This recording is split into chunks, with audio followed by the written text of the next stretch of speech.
my God, you are the devil.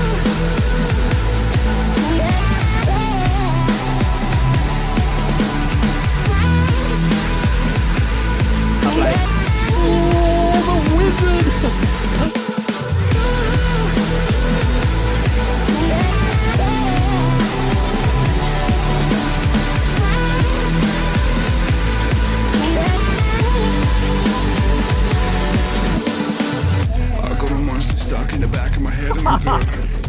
I got the devil inside me and everything seems red.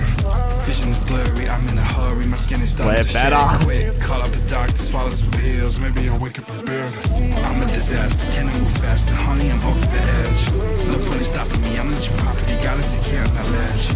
My friends are dead, I'm losing my head. I gotta get out of this ledge. I am unstable, willing and able. Give you this body to pledge. Oh my God, you are the devil.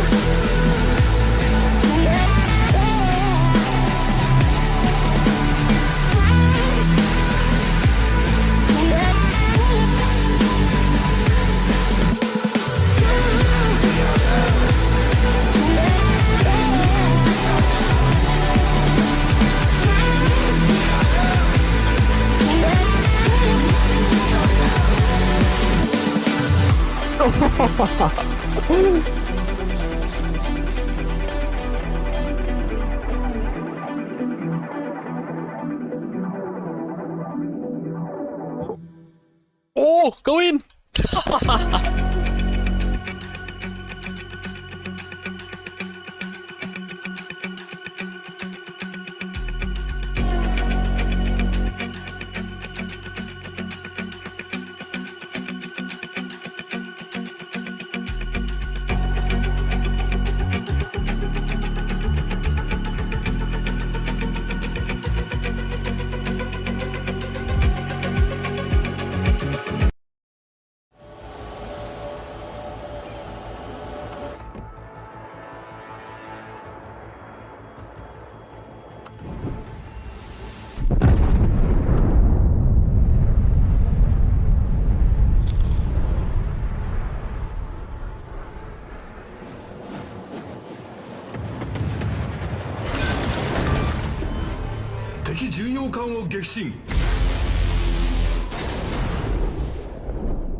Pizza Hut's original pan pizza.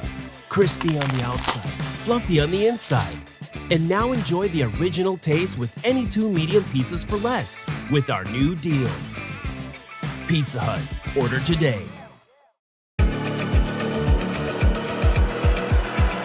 Quick reset. Pinch. Oh my God!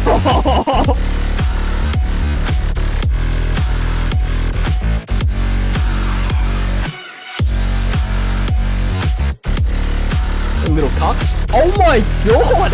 How have I done that?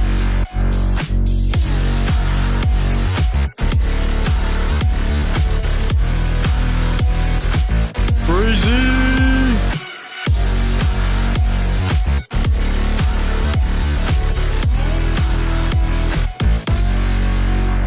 Oh!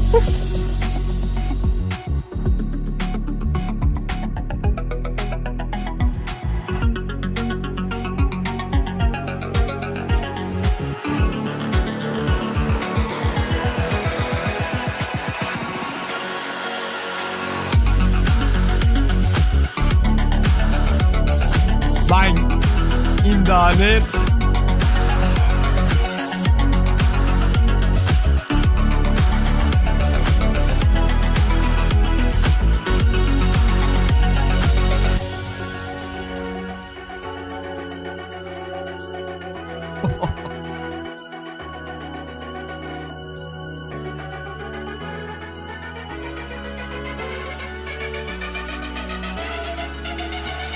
Ooh, clean the pie.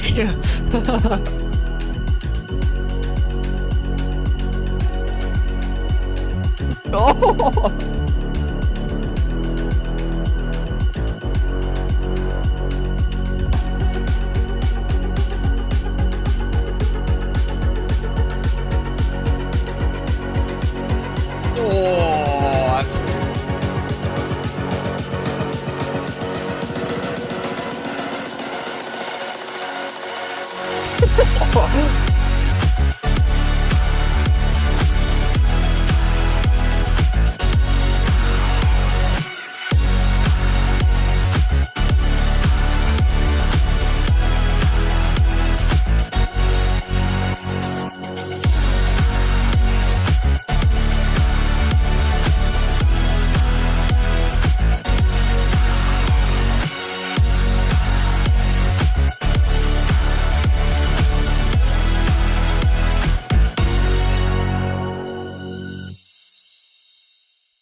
بدأنا عملنا بجد وصدق ووضوح وأمانة وتجرد. تأكد أني لا أقول لك أي كلام في زود أو في نقص. أول شيء يخطر في ذهني وفي بالي نجاح. The first thing I think of when I think about Al Mirai is people. Teamwork is the only thing that makes it work. الدخول لمواقع المراعي يعطيك شعور بالفخر. I still had plenty of Al Mirai milk in my veins. كانت مغامرة من قبلي أنا، بصراحة مغامرة بكل ما تعني الكلمة. When you are Al Mirai, you want to be the leader. You want to be first. أعتقد هناك عوامل لهذا النجاح. The Al Mirai story is a fantastic story. الناس يروحون للبقالة، يروحون للسوبر ماركت، يشترون العلبة، بس ما يعرفون وش اللي خلف العلبة.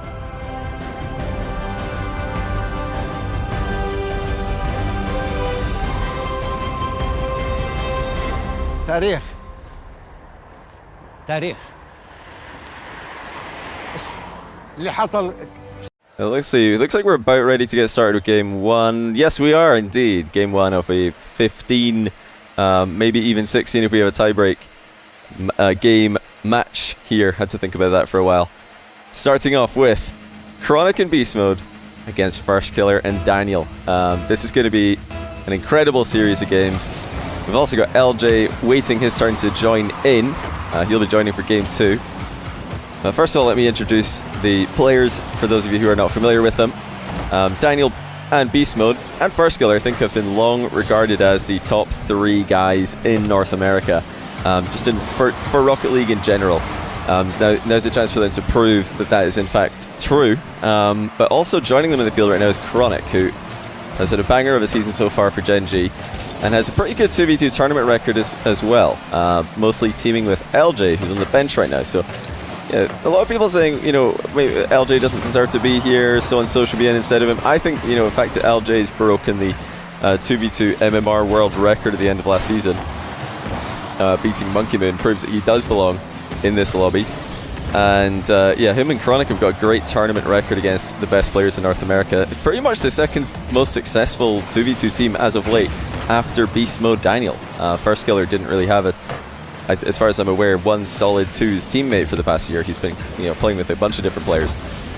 Chronic and LJ, very successful combination. Can't wait to see what they do today.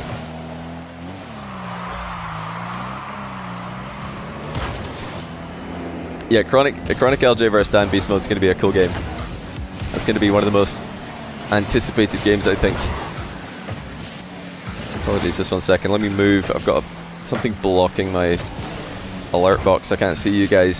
So I wanted to say thank you to Iron Solid for the Prime. Welcome to the channel. Slow start here for both teams. Very back and forth.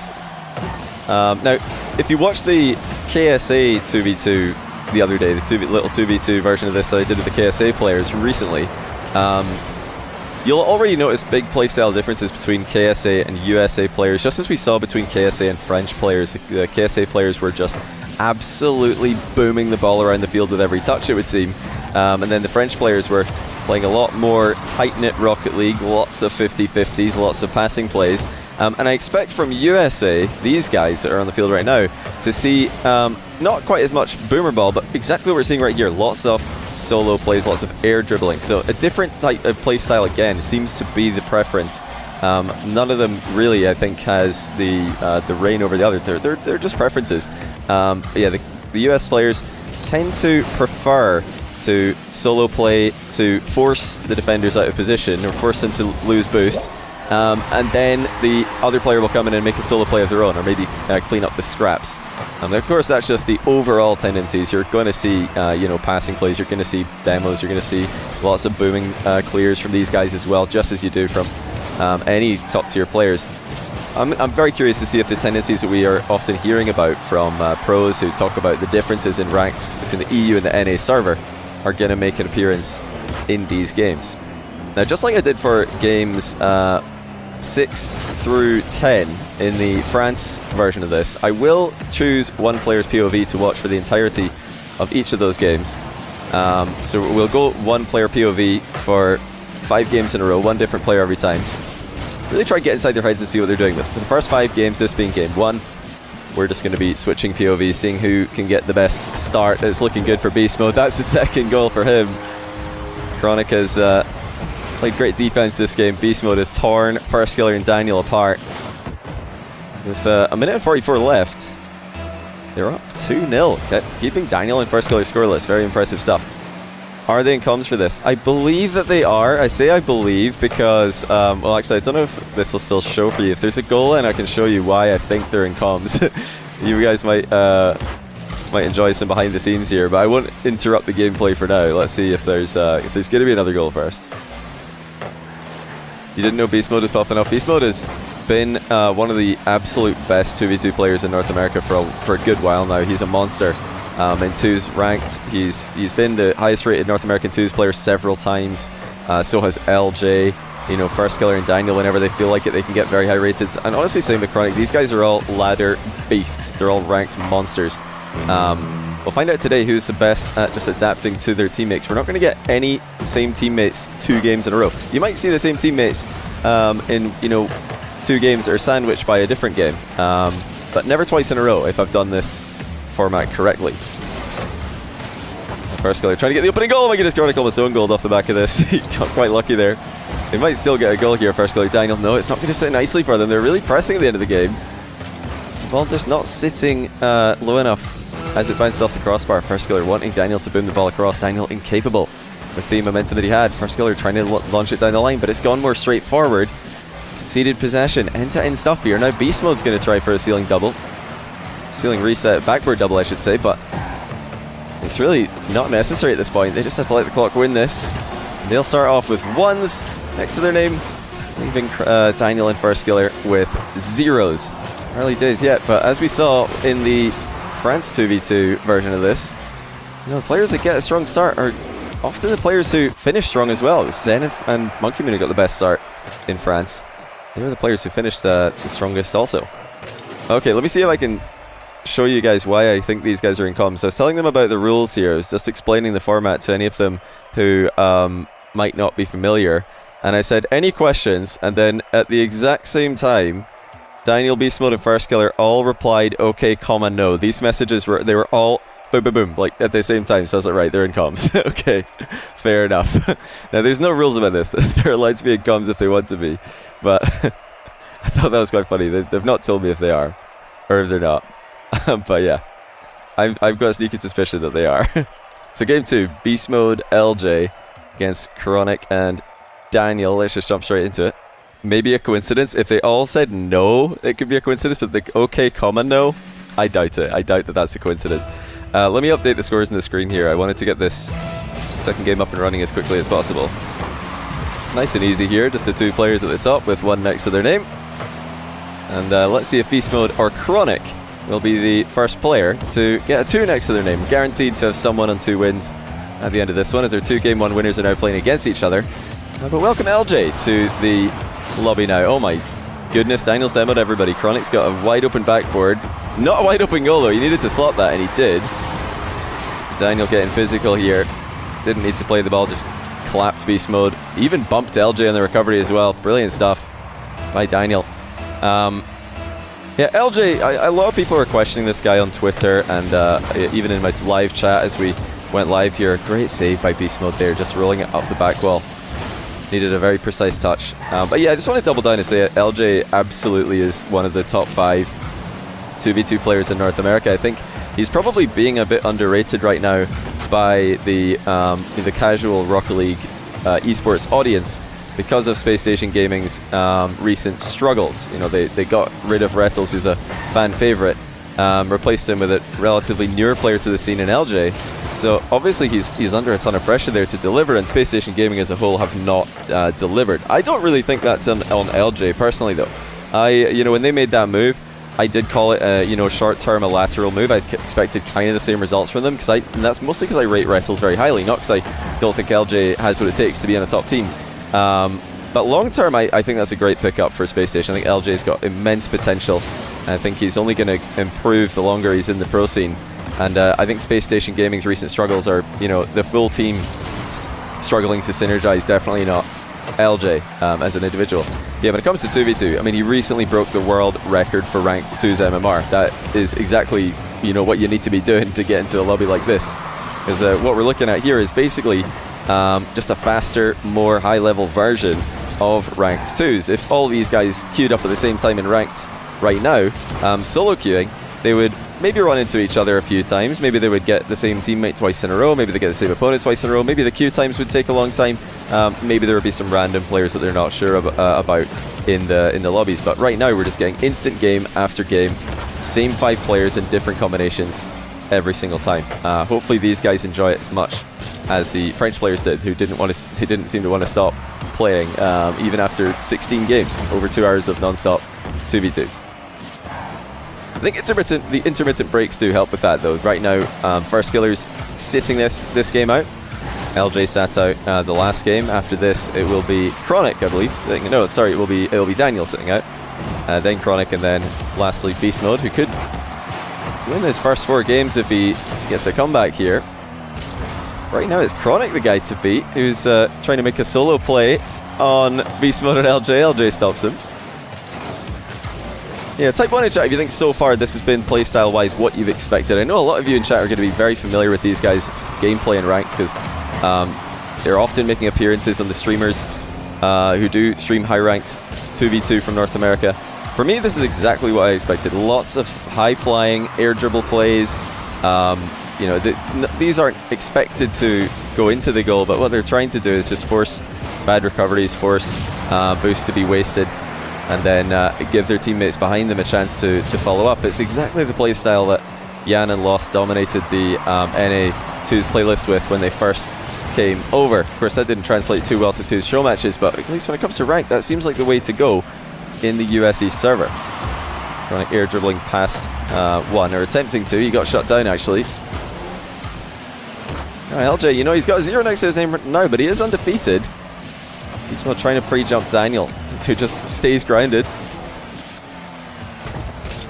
Other thing, of course, to mention, I know you guys love talking about kickoffs, but yeah, when we did the KSA version of this, they were going for loads of fake kickoffs, loads of demo kickoffs. The French players were pretty much they were pretty much close cheating with a dead ball kickoff every single time. Now, for North America, one thing you will probably need to look out for is the fake kickoff prevalence. These guys love to... I keep saying the wrong words. The back corner kickoff prevalence is what I meant to say. NA players love to knock the ball to the back corner. They'll be mixing cheat kickoffs in there with them, but it's all about possession and boost for these guys. That's the thing that they're always trying to get in their matches. Low scoring first 2 games here. Very defensive play, and by that I just mean that there's usually 2 players for both teams behind the ball at all times. You're not seeing many players lingering upfield for bumps, redirects, boost steals. It's often, whenever the other team have the ball, a 2-man defense. Very standoff as well. Beast Mode wanting to force Daniel up here, but really what's he going to get out of that? Not a lot. Chronic and LJ, or Chronic and Daniel, I'm sorry, they've done a really good job in this game. Hold on a second though, Beast Mode nearly slotted it through with a mind game. I'm not sure how he managed to get through there, but into the ground it goes, and that means that Chronic is going to be the player with the 2 next to his name after the first 2 games, and Daniel joining them with the 1 next to his name.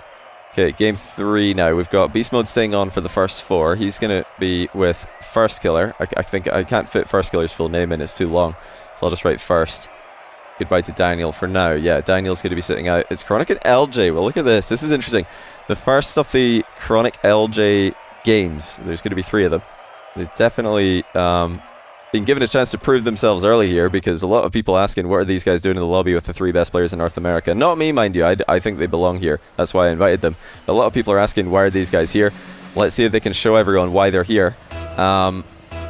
They've done it phenomenally well in 2v2 tournaments together. Can they reproduce that in a very stacked lobby? Most stacked 2s lobby you can get for, I think, with 5 players in NA right now, probably ever. Yeah, USA is one of those countries with a whole host of 2v2 talent. You know, just like France the other day, we did not have to exhaust all the 2v2 talent to get 5 world-class players in a lobby. We, you know, had 5 without the presence of Radosin, Fairy Peak, and other, you know, Seiko and more that I'm probably forgetting right now. You know, USA likewise, lots of options when it comes to 2v2 talent. AJ is one of them. You know, the G2 players also very high-rated 2v2 players when they want to be. Garrett G's been grinding 2s a bunch recently. You know, we could definitely do a USA version 2 of this. What do you mean Fairy Peak? Lol. Fairy Peak's always super high-rated and very consistent in 2s. I don't think you'll see a single French player complaining if they solo queue and they get Fairy Peak in their team. He's very, very good at 2s ranked. Yeah, I was saying last time I streamed one of these, I'll repeat this because it's relevant to the current match that we're watching. I would love to see the winner of this match. Oh, what a pass. Right, LJ Chronic, thank you so much for showing everybody why they're wrong about you guys and why you do belong here. That is a picture-perfect pass from LJ and a perfect shot from Chronic as well.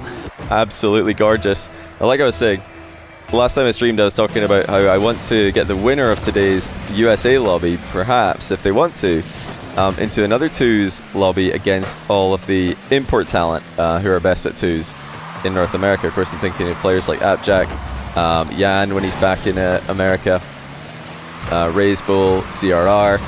I think that would be really cool at 5 different countries all in one US East 2s lobby. There's others that could be represented as well, of course. Most obvious one is Canada. Well, I'm not sure who the clear number 1 Canadian 2v2 player is right now. Not honestly sure. I'd have to go and do some digging about that. Beast Mode First Killer.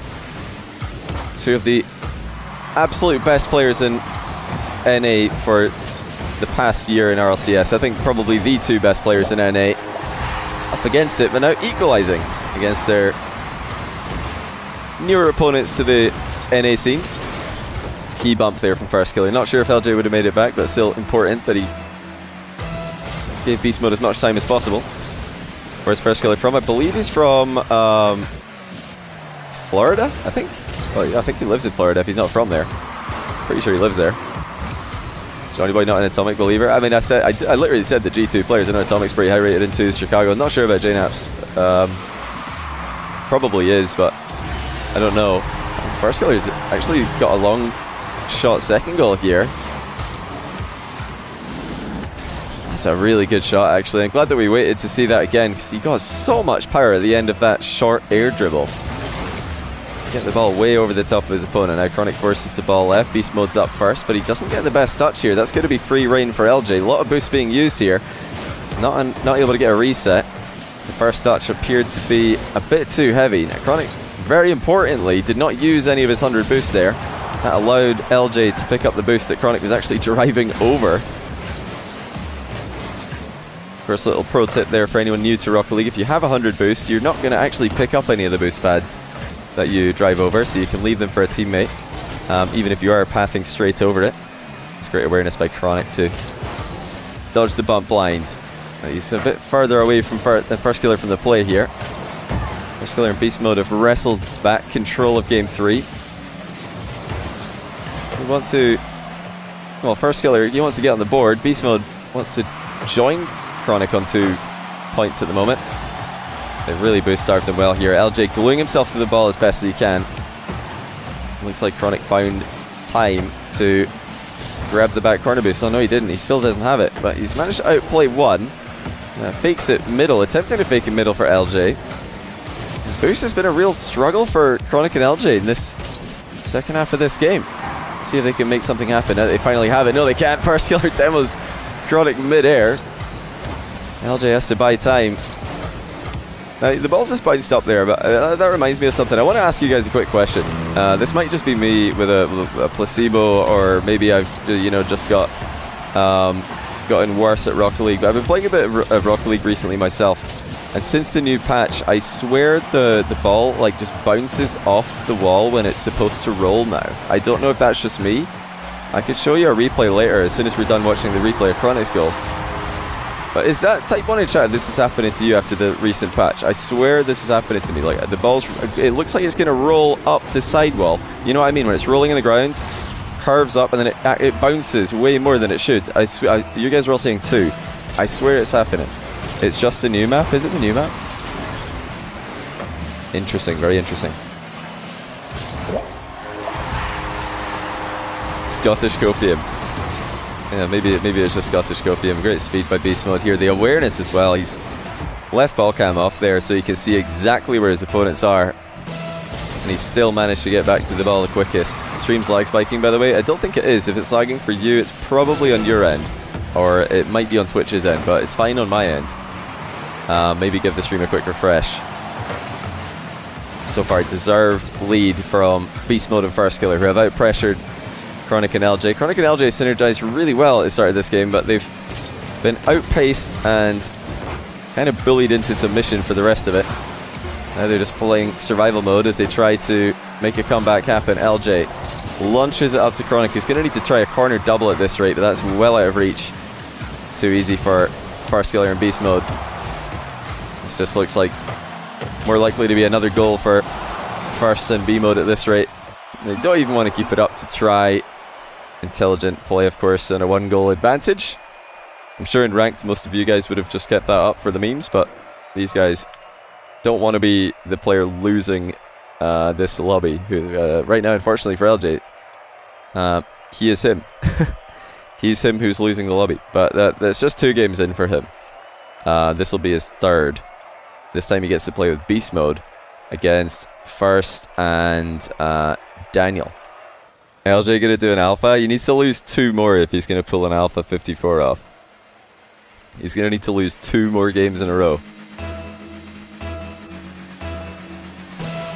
I forgot actually to ask you guys who your favorite to win was. Did we get a prediction for chat to get their beans on the line here? I don't know if we did. It's a bit late now to do that, but I can honestly say going into this that my individual favorite to win this, can anyone guess who I'm going to say first of all? Who do you guys think I had winning? Actually, most people saying Daniel and First Killer, I believe. Actually, quite a few Chronics. Maybe you guys are just talking about who you think's going to win. Honestly, my favorite to win is Beast Mode, the guy that we're on board with right now. Him and Daniel, I expect them to just get 3 wins when Beast Mode Daniel play, which they haven't played together yet. I think they're just going to get 3 wins, which will be good for them. And then between Beast Mode and Daniel, I expect to see Beast Mode be the better player at gelling with his teammates. Now Daniel, First Killer, honestly everyone in this lobby, LJ, Chronic as well, a lot of people are going to say Daniel, First Killer favorites to win it. I think the favorite is Beast Mode, because in the KSA, Saudi Arabia, and the France 2v2 lobbies that we've already done, the players who came out on top were the best players at just playing around their teammates. Roas dominated the KSA lobby. He was very good at just filling the blanks that his teammates would need filled, mostly with his League of his own defense. And Monkey Moon, same thing for EU, but a slightly different style. He didn't do it with goal line defense like Roas did. That's because his teams didn't really need that. What his teams needed was pressure on the ball so that he could get some space for his teammate to make a massive play. So yeah, Beast Mode, he's capable of making the solo plays himself. We've already seen several in the 3 games we've watched. Yeah, he's also very just easy to play with, from what I can see. So I'm saying Beast Mode. He lost his first game with Chronic. I think he's going to be the winner at the end of all this. But yeah, First Killer and Daniel are incredibly competitive with this kind of thing. Daniel, I think, shines when he respects his opponents, which he will today, I believe. You know, he kind of struggles, or he has struggled a bit more in 1v1 recently on my stream when he's the favorite to win by a long way. Sometimes he underperforms, but he'll probably just consider himself to be exactly where he belongs in this lobby. Not the massive favorite, but definitely not the underdog. That's kind of what I think when Daniel shines. Yeah, I think he's a bit harder to play with, same as First Killer. I think both these guys are just a bit harder to play with. You have to play around them, whereas when you're with Beast Mode, it just looks like people could do whatever they want. Beast Mode's teammate could just do whatever he wants, and Beast Mode is just where he's supposed to be. Beast Mode past one here. LJ collects the ball, delays the flick, but that's going to be tough to go past Daniel at that angle. Beast Mode is stalling for time here, fakes the wall shot, grabs the boost, and takes the 50-50. LJ's actually started off going the wrong way there. That brings First Killer and Daniel into the play. Oh, great pass from First Killer. Honestly, should have been a goal. That was an open bottom corner for Daniel to aim at. He boomed the post.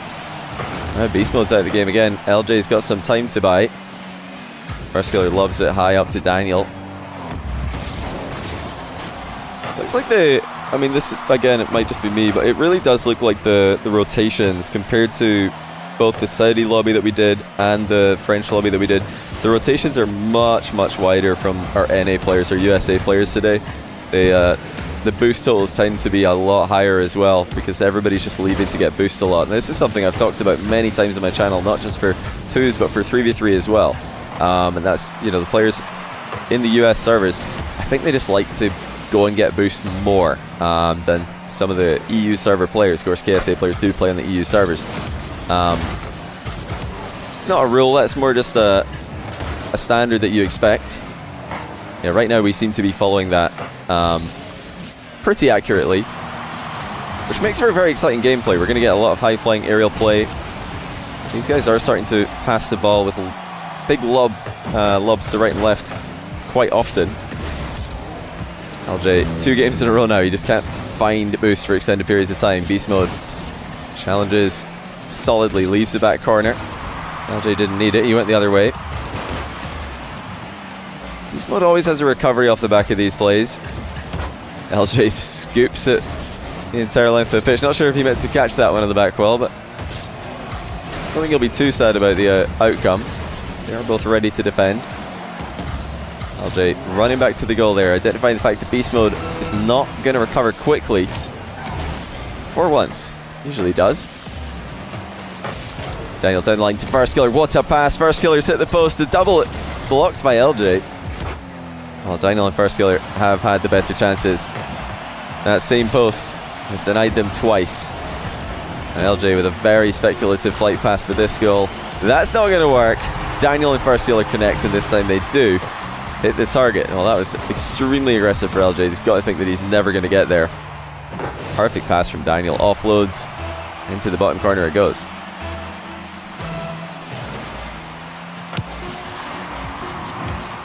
Can Beast Mode call out some last minute heroics? He's got his dodge here, of course. Wants the top corner. LJ might actually have this. He does! Well, Beast Mode has just served him a goal on a silver platter here. Gets it over First Killer. I think he might have even landed on Daniel. Yes, he did. He landed on Daniel to deny the save. Daniel looks like he would have had this. Oh, what a play by V1's Beast Mode. There's been rumors surfacing that him and Daniel are soon to be teammates come the next split on version 1. I think Daniel's just chucked that contract in the fire after that last goal. He's saying, Beast Mode, I don't like you anymore. I don't want to be your friend.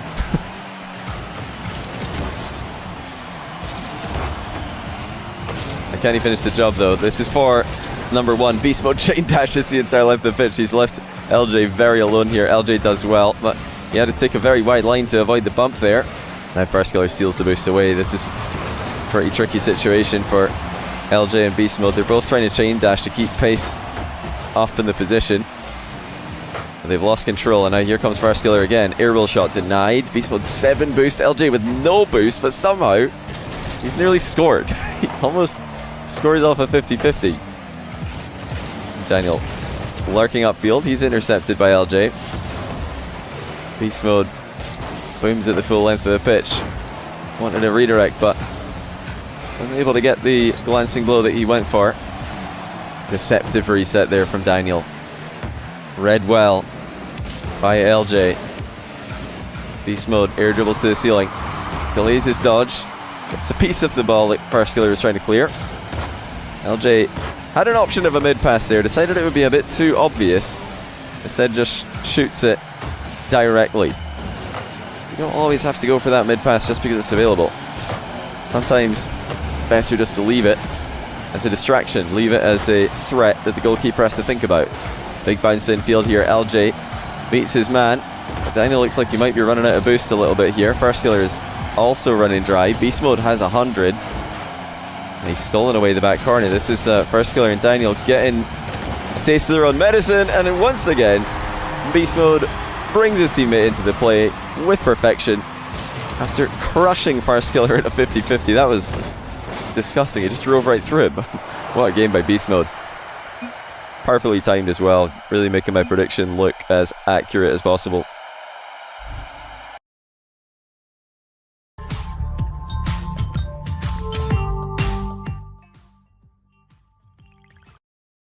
That puts him into the lead with 3 points, and it gets LJ on the board with 1. But okay, Beast Mode's enough winning. Time for him to take a break.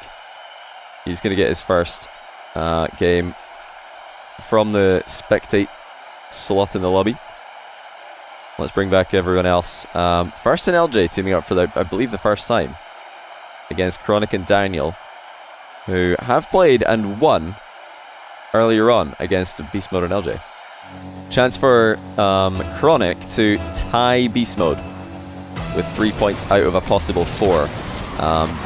This is game 5, but everybody at the end of game 5 will have played 4 times each. Chronic's the only player who can tie Beast Mode with a 75% win rate. The other 3 players just looking to go 50-50.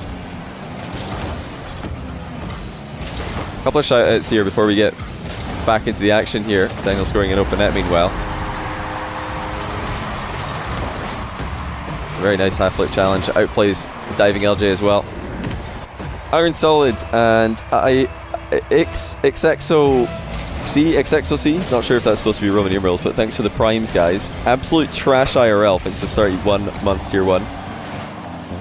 Willy Poo and It's Claw, thanks for the primes. And Boss 2 times, thanks for the 2-month tier 1 as well. Appreciate the support, guys. Hope you're enjoying the 2v2 action tonight. Oh, LJ booms it upwards. Looks like neither Chronic or Daniel really wanted to play that. Daniel sat in net thinking Chronic was going to go. Chronic couldn't get there. Gave a free shot. Open net just briefly here. Tough angle though. Very difficult to get a power shot on net from there.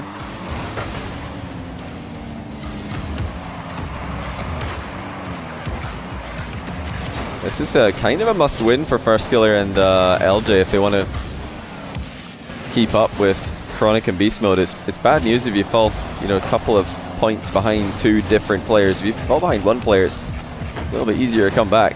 Fall behind 2, you really have to, go undefeated in the rest of your matches against them to bring it back.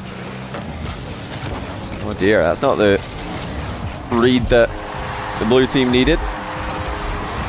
It's actually Daniel who missed it. He thought that was going to roll, I guess, because he was on the wall, and it's actually just bounced straight middle. I mean, that didn't look like a bad bounce. I'm talking earlier about maybe there's some bad bounces in the new patch, but that looked fine. that just looked like a misread. Thanks to BB, Darren913, and K-Trox to the primes and the tier 1 respectively. Appreciate you guys.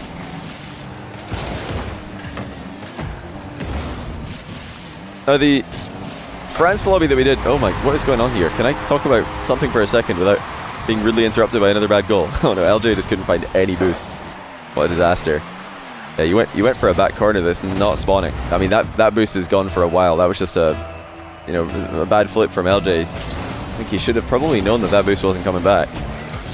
But I believe that wasn't a replay bug, was it? I'm pretty sure someone just took it before he dove to that corner, right?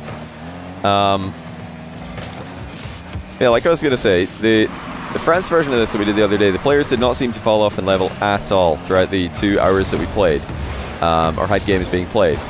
I don't expect the US players to fall off in level either, but it is worth mentioning some of them have just come from scrims either 1 hour or 2 hours ago, so there might be possibly some Rocket League fatigue the further we go into this. I don't expect so though. These guys are all ranked grinders. They all put in a ton of hours to the game on the regular, and they do get to sit out 1 game every 5, so it's a nice little break to get up, stretch your legs, stay hydrated, and all that good stuff that I'm sure all of you guys are doing throughout this stream. This is level below French lobby. I seriously doubt it. I don't think so. I think that's probably an inaccurate statement. Now, a lot of NA pros have gone on record saying that EU ranked is better quality practice than NA ranked for 2v2. But that's not to say that the best EU 2v2 players are simply better than the best NA 2v2 players. It's just a different playstyle. And, I think the playstyles I was describing at the start of this match, they're kind of, what you see in ranked, but it's more annoying when you're watching a teammate that you don't know making a solo play. What a save by First Killer. And when your teammate's Daniel and he's making a solo play, I don't think anyone in North America is annoyed when they queue up ranked, they get Daniel on your team and Daniel starts solo air dribbling. But if you queue up for, US East ranked and your teammate is, I don't know, I'm not trying to call anyone out here. Let's say you get a teammate you've never heard of called JimBob69 and he's just air dribbling every play and getting nowhere. It's going to get pretty annoying because every single air dribble that they go for is just rubbish and they're just giving the ball away and wasting all their boost. So this playstyle's fine when you are the best players in the world, which these guys are. But when you're not the best players in the world and you're just trying to copy the best players in the world, this is not the playstyle you want to go for. Oh my goodness, what a save again. Marskiller and LJ are really putting up a great defensive stance here. But does that make sense, guys? That's my genuine opinion of the matter. I think that if you put the best 2v2 teams from NA against the best 2v2 teams from EU, MENA, South America, I think it would all be very close.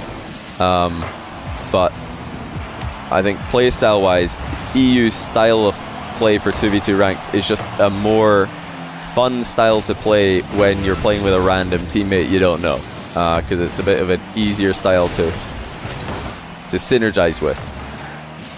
These guys all know each other really well, so I think they're going to synergize just fine.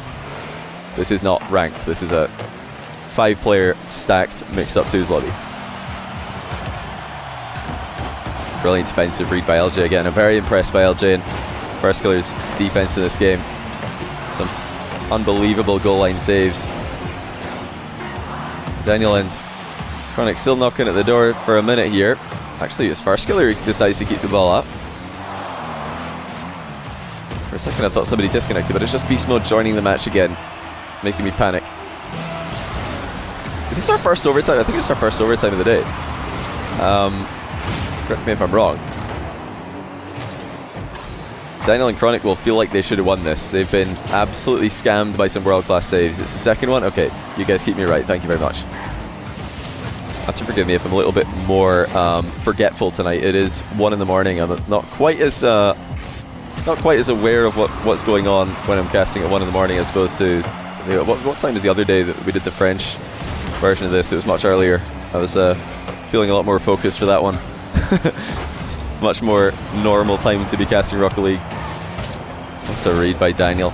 Launches himself back into the play with some wave dashes. Yeah, I think it was 8 PM UK time, so it was around about, well, it was exactly 4 hours earlier than we started this one. I'm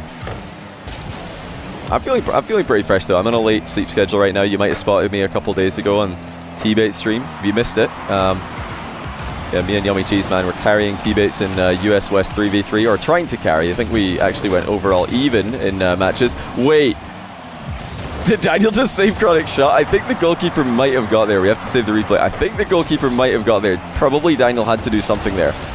But hitting the post was not what you had to do. There's no doubt about that. Right, he's got a chance to redeem himself here. Not enough boost to really get much done. Chronic immediately jumps. Lots of boost being invested in this play. He's trying to manage what little he has. And even saves 20 for the recovery. That's, I think, a really good idea there by Chronic. Didn't look like he was going to get a goal off that. So he might as well recover, let Daniel come in. I think that these guys are in comms, or at least I think some of them are. Well, sneaky suspicion Daniel Beast Mode First Killer in comms. It would be, you know, maybe they're all in comms and they just didn't invite Chronic and LJ. That would be a bit harsh.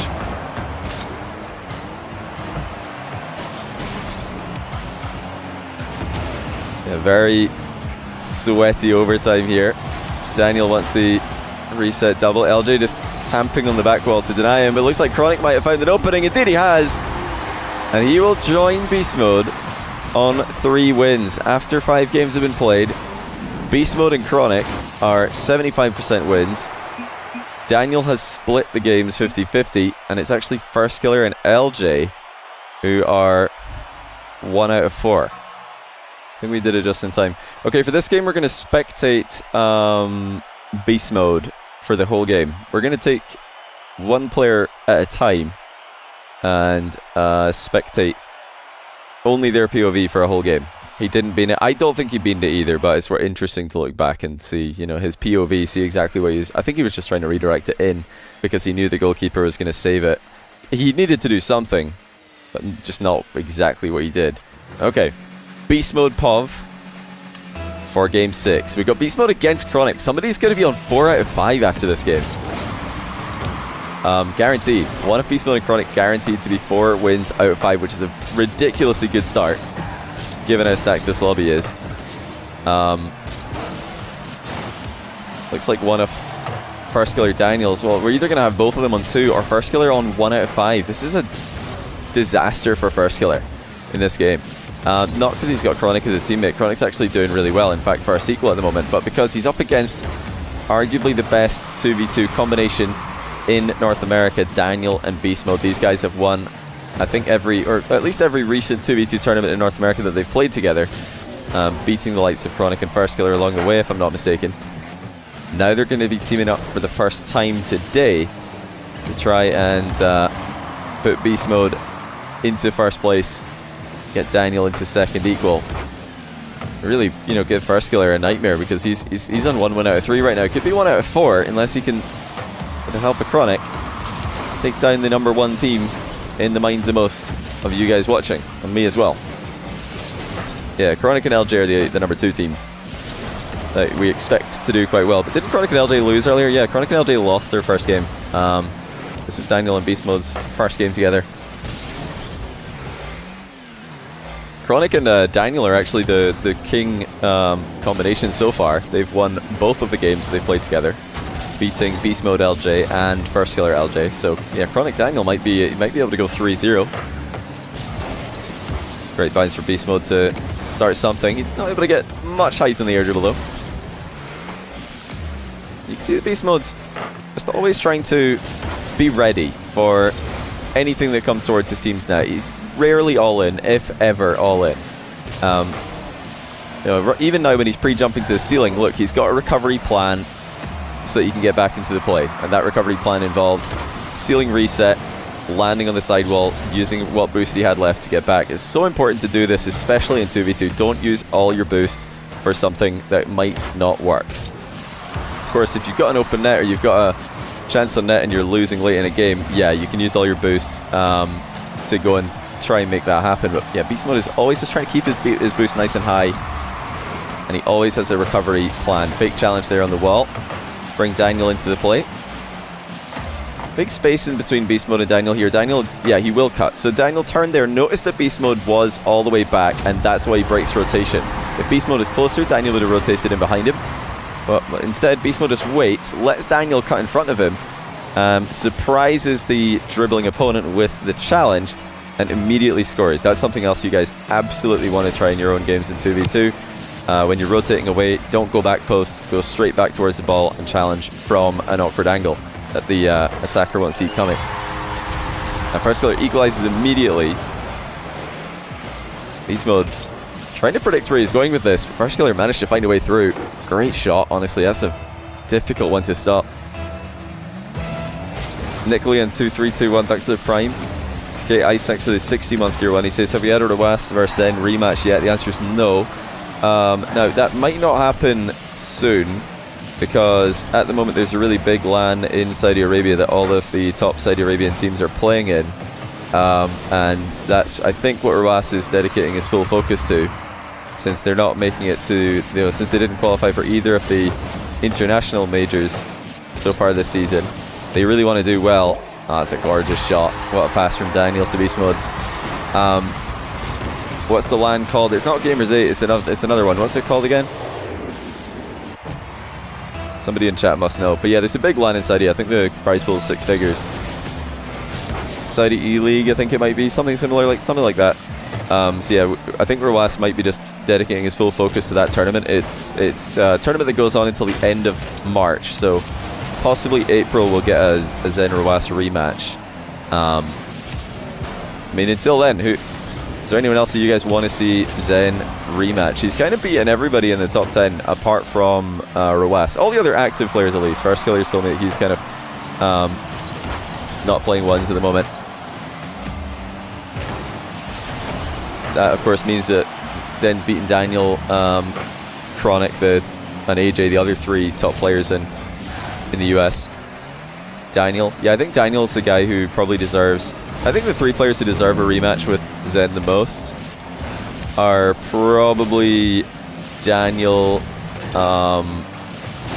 Vatira, because they both took him to Game 7.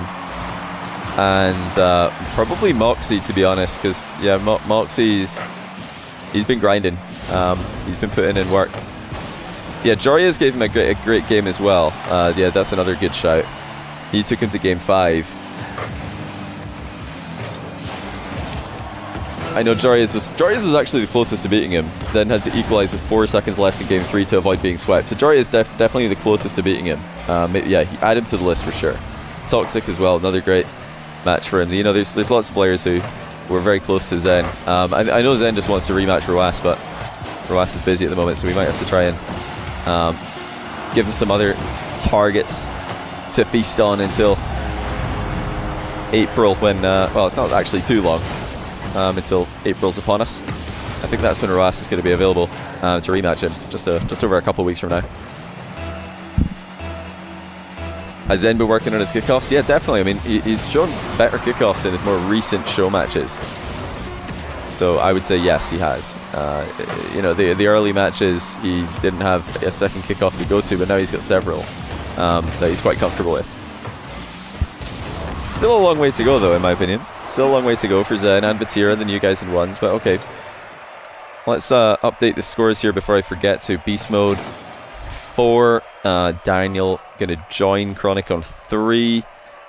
Got a bit of a 3-horse race at the moment, with First Killer and LJ just lagging a bit behind. But LJ is gonna be joining back in here to play alongside Daniel against Beast Mode and Chronic.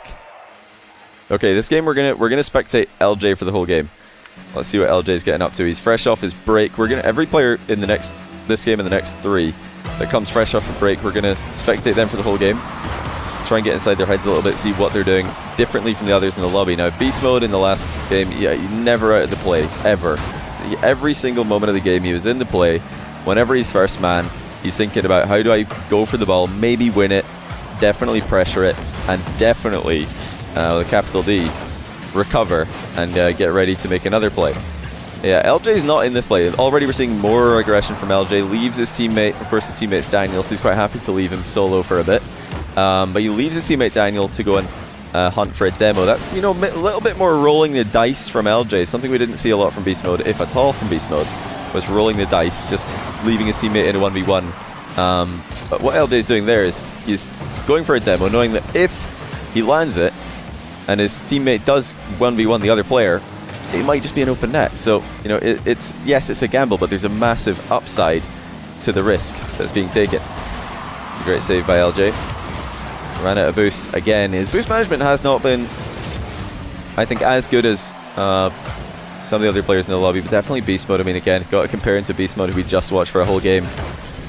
Never out of the game, never out of boost, and LJ has been in front of the ball a lot more. Probably in the first minute of this game, he's been in front of the ball a similar amount to beast mode for an entire 5 minutes. Beast mode always behind the ball, it would seem. It's one of the things that, you know, if you're solo queuing too, as I'm sure you can all relate to, when you've got a teammate who you just always know is going to be there whenever you go for a big play. Love that fake challenge from LJ. Faked a aerial challenge, flew onto the back wall, and then got a real challenge in. Very creative. Yeah, isn't it nice when you got a 2 teammate that you just feel like you can trust? There's nothing worse than feeling like you've been scored on as soon as you're out of the game for 0.1 seconds. You leave your teammate alone in defense for, you know, a split second, and you just feel like they're going to concede. If there's a way to concede, they're going to make it happen. We can all, I'm sure, relate to that when we're solo queuing. LJ clearly has a ton of faith in Daniel. He is happy to leave Daniel alone at the back. Unfortunately for Daniel, he's left LJ here, tries to double the ball off the sidewall. Instead, he just got one touch, and that left LJ in a horrible position, and they have been scored on. So the SSG combination down by 1. Beast Mode and Chronic looking to get an even larger lead on LJ and First Killer, and Daniel as well. Yeah, it looks like LJ in that play, he definitely did. He made mistakes in the run up to it. He was out of boost. You never have to be out. You never, you know, if you're out of boost in 2, sometimes it happens. Didn't look like he needed to be out of boost there though, when he struggled to make that save. But yeah, Daniel kind of put him in trouble as well by missing his double tap off the sidewall. So it's a bit of a team misplay there. Lead them down by 1.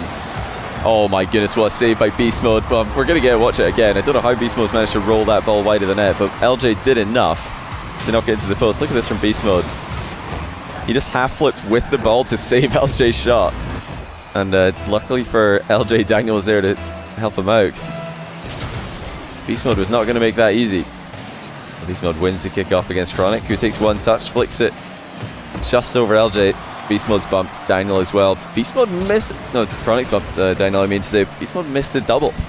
Right, Daniel going to try and punish him. Looks like Chronic was able to dodge the air dribble bump, if that's what Daniel was going for. LJ up early on the recovery. He's got Daniel in net behind him, so he jumps to force Beast Mode to make a play before it's too late for Daniel to read what's coming towards him. LJ with great vision comes back into the play. Wants to air dribble the ball middle. He had the option of booming that, but takes control. Actually, Beast Mode is 4 out of 5 so far. He's only played 5 times. We're on game 7. But Beast Mode wasn't playing in one of those games before this, so he's actually 4 out of 5. Beast Mode, 80% win rate so far. Really dominating the early games here. Now remember, they're going to play 12 total. Beast Mode is already just 1 game win away from the end scores, the final scores that Alpha 54 and Exotic were able to get in Europe when we did this for France. They finished off with 5 out of 12. Beast Mode's already on 4 out of 5. Oh, what a pass by Daniel. LJ not quite sniped it. Oh my goodness. He was so close. But he's hit both posts. Can he redeem himself? Yes, he can. LJ doesn't want to be last in the lobby anymore. Beautiful solo play. Chronic had Beast Mode going to the ball. That's why he didn't jump there. Beast Mode was making a challenge from behind, but looked like LJ was just too quick. Got away from him. Hits the back of the net. Daniel and LJ, they both have boost. They're both in defense. Great position for them to be in. Chronic trying to cause some chaos. Daniel's all over it. LJ's just got to be careful here not to overextend. They don't need another goal. They're quite comfortable defending against Chronic and Beast Mode, at least for most of this game.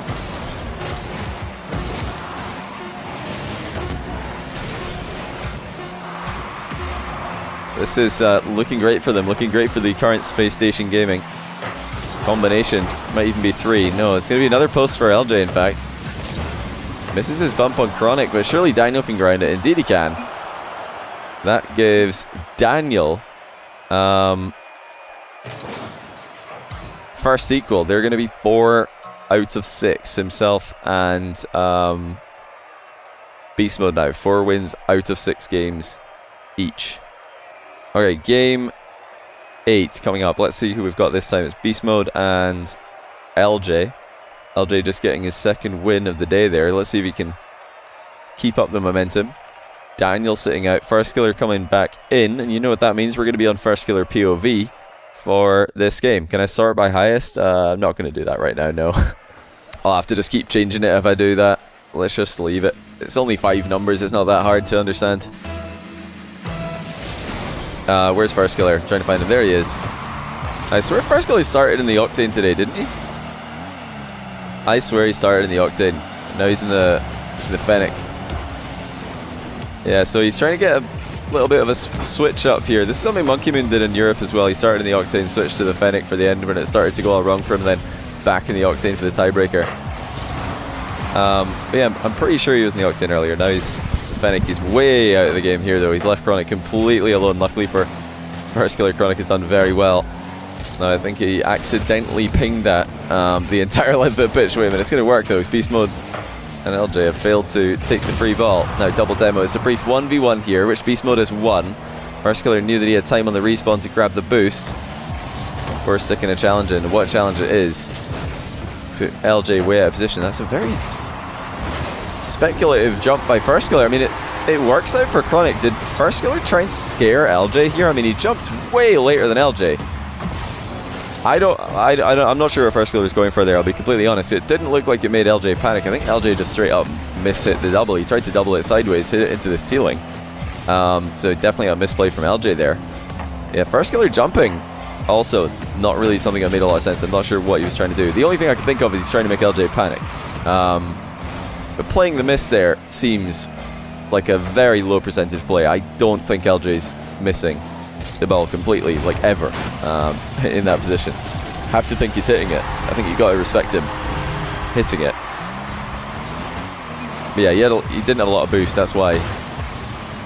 That's a bit of a crazy play there.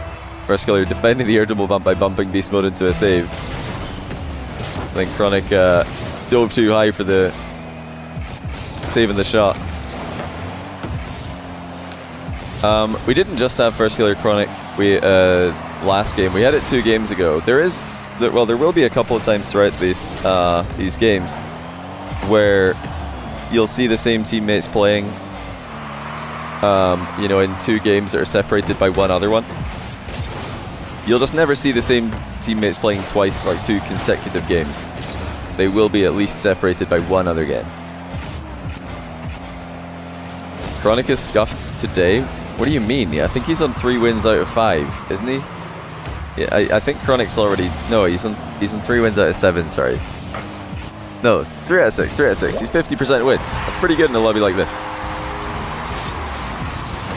Oh, Beast Mode has just boomed in a long shot. First Killer and Chronic very disconnected in this game, if I'm being completely honest with you guys. They're not really on the same page with a lot of what they're doing. When Chronic's forward, First Killer's grabbing that corner boost. When Chronic wants to go up, sometimes First Killer's, you know, jumping at the same time. It's this like polar opposite of someone like Monkey Moon that we saw in the France 2v2 the other day, where he was always close-ish to his teammate. Regardless of what boost he's on, he would just stick around in the play a lot of the time. If his teammate's making a play on the ball, that is, or about to make a challenge. That's a really good 50 there by First Killer, though. Bringing Chronic into the action. Fakes the challenge there. Doesn't have a lot of boost. Let's Chronic make a challenge sideways. Another fake challenge from First Killer. Seeing that Chronic wasn't ready to follow up immediately, so he just delays. This is much better now. So they're starting to get a bit more synergy with their plays. First Killer wants to snipe LJ on the back wall here. LJ far enough away from him that he decided not a good idea. And great shot from LJ on the counter attack. They go up by 3 goals to 1. First Killer underestimating just how good that counter attack was going to be from LJ. Beast Mode POV. We did Beast Mode POV 2 games ago. We're going to be on First Killer POV this game. Then we're going to be on Daniel POV and then Chronic POV. Then we're going to go back to standard spectating for the final 5 games of the lobby. First Killer's fake challenges have been very successful here, but unfortunately they've not really been able to follow them up with big pressure plays. This is Huge though. First killer, full faith in Chronic to slot the shot. Just lunges forward to threaten the goalkeeper, and that's something that LJ would have had to pay attention to. He jumped to dodge First Killer's demo, and that made it impossible for him to reach the bottom corner shot. Great synergy by First and Chronic, who I think started off this game a little bit disconnected, but they're starting to come together here at the business end. Dusty Boy, thanks to the Prime. Also Voidy, thanks to the 7-month tier 1. Is there a prize pool for this? Not currently. I mean, all donations to my stream go to prize pools, but no prize pool for this currently. Cat Main Dan, thanks to the Prime. Also Cam Init Fam, thanks to the Prime. First Killer really calling the bluffs there. Beast Mode faking multiple times. First Killer's not having it. He's a difficult player to fake, First Killer. Always finds good challenging angles, goal side. Wanted to demo LJ there. Even now he's just parking underneath LJ. That's hopefully to give Chronic a better save angle, but Chronic was backwards the whole time, so he couldn't really make a play on the ball while First Killer's messing with LJ. Chronic was facing away from the play, and meant that while First Killer's tripping up LJ, Chronic couldn't do anything about it, he couldn't follow up. Why do I believe these different styles evolve per region? Well, I've talked about this in the past. It's my same theory for 3v3, same theory for 1v1, 2v2. In my opinion, the styles that regions play are most influenced by the best players in that region. And it just so happens that the best players in the very early days of North American Rocket League, you know, played one way, and then the best players in the EU played a whole other way. And the whole regions copied the best teams within their own region. Now, that was way back at the start of Rocket League. I know a lot of you guys didn't watch Rocket League esports back then. Why don't we buy? Make an informed decision and get the best deal using Dubai transactions on Beirut. See actual transaction data in the form of a list or a map view. Take the mystery out of property search. Dubai transactions on Beirut. But we got to see kind of a second iteration of that. We got to see that happen again when the pandemic happened. When the pandemic happened, it kind of forced NA, EU, MENA, well maybe not MENA because they play EU servers, but yeah, forced NA, EU, South America, OCE, all these regions just kind of went their own separate ways for a while. New players rose to the top of the rankings in those regions, and everybody copied those players. They weren't copying players who were playing at international events, they're copying players who are beating them in ranked, who are beating them in scrims, who are beating them in regional tournaments. So the reason that I think you get playstyles that look very different, especially right after the pandemic, the two regions played, EU and NA played super differently, was because everyone in NA is copying NRG, everyone in EU is copying BDS. That's, we're on Daniel POV for this game, by the way, game 9. That's my theory. And yeah, the same is true for 2v2. Everybody just copies the guy who's winning ranked. Everybody just copies the players who are winning ranked. Wait, I've gone off Daniel POV immediately, so let me go back on. I forgot. I just started pressing buttons. Yeah, it's not to say, you know, blame NRG for NA leaving the ball to go get a boost. I mean, there was a lot of other like great players in North America who did that. You know, I think one player who was quite influential in the run up to you know, season 9, season X, another player who's very influential is Sypical, and he's got a very defensive, high boost, you know, kind of play style as well. Mist, very defensive, high boost play style, just keeping boosts and playing really far back. So, you know, it's not just NRG. A lot of the other best players in NA kind of did this as well. First Killer's doing it, and a lot of the 2v2 plays that we just saw, I think, does it less so these days in threes. But yeah, coming out of the pandemic, you saw tons of that. The best players in NA would leave the play to go get boost, and we're seeing Daniel do it here just as another example of it. But you know, sometimes it's good to do that. Daniel correctly identified that he could leave the play, get boost, and then make it back to the play before anything's really happened. So now he's just back in the play with more boost than he had. So yeah, some situations, it is the right play. If you'd stuck around in the play with small pads, you'd maybe just have less boost and you'd have waited around doing nothing the whole time. All about being able to read when you can leave the play and when you can't, when it's probably better to stick around because something's about to happen. A 50-50 is about to break the ball free into a position you can make a play on. That's just my theory. That's just my theory personally. Yeah, I'm quite surprised we've not seen more back left, back right kickoffs. When I saw that these guys were in comms, or likely in comms, at the start of this, Beast Mode Daniel and Farskiller at least. Oh dear, well that's not the synergy Beast Mode and Daniel have dominated 2v2 tournaments with. That was a different kind of tough synergy. Not the right kind. LJ immediately capitalized on it and puts himself and Farskiller in front. Is this the Farskiller regain, perhaps? Yeah, what do you guys reckon?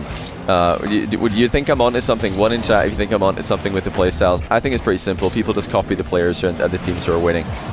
Oh, huge fake from Daniel. He didn't have much boost, so that was his best play he could go for. I think you're much more likely to be able to see the playstyle differences in 2v2 than you are in 3v3, because I think a lot of viewers, when they watch 3v3, they watch it with a ton of bias. And it's hard for them to, you know, it's hard for people to analyze 3v3 without being massively biased about their perception of the game, perception of the teams. Even the players themselves, I think, can be hugely biased about the effectiveness of their own teams within their own region. Pro players, that is. Great shot by Beast Mode. Daniel doing enough to open up some space for him here. Beast Mode just capitalized on LJ taking a bit too long to get back to the ball. Stop skipping replays? No. I'm going to keep skipping some replays. If it's a standard goal, we're probably skipping it, because this is a 2-hour lobby and we don't want to make it 2 hours 10 minutes if we watch every replay.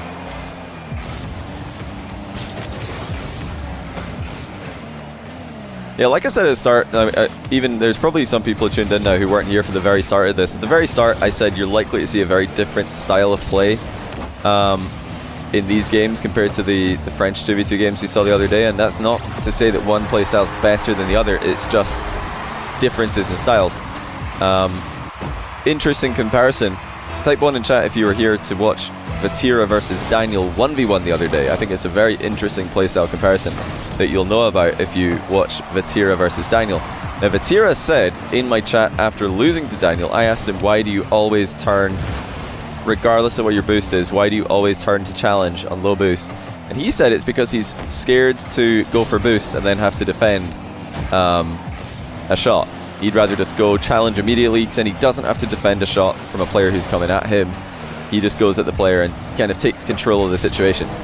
But you know, that same kind of fear manifests itself in a different way with players who prefer to go to grab the boost. They're thinking, well, I don't want to be on 0 boost when the ball comes at me, so I'm going to go get a boost. And I think that's something that most Rocket League players can relate to. They would prefer to have boost when they have to make a play, so they go get it. Because it's scary to think about having to make a play with no boost.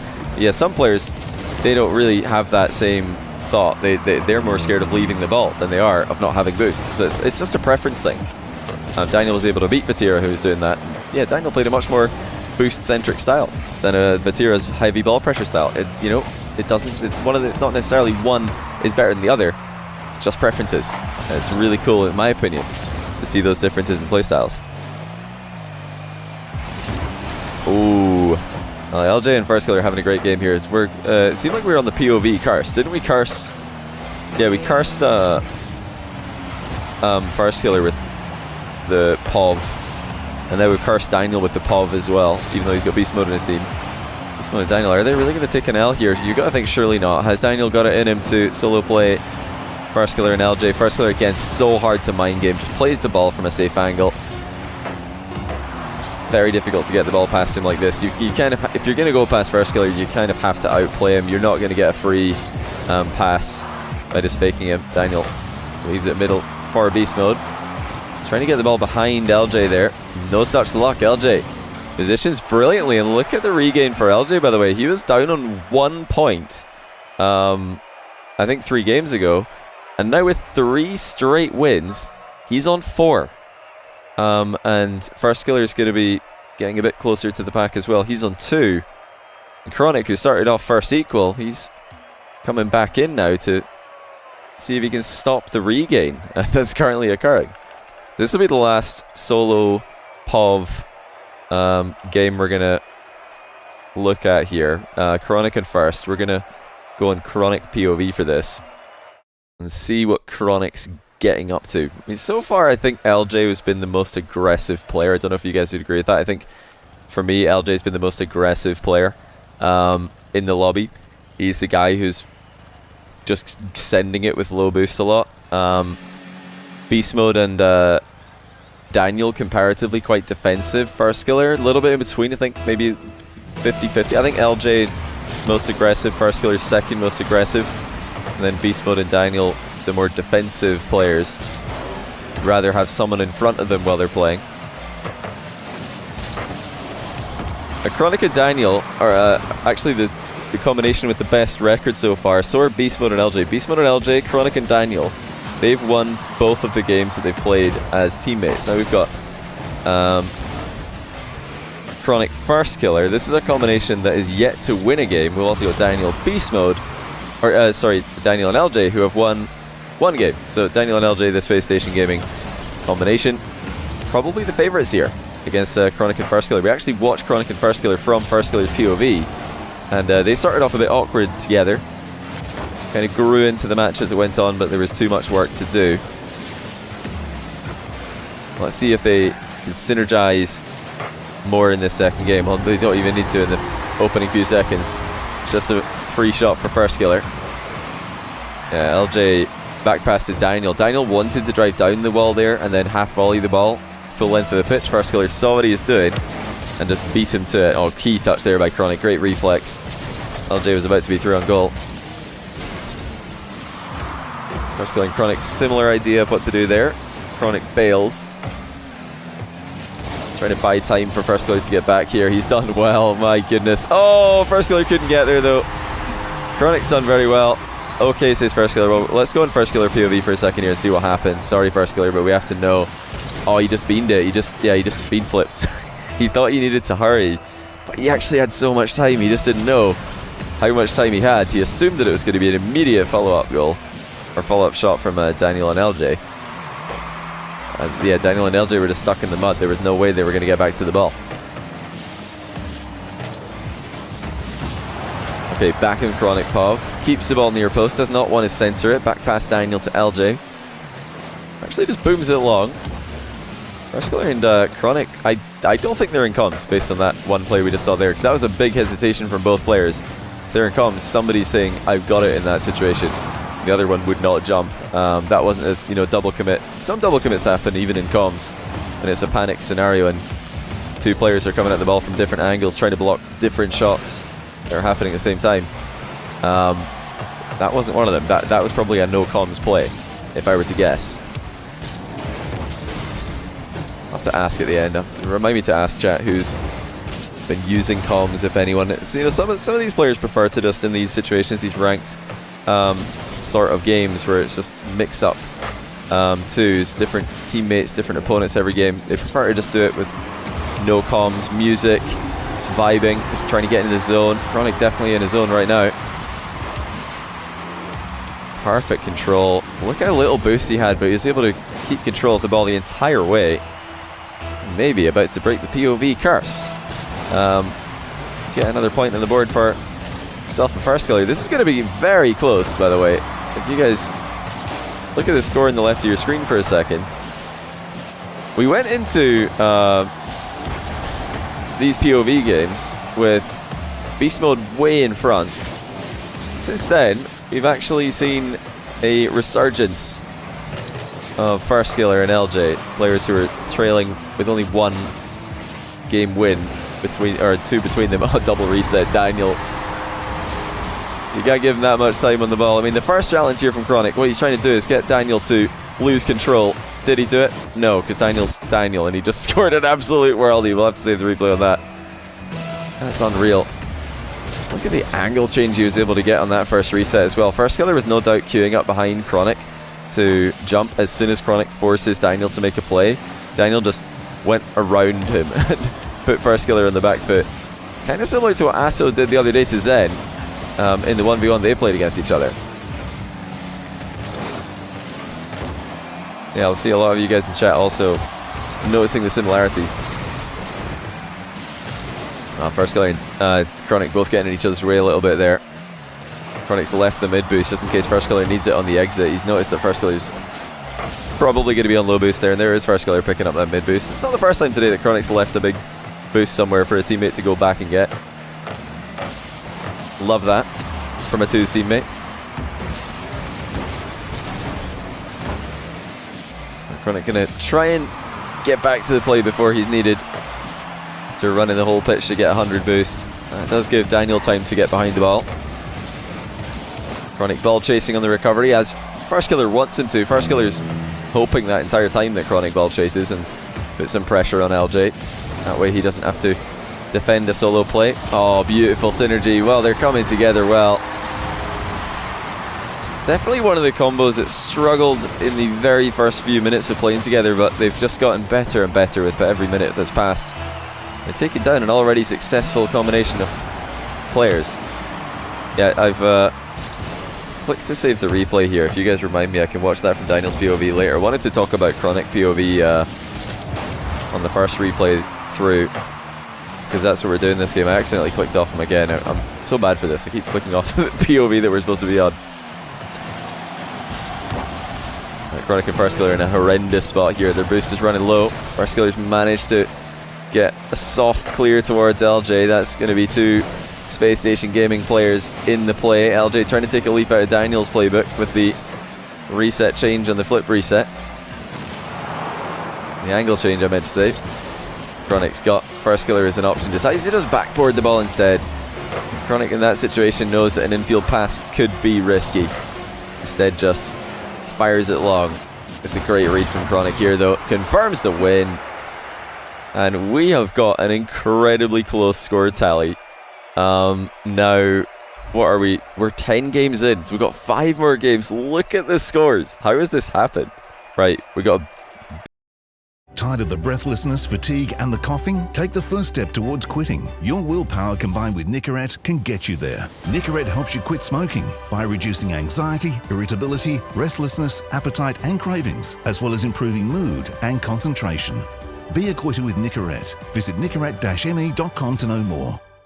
Beast mode first against Chronic and Daniel. Ooh, this is a very interesting match. Chronic and Daniel are currently 2-0. This is their third and last game that they're going to play as teammates in this lobby. Well, let's see if they can win it together and get the perfect 3-0 score. The only combination that was able to do that in the France Mix-Up 2 session the other day was Zen and Vatira. They went 3-0. And the only combination in the France Mix-Up 2's session that didn't get a win at all is actually Exotic and Vatira, the 2 teammates. They lost 3 times. So this is one of the combinations in NA that has a chance to go perfect.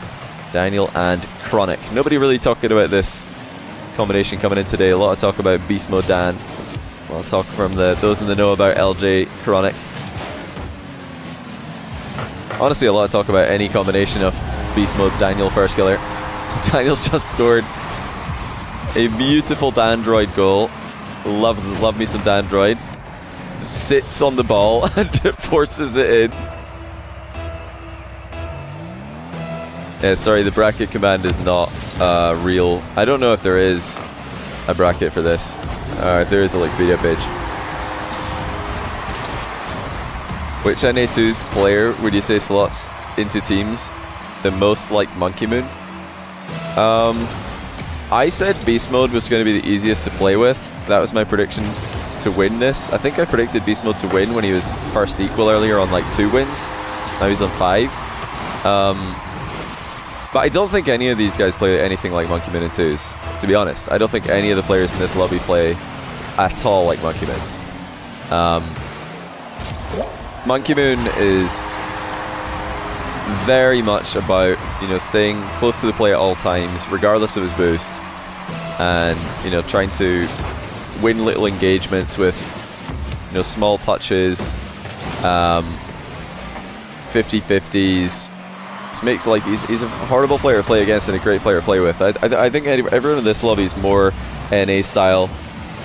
Go get 100 boost often. You'll almost never see Monkeyman doing that when his teammates got the ball. He'll almost never go for the 100 boost. He'll always follow them. So I don't think any of these guys play like Monkeyman. But,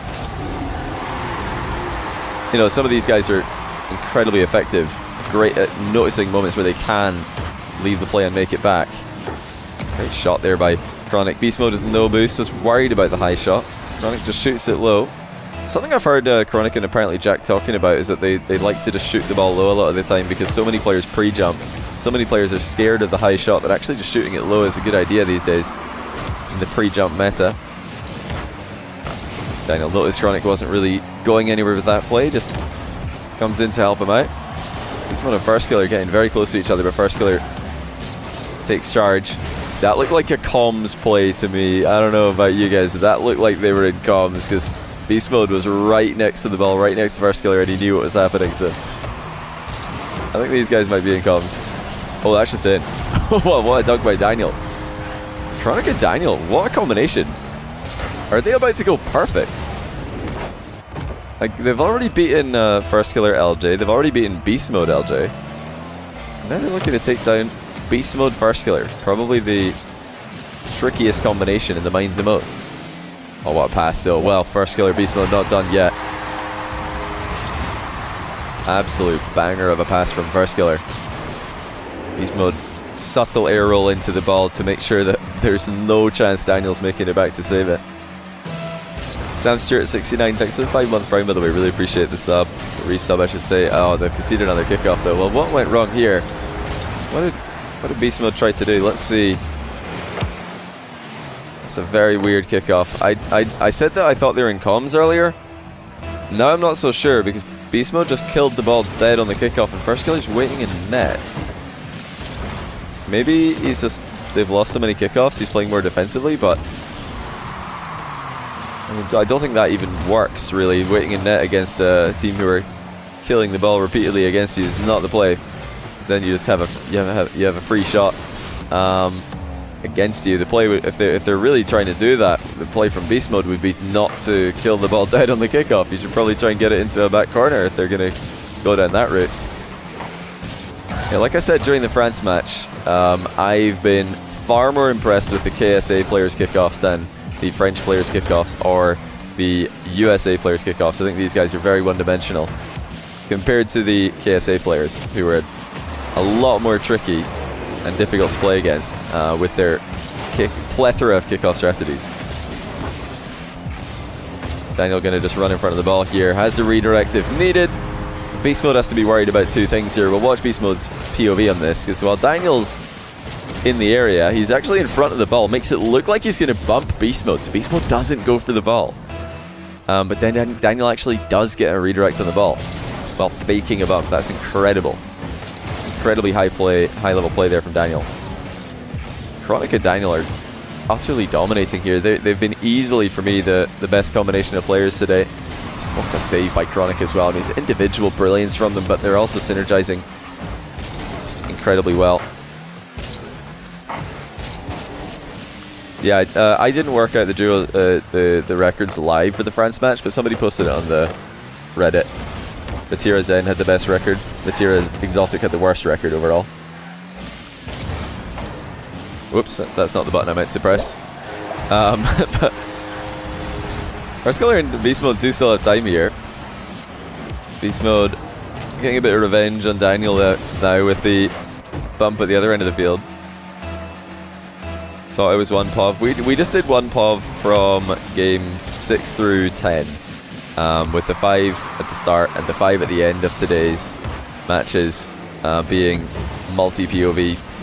So, you know, if you guys want to take another closer look at any individual player, you can go back and watch that game from them. If you want to play like them, you can just watch the game that I have of them. Obviously, one game is not enough to completely download a playstyle, but I think you'll get the idea. It's also just for me, I think for me watching these games, it's helpful doing that just to see what exactly these players are thinking, because you never really know what a player's thinking until you go in their own individual POV, and then you can see, okay, he went for the ball because of this, or he didn't go for the ball because of that, or he thought this was going to happen, so maybe something looked silly, but really, from his POV, it was quite understandable. You know, you need to try and get inside the mind of the pro if you're really going to appreciate what they're doing. It's very easy to, especially if you, I'll show you another silly POV. If we look at it, the game from this angle, which a lot of the time does happen, you know, this director camera, wide angle, it's very hard to tell what the players are trying to do in any situation. Because, like Daniel right now, Daniel's just stuck on the backboard, I wonder what he's doing. But really, if you're on Daniel's POV, you'd see why he's there. Oh, he's actually reading the shot the entire time. And all of these micro adjustments are because of the play that's coming towards him. Oh, because of that player moving around in front of him. I think you can only really appreciate high-level Rocket League in player POV. Huntsberry D, thanks to the Prime. Welcome back. Welcome to the channel, I should say. We're going to get another win for Chronic and Daniel momentarily. That puts them on a perfect 3-0 score together. Phenomenal stuff. Don't think anybody coming into today had Chronic Daniel as a winning combination on their own scorecard. Look at this though. We've actually got 5-5-5. And then 3-4. LJ, First Killer. 2 players. We've got some work to do. First Killer's going to be sitting out of the next game before joining in for the last 3 matches in a row. LJ's getting back in now. We'll see if he can get the upset win on Beast Mode Daniel with his all-time favorite 2v2 tournament combination, Chronic. This is going to be a banger. This is the match everybody wanted to see at the start of the day. We've got Beast Mode Daniel against Chronic LJ. I think Beast Mode Daniel have beaten them twice in 2 different tournaments. But Beast Mode Daniel did lose earlier on today, I believe, as well, didn't they? Yeah, they lost to First Killer LJ, so they haven't been the best combination today, and they won't be, regardless of the outcome of this game either. I'm most curious to see what LJ is going to do after his 1-game break here. He's just sitting back letting Chronic challenge for him. Oh, it's a nightmare scenario for LJ. He's done very well there. Chronic did not force really anything much to happen with his first challenge. Not that he could. Beast Mode Daniel made it so difficult for them. And don't forget, you know, LJ coming back in now to play 4 games in a row and finish off, hopefully for him, as strong as he can. He's trying to help Chronic go Universal number 1. If Chronic can win this, he is top of the leaderboard. And that would make him the favorite to just win the whole thing. It'd be very surprising. I don't think many people expected Chronic to be the guy at the end of all this. I think if Beast Mode Daniel or First Killer won this, no one would bat an eyelid, but Chronic and LJ coming in as slight underdogs, I feel. They're showing that they absolutely do belong at this level. Shows you how close all the players are at this level as well, just like in the French matchup. Although someone can start off poorly, they've got the ability to regain, they've got the ability to come back. Daniel in Beast Mode, looking for an opening. Been difficult to find. Chronic intercepting on the backboard there before getting the counter-attack started. Am I doing a Canada one left to right? I don't know who the, I was actually saying to my chat earlier, I don't know who the 5 best Canadian 2v2 players are right now. Because a lot of the Canadian players in RLCS, like, I don't know if they even play 2s. A lot. So, probably the 5 best 2v2 players in Canada are ranked grinders, not RLCS players. Or maybe a combination of both. I really don't know. I don't know. I'd have to do some research for that one. Canada's one of the more difficult ones to just throw together quickly. Other lists I find very easy to, you know, get 5 names that I just know are absolutely top tier because of ranked and RLCS were England, Spain, Germany, Netherlands. These were all very simple. Brazil. Very clear who the, you know, maybe not who the absolute 5 best are, but very clear who 5 world-class players are. Double reset from Chronic here. Daniel deals with it with the defensive reset of his own. Both teams are just trading flip resets at this point. LJ lets Chronic come into the play. Chronic's actually landed very poorly here. This is going to be defensive work required. from LJ. Heavy touch from Daniel makes it easy for him. The demo does not, though. Chronic closes the distance. Great challenge by Chronic. Beast Mode and Daniel are piling on the pressure here. They want to go joint first, and actually it would be completely level between the two. They both have one game that they're going to sit out after this one is done. Oh, what a cut. LJ completely reads the back pass. And it might be the upset win. It might be Chronic #1. Beast Mode tries to back pass to Daniel. LJ completely reads it. Very impressive stuff. Getting a bit of revenge on Beast Mode Daniel for all the tournaments they've lost against him. I think they've lost 2 tournaments against him. To make it sound as if it's even worse than that. Chronic passing back to LJ there. He knew his shot was likely to be intercepted, so they're just wasting some time. Playing keep away. Not able to keep the ball away from Beast Mode Daniel for too long. That's Daniel to Beast Mode. Very high pass. Looks like Beast Mode was expecting it to be a bit lower. And here comes LJ the other way. He's actually got the ball past Daniel. It's going to be 2-0.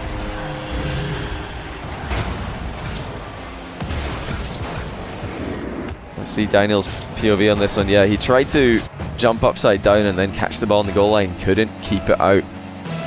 Witty Seal, thanks for 22-month Prime, by the way. Welcome back to the channel.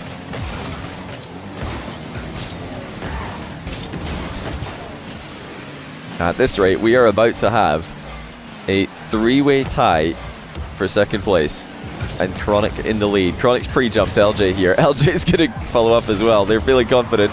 Well, honestly, with a minute left, that might be a bit overconfident. Indeed it is. Beast Mode punishes them. I like the pre-jump. LJ following up as well. Probably unwise. Booming clear from Beast Mode. My goodness, he launched that. And did Chronic and LJ get a bit ahead of themselves here? Did they get a bit too excited? Let's see if they can hold on. Close this one out. Daniels cut the rotation, beat LJ to the ball. Here comes Beast Mode. Wants the ceiling double. Backboard is there for him as well with the reset. Oh, blocked well by Chronic. I think Beast Mode had that. LJ 3 boost. Slow playing. Blind jumps over Beast Mode's bump. Chronic's moved in right next to him. Now you can do that in twos when there's not a lot of momentum in the plate. A bit more safe to advance close to your teammate like that. If you know it's not likely that there's going to be a big 50-50 going over your head. 20 seconds left. LJ and Chronic still the favourites. Good run from LJ down the line. Tries to demo Daniel on the exit. Doesn't contact him, and actually Daniel nearly sniped a long shot. LJ expecting Beast Mode to be up jumps early. Beast Mode's on the ground waiting for him, but still Chronic and LJ find the clear they've been looking for, and it's enough. Chronic is winning. He is just straight up winning. He is right now #1 with 6 wins. I believe out of 9 games. I think he's got 3 games left. No, sorry, he's got 2 games left.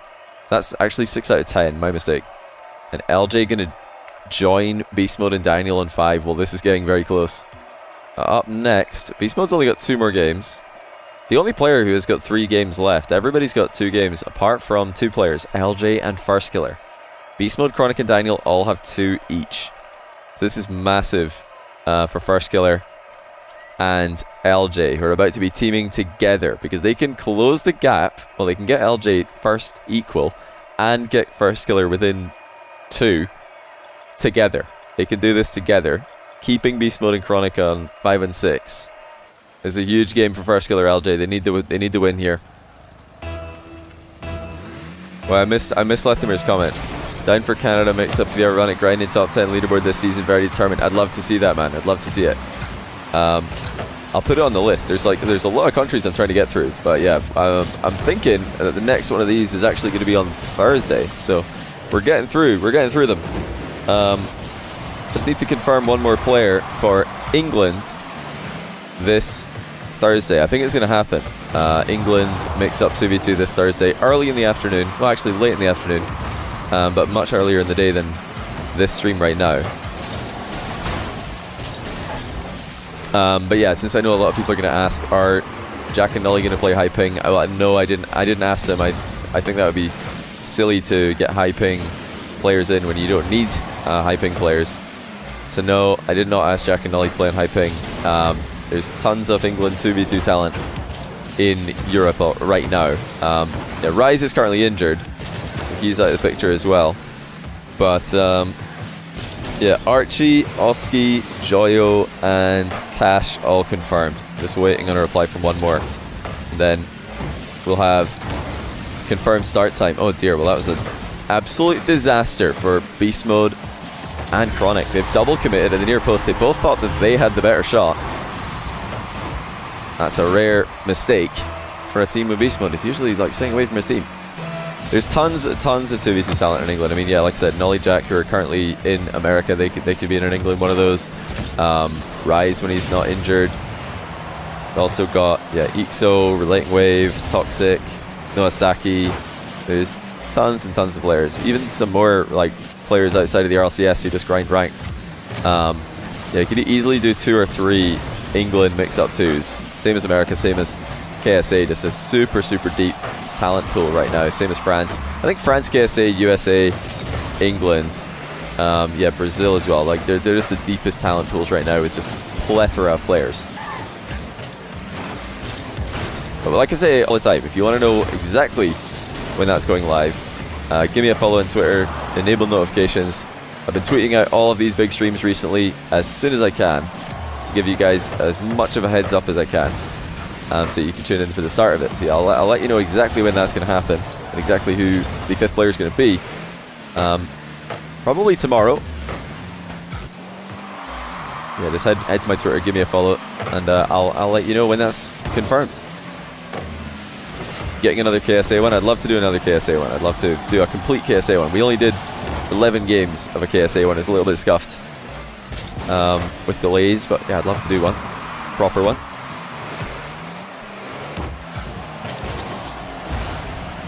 I'm ever going to do a boat pyramid, the best of all time. I mean, that would just be like who's the current best players, right?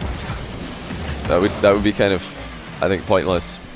I think what we should do, instead of a boat pyramid or a goat pyramid, is we should do a poat pyramid. Poat with a P. The plastic of all time. Who's the biggest plastic of all time? Because right now, I mean, if we're going to, you're going to chuck 2 people up there like we did with the last one. You know, Rise is calling out, he's been calling out Jarby for being a plastic goat. Recently, Dazarin's kind of like joined the conversation after ditching NRG for Gen G, the bandwagon. So yeah, maybe Dazarin's on top of the Pope pyramid right now. I'll have to give it some more thought. I've not really calculated the outcomes yet. I need to get in the lab with that one. Also, I definitely want to do a top 25 player predictions for the Winter Major in the coming weeks as well, before the major occurs. So it's another thing to look forward to. I'll be announcing that on Twitter also. I have to keep saying this, but yeah, so many people ask, when's this going to happen? When's this going to happen? When's this happening? I'm like, follow me on Twitter. Follow me on Twitter and you'll know.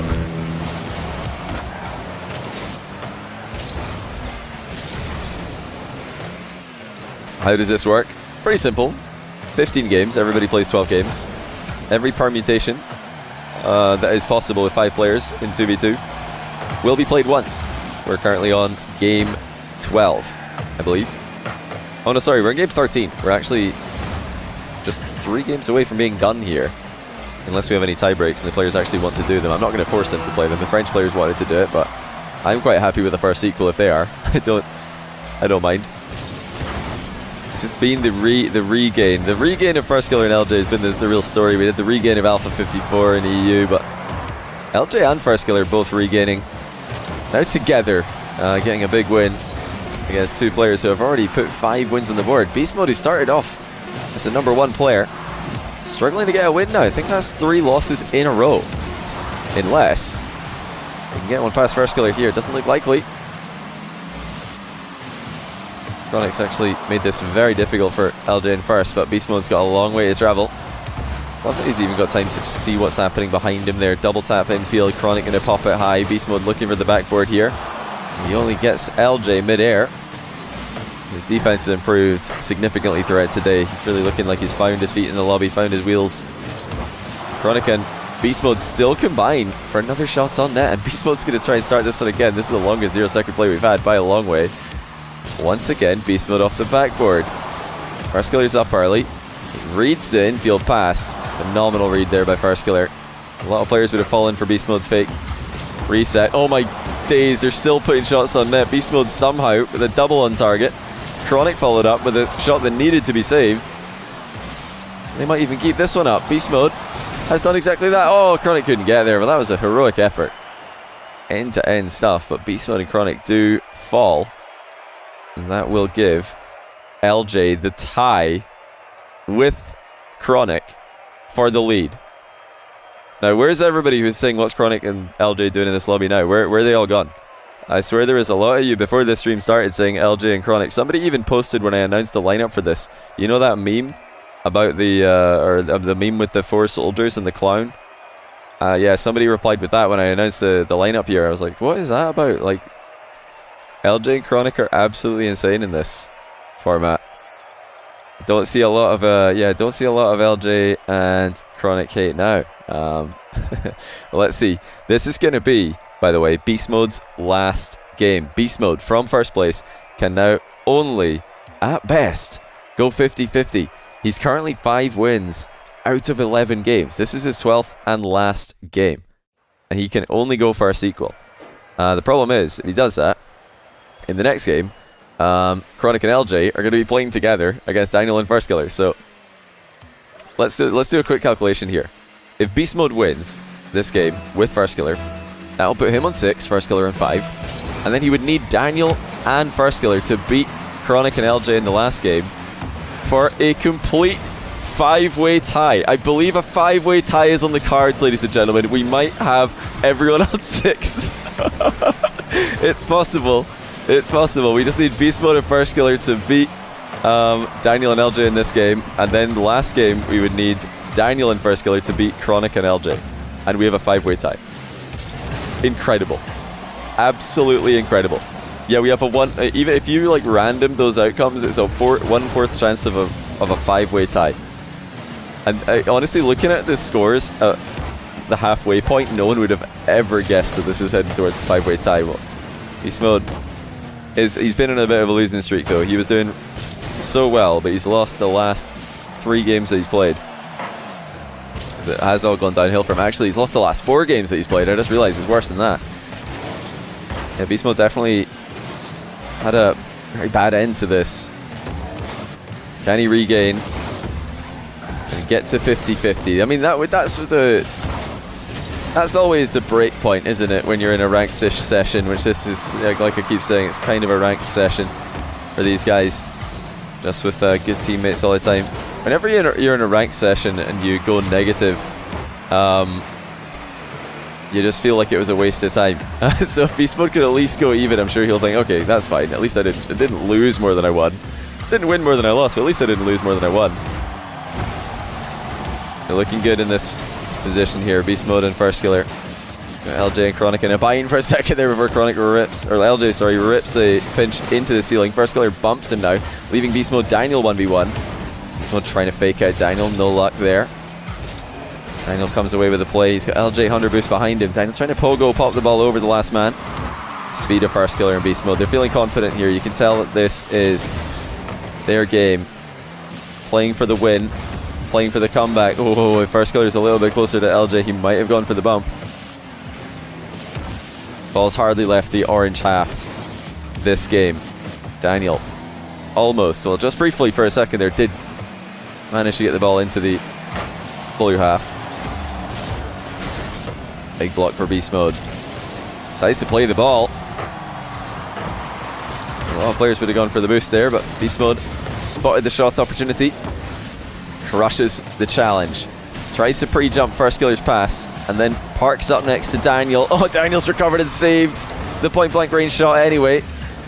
Now here's LJ in the breakaway. Defensive pinch from Beast Mode. It's gone back middle off LJ's touch. Well, that was a bit wayward from Beast Mode, but it ended up working. First Killer lunges off the wall. Only finds LJ now.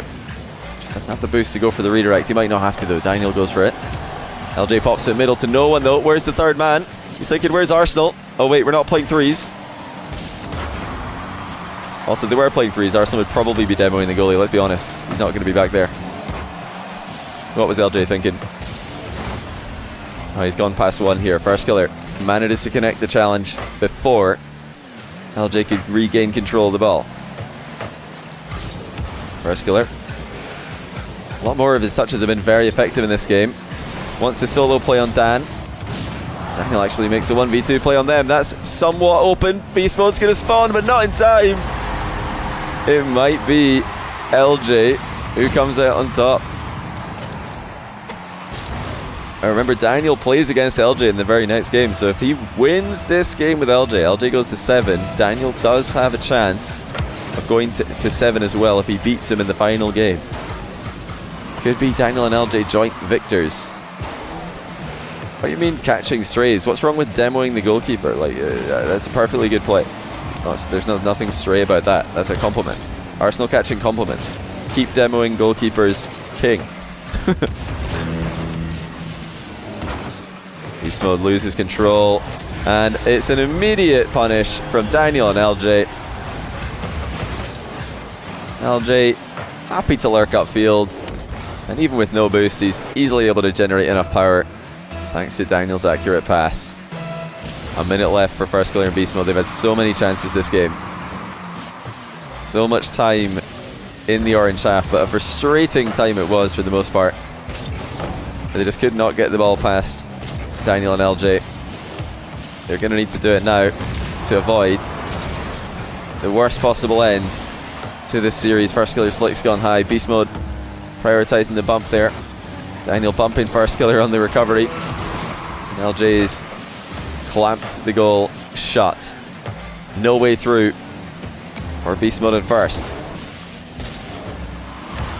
One final push that they need to work, but it's not going to. LJ is on an absolute tear. And Daniel's right there with him. Daniel's been a very consistent performer throughout today, getting good wins early, good wins late. Still in a shot to get first equal here in the final game. But that is the end of Beast Mode's challenge for the win. He's going to be pretty unhappy about how that's ended for him. If that is going to be confirmed last place at the end of today, last equal. How things stand, we have LJ in the lead, Chronic and Daniel on 6 apiece. And now we're going to have LJ and Chronic playing together in the last game. So Chronic cannot win. Chronic can only get second place. If Chronic and LJ win this last game, Chronic will be second, LJ will be first, Daniel will be third, Beast Mode, Verskiller, fourth, fifth.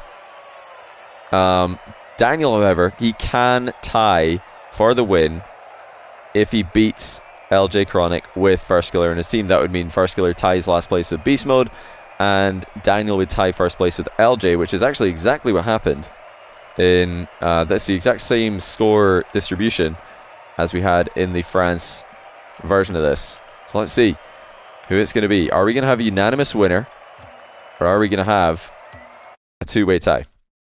Was it Alpha 54? I think it was Alpha 54 in Europe who was on 4 points going into the last game.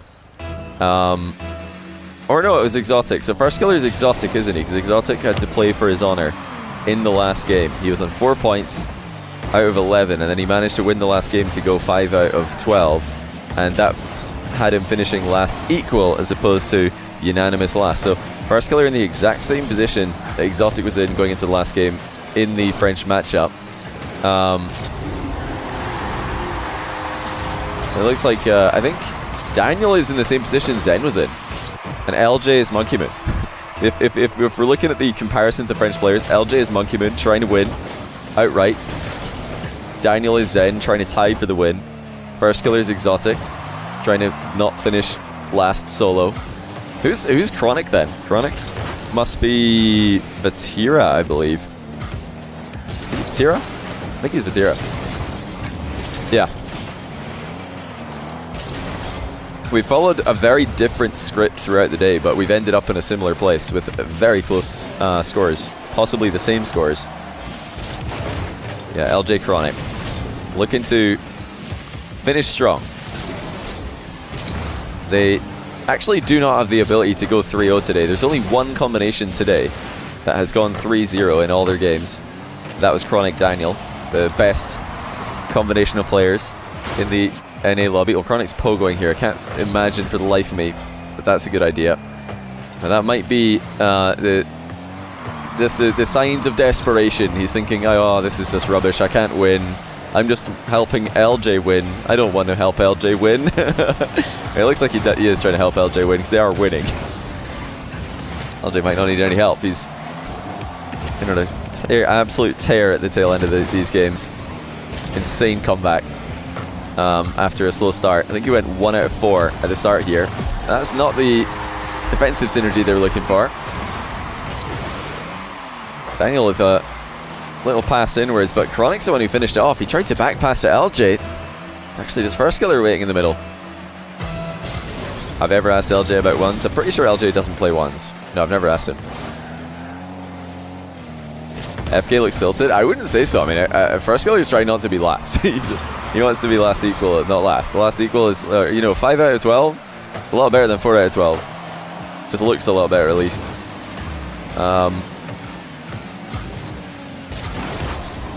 First Killer is a true competitor. He really doesn't know how to switch off his competitive streak. Like, I've really never seen him in any instance not giving it 100%. Daniel intelligently backs off, knowing Chronic probably has the ball. Good chase back from First Killer, but it's more work needed. What a save by First Killer as well. LJ threatening the double. First Killer bumped Chronic out of the air, turned around, or actually he just kept going and saved LJ's shot as well. Yeah, 5 is only 2 away from 7, but if he's on 4, LJ's on 8, which is double. Yeah, it would look a lot worse. It would look much worse if LJ's on 8 and oh dear, well, direct shot. Chronic passing the ball to Daniel there. Don't think he expected LJ to miss it, to be fair, so he wasn't lining up for the shot. Anywhere else would have been better. Yeah, those are the 2 worlds that we're in. First Killer trying to go on to 5 wins, keep LJ on 7. Yeah, I agree with chat there. Yeah, 4 to 8 does not look anywhere near as respectable. I mean, it isn't. It's half. Yeah, what would we do then? I mean, I don't know if these guys want a tie break. Maybe they're just going to be like, I'm pretty happy with first equal, to be honest. I don't mind. LJ's going to say, I don't mind being first equal with Daniel. Because the tie break would be LJ and Daniel playing with... Well, one of them would be playing with First Killer. One of them would be playing with Beast Mode. I'm sure Daniel would want to play with Beast Mode. And LJ First Killer would have to pull off a Monkey Moon and Alpha performance. Oh, this is dangerous territory. Chronic does well to keep it in the corner. We've got a minute left. Still a possible decisive finish here if LJ and Chronic emerge the victors. Near post double attempt by Chronic. Oh, he's got the accuracy, but First Killer's there.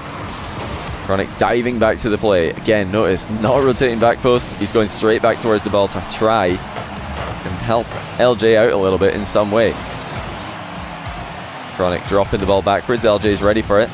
Set up for the flick. Wasn't what he wanted. He's actually turned a bit slowly here. Leaves Chronic alone for a second. But once again, rotating straight back towards the ball.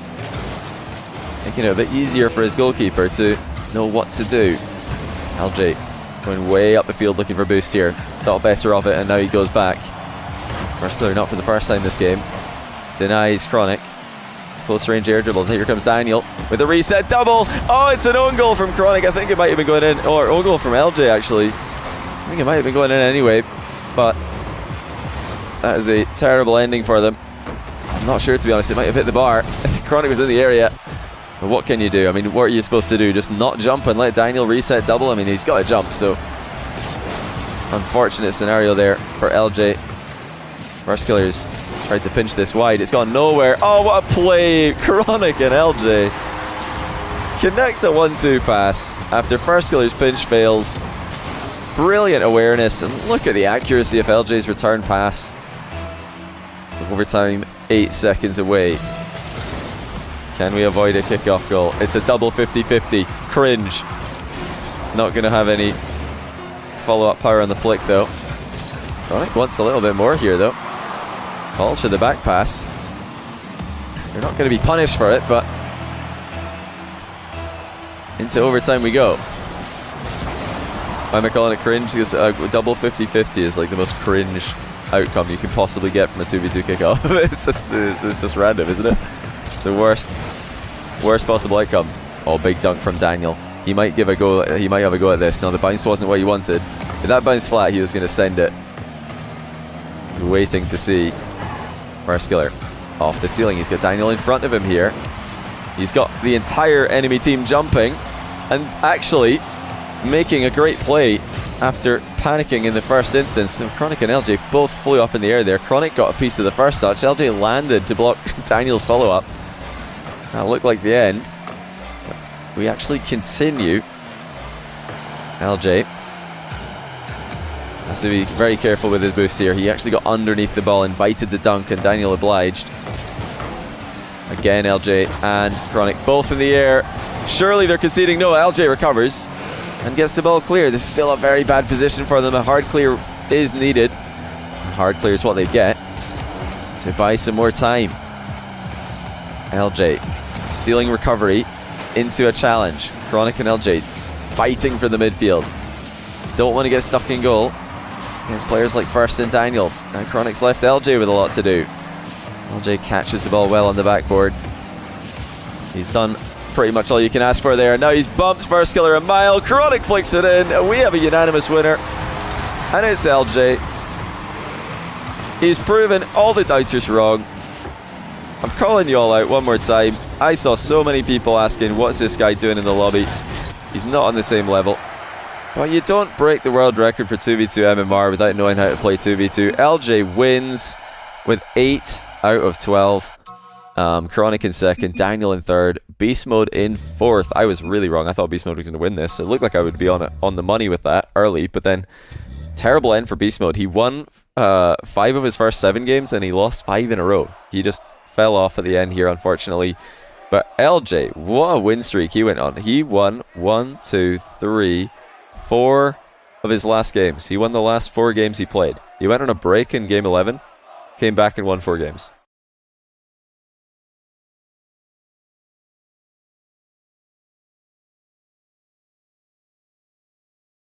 Hey guys, welcome to the stream. It is time to reveal the real top 20 teams in the world rankings, and also another 3 rankings which are completely wrong. But we'll get into that in a bit. How are you guys doing? First of all, I've got to welcome my wonderful guests here, representing North America, the established and the esteemed analyst T-Bates, Yummy Cheese Man from OCE. He's woken up. He's in the future. That's Stumpy, like myself, staying up late. From your countdown, I just couldn't handle it. The production value next level. It is pretty impressive, I will admit. This is one of my higher production quality streams. I've had to write out 80 different numbers and put in 4 face cams. This took longer than I would happily admit. I didn't realise you put this much effort in. You normally don't. Yeah, no, I really don't. I don't. If anybody saw the NA versus EU stream, you can absolutely know that I don't. Wait, I didn't think that was your stream. I thought that was Turbo stream, wasn't it? Yeah, it was Turbo. It was actually Turbo. It was Turbo stream. He took over. He took over. He's winning Caster of the Year, actually. Esports Awards, from what I've heard. I hope he does. That would be amazing. Guys, what we're gonna do, we're gonna reveal our top 20s. We haven't told each other any of our rankings, so this is all gonna be brand new. So we're gonna reveal our number 20s. I'll type them all in. I'll put the regions next to them in case anybody's not sure what a team is, where they're from, and then we're gonna see what everybody has to say about that. But we've got a lot to get through, guys. So without any, if there's no objections, I think we should get into number 20. What do you guys think? I think so. Honestly, right, looking at these lists, like when I was going through it, it is so hard to figure out like 15 to 20 because there's only so many NA teams that I can put down there. So I don't know like how we can sort of fit anybody else in. So I've already got like OC and Sam well above there. Like, don't worry. So I don't know. It's just going to be big. It's so intriguing. There's no way our lists are going to be anywhere similar to each other's. They're all going to be completely wildly different. T-Bates is going to have 10 American teams at the top. What was it, T-Bates? What did Dazarin? You showed your list of Dazarin just to make sure that you weren't completely crazy. What was it you said again? He said it was interesting. And that's coming from Daz. Like, oh my god. Oh, I can't wait, honestly. Right, guys, I think what we'll do is we'll start with Stumpy, and then we'll go to Yummy, and then T-Bates, and then myself, and we can just quick fire them all off. We're not going to stop after everybody talks and go over it. It'll just take too long. So we have to go, we all have to reveal our 20s, starting with Stumpy. What's yours? Okay, number 20, I thought, kick it off how I mean to go on. It's a North American team. We are looking at Susquehanna Sonics. I think they belong down number 20. They're chilling. They're a decent team, don't get me wrong, but end of the day, like a lot of these teams down in these bottom spots, they're probably going to be competing and getting wins off each other anyway. Okay, Yummy, what's yours? I wanted to reveal the team first that had no chance of getting on the list, and that was Team Liquid. Big shout out to Team Liquid at like about number 100. Yeah, they're also not on mine. Spoilers, they did not make mine. Wow. Crazy. That's insane. But I had to go with the OCE boys. You know, had to get them on here somewhere. A team that's not going to be on anyone's list, Renegades. Okay, right. That's interesting. T-Bates, coming over to you. What's your number 20? Alrighty, so Yummy's stuck with his region. Stumpy came to my region. I'm not even going to say my own region. I'm going to go to ME here. I'm going to branch out already off a rip. I got Falcon Esports coming in at 20. I just think they are really solid. And with the stipulation that Johnny sent us yesterday about how we're ranking this, I think they're probably like the 20th best team in the world. Okay, that's interesting. I forgot to mention that, but before I go into, I'll explain to chat what that stipulation is after revealing that my number 20, hold on, let me just double check my actual list. Yummy, you're not going to believe this, mate. I've also got Oh, let's go! We already agree. What? This has all gone wrong. We're supposed to go there, and then CJ will choke again, and then they'll lose every single match. Naturally, so yeah, of course. I don't believe this. I mean, we're supposed to disagree. The best part is Stumpy being like, oh yeah, this is a solid team. T-Bates being like, yeah, Falcons are really good. And it's like, I'm putting Renegades here because they're bad. Right, Yumi, don't just wait. Just wait. Hold on, before you all go completely crazy. So, for chat, because I did forget to mention, thank you for reminding me, T-Bates. I did tell everybody, so because this is cross-regional, and you can't actually have OCE teams playing against anyone else because they're on the other side of the world. The only way that this could happen is in a hypothetical world. So the hypothetical world that we are making our lists in is a imaginary LAN with 1 month preparation. So if every team had 1 month to prepare and scrim against the other teams, this is what the rankings would end up as. That's what everybody's done. So, my opinion on that is that the only regions that benefit is Middle East, OCE, and SAM. I think those are the three regions that benefit. So I've ranked those guys a little bit higher than NAEU, who might have otherwise populate the list. What have you guys done?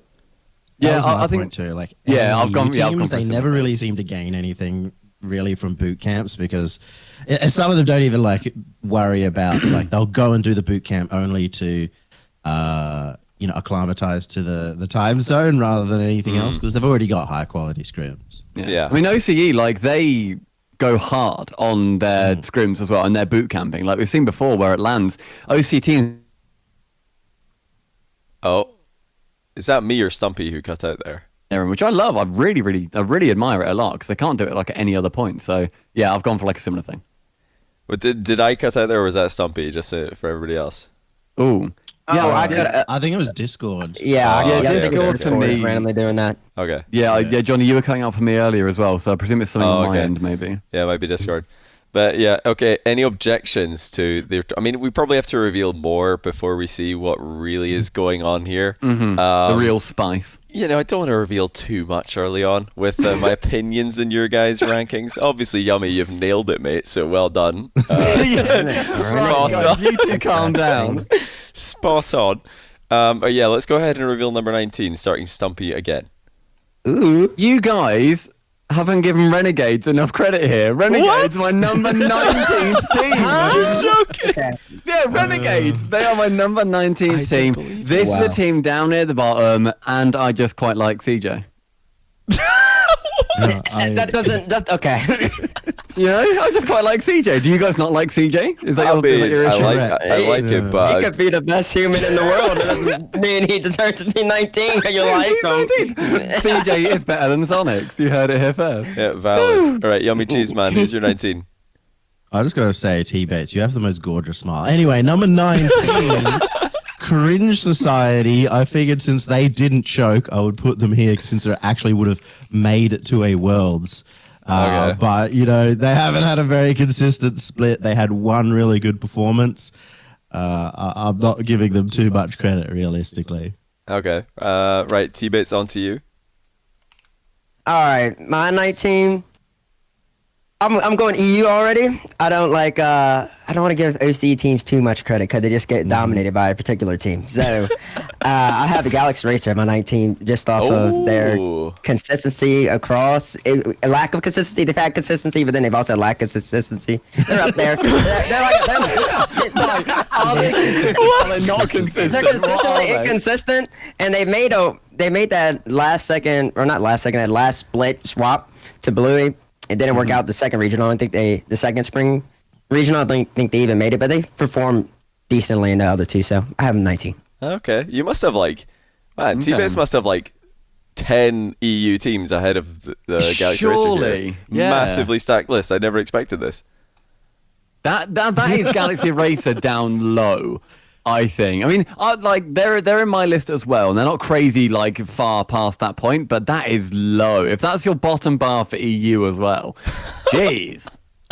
Wow. Well, we'll reveal all later, but for now, my number 19. I can only imagine this is going to cause some problems, but I'm going to take the test from EU 19. What? Wait, what did he say? Dignitas. Dignitas, yeah. Are you kidding me, Johnny? With a month of scrims and boot camping. With a month of scrims? Yeah. I mean, they've been losing. What have you guys been watching? I have never agreed with T-Bates on anything, and this is what has united us. I'm just wondering, what teams have you forgotten? Because there's some better teams above Dignitas. I think 19's pretty good. After a month of scrims? Yeah, but the other teams are scrimming too. I didn't really put my EU NA teams up because of scrims, because I think they're all going to kind of stay the same, except a few. Yeah, but who's not going to choke on Dignitas, T-Bates? Tyler Penn. Is that what you're talking about? Penn is not going to choke. Yeah, wait, time out. Oh, Dignitas at 19. There's just no way you put that low. I'm with T-Bates here. Johnny, there's one team in particular on this list who everybody's going to benefit scrimming against. And I think Dignitas would love to scrim that particular team. I think you know what you're talking about, too. And so, I mean, there's just no way they're that low. Give Jorius the LAN experience. Yeah, but that's the thing. They don't have any LAN experience. It'll be their first LAN. So it'll be a month of prep, though. Yeah, but I back Verge and Panda to both get Jorius and Jack up to speed. I think that's all they need to do. There's no giving people experience without experience. Have you heard their comms? Can you imagine what it would be on LAN? I'm back, zero. I go, you go, I'm back, you. They're going to be speaking a new language. They're going to be making up new languages on LAN. It's going to be so crazy. I don't know. But hey, listen, I think it will all become clear later why I've got Dignitas 19. I think you guys have probably just forgotten a bunch of teams if you don't have Dignitas at 19. But we'll see. All right, let's continue. Stumpy, what's your 18? My 18th team is a team that has actually looked pretty good recently, and it is version 1. I think that they've looked pretty good on like a boot camp. They might do pretty well. Do I back them to do incredibly well? Not really. I think 18th is honestly quite fair. All right, Yummy.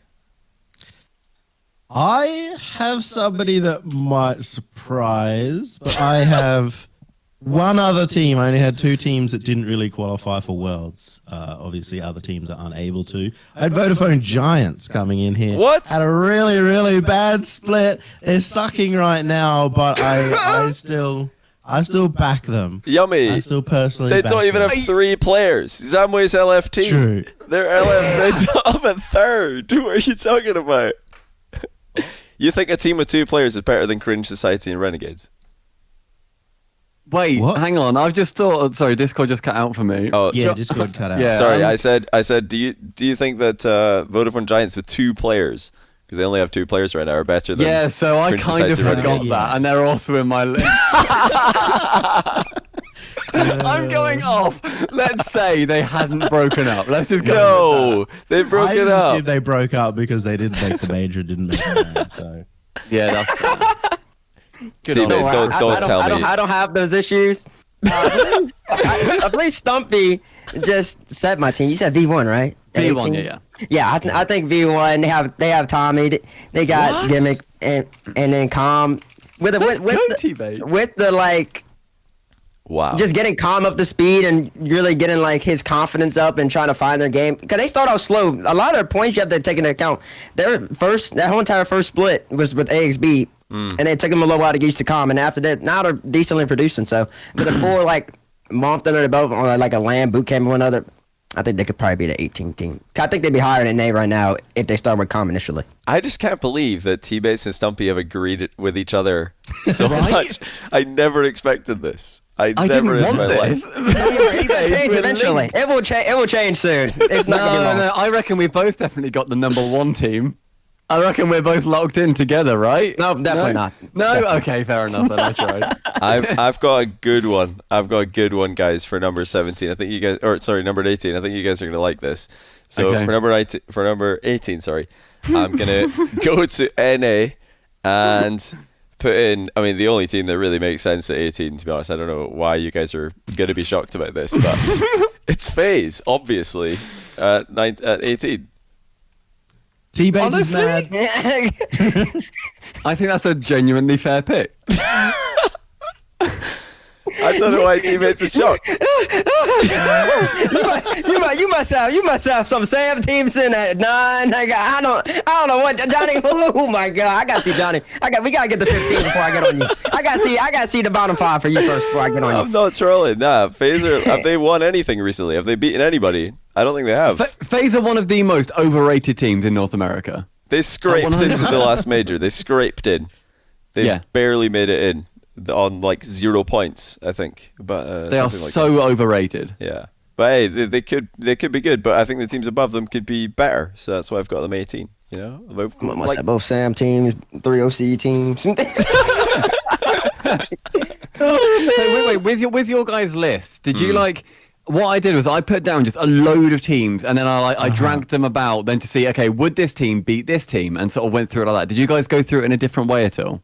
Kind of like that, yeah, sort of. Okay. I grabbed a shotgun, loaded the teams up, boom. They just landed where they lie. It was all heart for me. I was just like, I like this team. Bam. Yeah, well, let's hope for the best. Okay, let's continue though. We're only at 18. There's already fireworks. So okay, let's continue. Same order. Stumpy, who's your 17?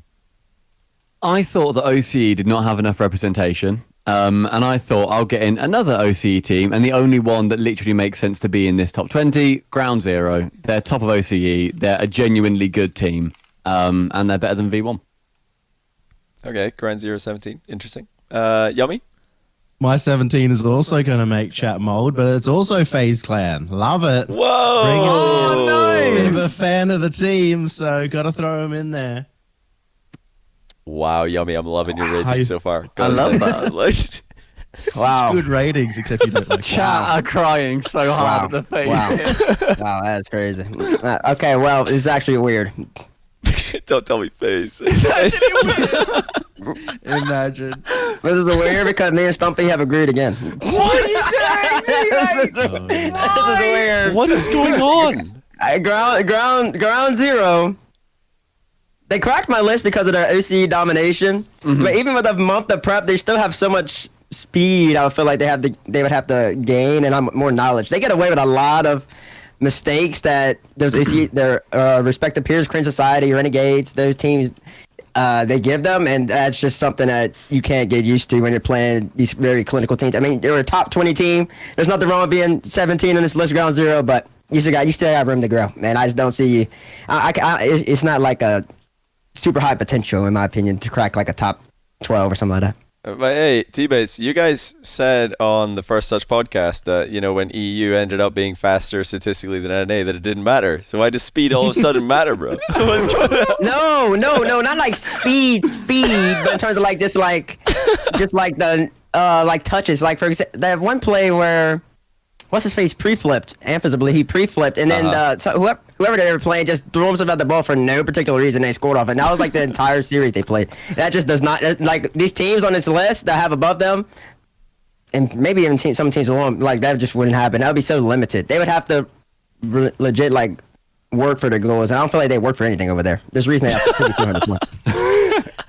Yeah, I mean, that's why boot camps are super important for the OCE teams. They're like, if I was to say like where they are right now, I think that's fair.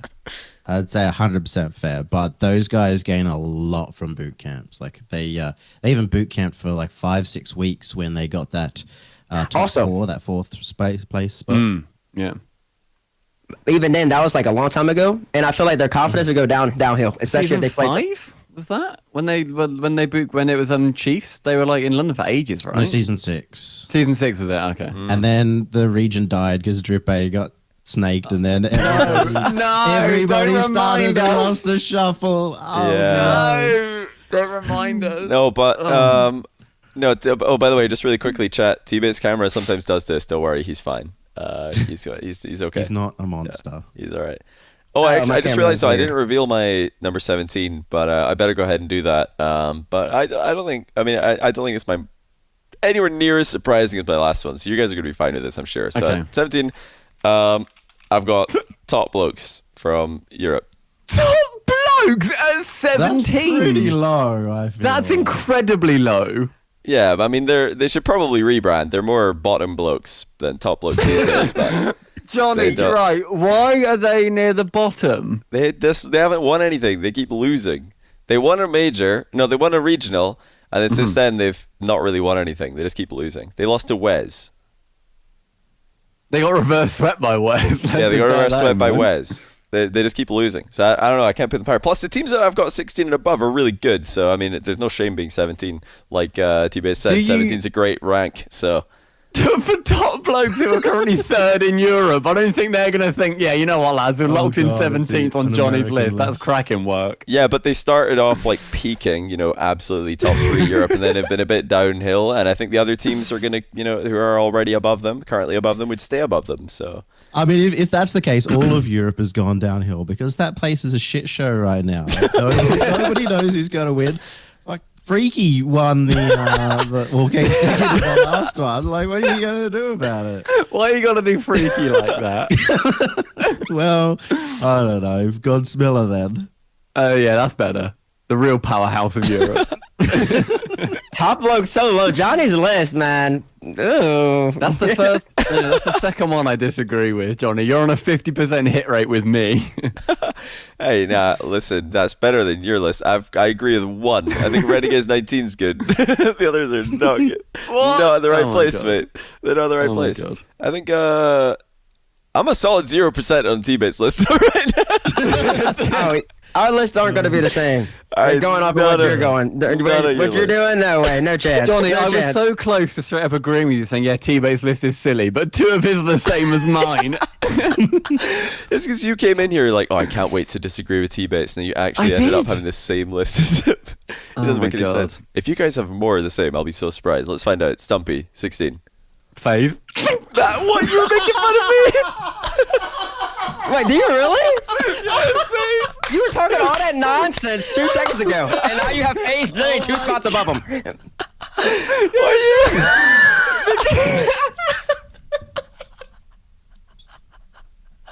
This is that moment. This is the Quinn Lobdell moment where he's like, you have Panda this low, and then he also has Panda this low. It's the Quinn Lobdell moment. Now, I was saying, for you guys, I never disagree with FaZe for you guys. I think FaZe are the most overrated team in North America. They haven't won anything. T-Bate's face. They got picked up, and they've just been sort of relatively mediocre, if not trash. So I think FaZe, they are a solid 16th. And you know what? They must be pretty happy with that.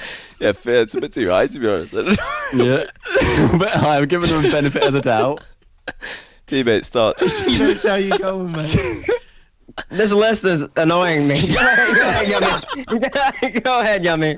Oh wait, I got to remind myself. Mine is 16. Oh, I can't. Oh yeah, I put Solary in here. The massive chokers, Omega Lol. Yeah. Oh my goodness, they have not won a single event, even though they were meant to. They somehow make it to LAN, even though they weren't meant to. We saw them at the last RLCS, that with some coach we won't name. Choking there as well. They're meant to be a good team. They have some good results this split, but not good enough. Not good enough to do well. Okay, interesting. T-Bates, 16? My 16. I base a lot off of just like new. I put a lot of stock in the new rosters, and my 16 are the Susquehanna Sonics. They had like a whopping 200 points or something the first split. With J. Russ, whatever, added Raul, I think in spring actually, and they've been producing, and just even a month of experience, they've even beaten NRG. They have a terrible grid, but I mean it's grid, and so you sell your own like nominations so short. You say it, then you're like, yeah, but they also they're kind of trash. So I kind of let everybody know, like I'm not being biased or anything. So yeah, so Sonic 16, I like it. If they had a full prep, I think they'd be better than Ground Zero. So. Yeah. Okay. Interesting. I think this one, I mean, it might be the most annoying one yet. Not sure. But I believe in it. I'm a believer in my number 16. And that is South America's True Neutral. Do you think True Neutral are above Top Blokes? Yes. Face. Well, no, let's face it. We all agree with the phase one.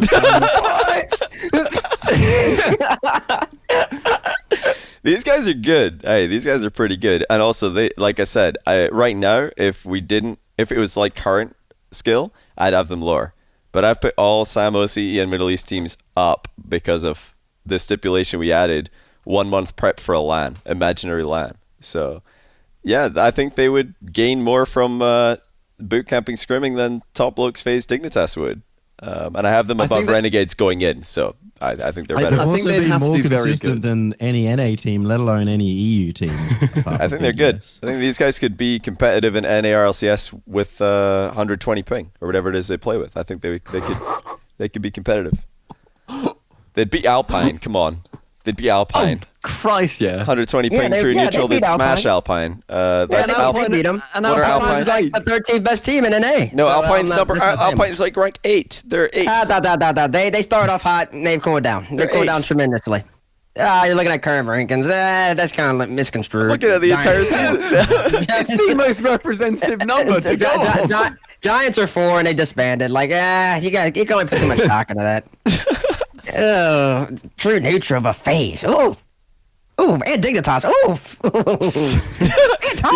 These guys are good. Oh my god. They got no fear. These guys are super confident. I think this is like the current top SAM teams are better than SAM's ever been. They look more complete. Like the whole region, not so much, but I like the top 2. I think they're pretty good. My biggest issue with South America previously has been just the unbelievable number of just stupid mistakes where a lot of teams just didn't go punished for them. And that's something that I really want to see them learn and actually get over. Same thing with OCE, to be honest, where like they've got the speed and they can get and they can do amazing mechanical plays, but then they'll leave their like the goal just completely open, or they'll just whiff a relatively easy hit, and it's really frustrating to see. So I don't disagree with that choice, but I disagree with who you've got below them, if that makes sense. Yeah, okay. Fair enough. I think we should get into the top 15, guys. Stumpy, over to you. I've got to kick it off with a little bit of maybe not even a wild card, but a region that I've not represented just yet. We've not looked at Europe, and we're going to wait to look at Europe. This is Sandrock Gaming in at number 15. Oh, wow, okay. Teammates, what's wrong? He's out of here. I just love that there's no possibility of nobody being mad. No, the best part is like there's probably somebody in chat. There's probably somebody in chat who just left, and they think T-Bates just left because he's angry that Sandrock are ahead of FaZe, but actually T-Bates is angry they're this low. I guarantee. Sandrock Gaming. Yes. At 15. Yes, mate. Absolutely. After a month of preparation. After a month of preparation. After a month of scrims. Yes, after a month of scrims. Yeah, I think 15's good. I think 15's a great place Do you to think be. that's too high or too low? I don't know. I think that Sandrock utterly clap phase after a month of scrims. they and definitely teammates, did. I want those two sides of your brain to attack each other now. No, T-Base wants them higher, Stumpy. He wants T-Base them wants them way Oh, higher. you want them higher? Yeah, way higher. Where? Okay. I won't ask to see where they are for you. Okay. Well, I'm intrigued to see where you want them. Wow. Okay. This feels natural now. Me and Okay, T-Base you guys are disagreeing. going to This is hate me good. for this one. I think that is 100% fair, and I hated myself for putting them here. I really want to get rid of them, but it's Guild at number 15. They just won the last event, and so they've got to be in good form. But other than that, I really, really hate performances across the last 3 events. This is like Stumpy. I've got biases. renegades in here. I like CJ. I don't Yummy. hate I them for, hate like, the Guild. people. I hate their performances. Yeah. But they're the champions. What? Personal They are bias. the champions. Yeah, I didn't like putting them anywhere, realistically.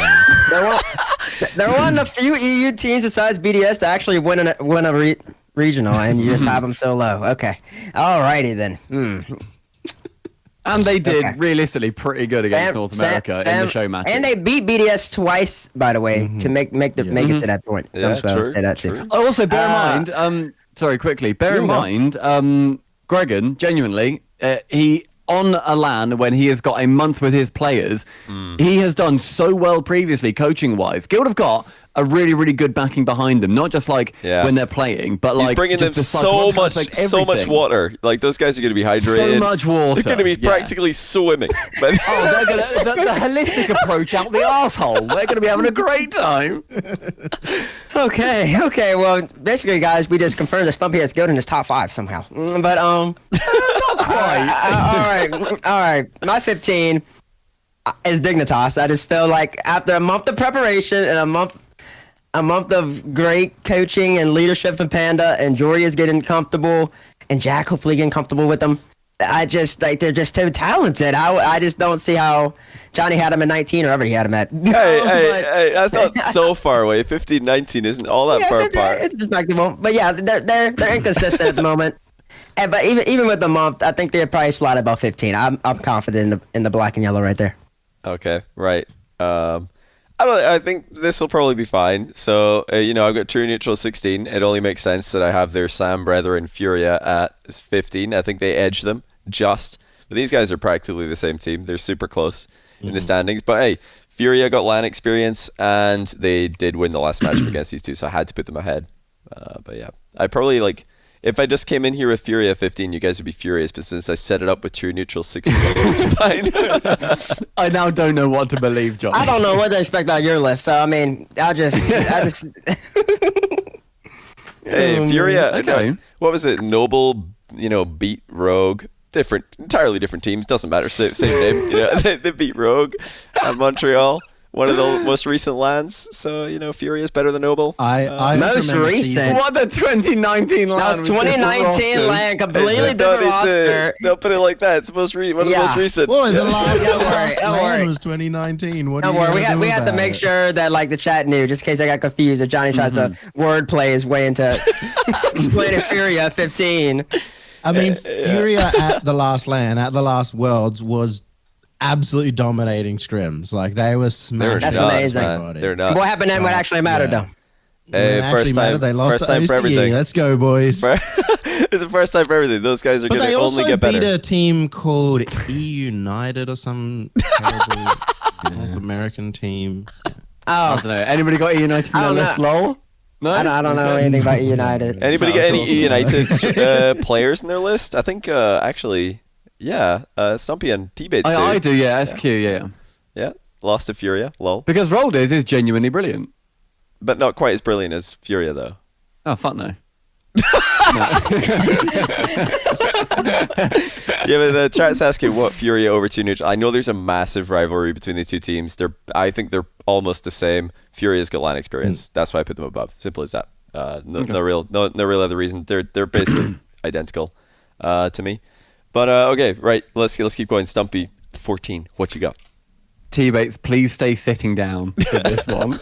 Please just think calm thoughts, because I have put above Sandrock Gaming Galaxy Racer.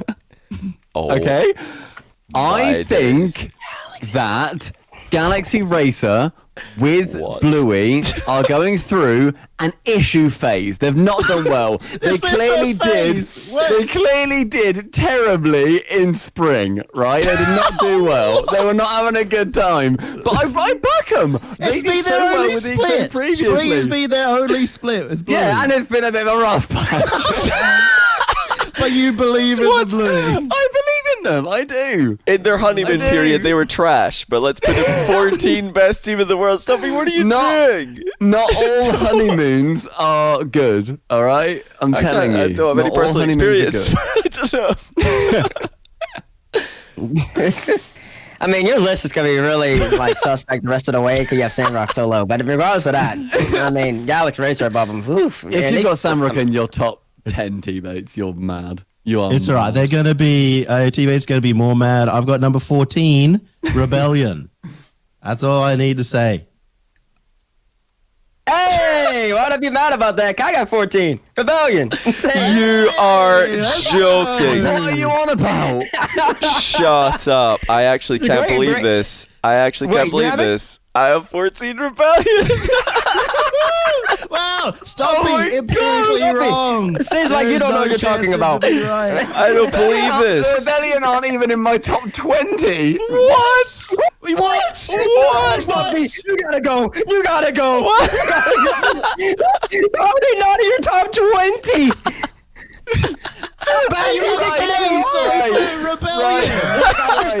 No, your top 10 has to be just legit EU. Just get NRD 13. Just say NRD 13. Let's get out of the way. I'm just gonna say, I think I forgot that Rebellion were former KCP, and I just looked past them. Even if you didn't, oh no. He probably would have 18 though. Anyways, even if he did, like, remember they were KCP. All right. Stumpy, be honest. Where would Rebellion chat? Rebellion is the new org for KCP. For anyone who doesn't know. Okay. Yeah. Where would honestly, they be? Genuinely, I completely skipped them out. Where would you have put them? Wait, do you have KCP on your list though? I did. That would be fun. Around this spot, I'd say 14th. Can I be part of the 14 gang? You just like get rid of Galaxy Racer entirely. Down. You're just delete Galaxy Racer. Everybody down. Sonic's your 21st now. Let's just slot in Rebellion. No, I'm gonna leave it like this. I think the fact that you forgot them needs to remain in transcript. Yeah, it's there. It's there, and it's never going away. Oh, that's so funny. They're just not relevant enough for Stumpy to remember them. God damn it. If it said KCP on Wikipedia, that'd be well in here. But no. Yeah, what a bargain, man. Anyway, right, Stumpy, what's your number 13, though? Oh, it's a team that doesn't bloody exist anymore, Johnny. It's Giants. They don't even fucking exist, and I put them in at 13th. Stumpy's list is all over the place, guys. They did still exist. 13? Stumpy! Why 13? They've had the worst split ever. Listen, I brought you in here so we can have an EU majority. What are you doing? Yeah, and the EU majority is doing? He's putting EU up there. What are you doing? It's like it's the bias cover. Right, look. Just I didn't know Giants made it that high. Just move on. Fine.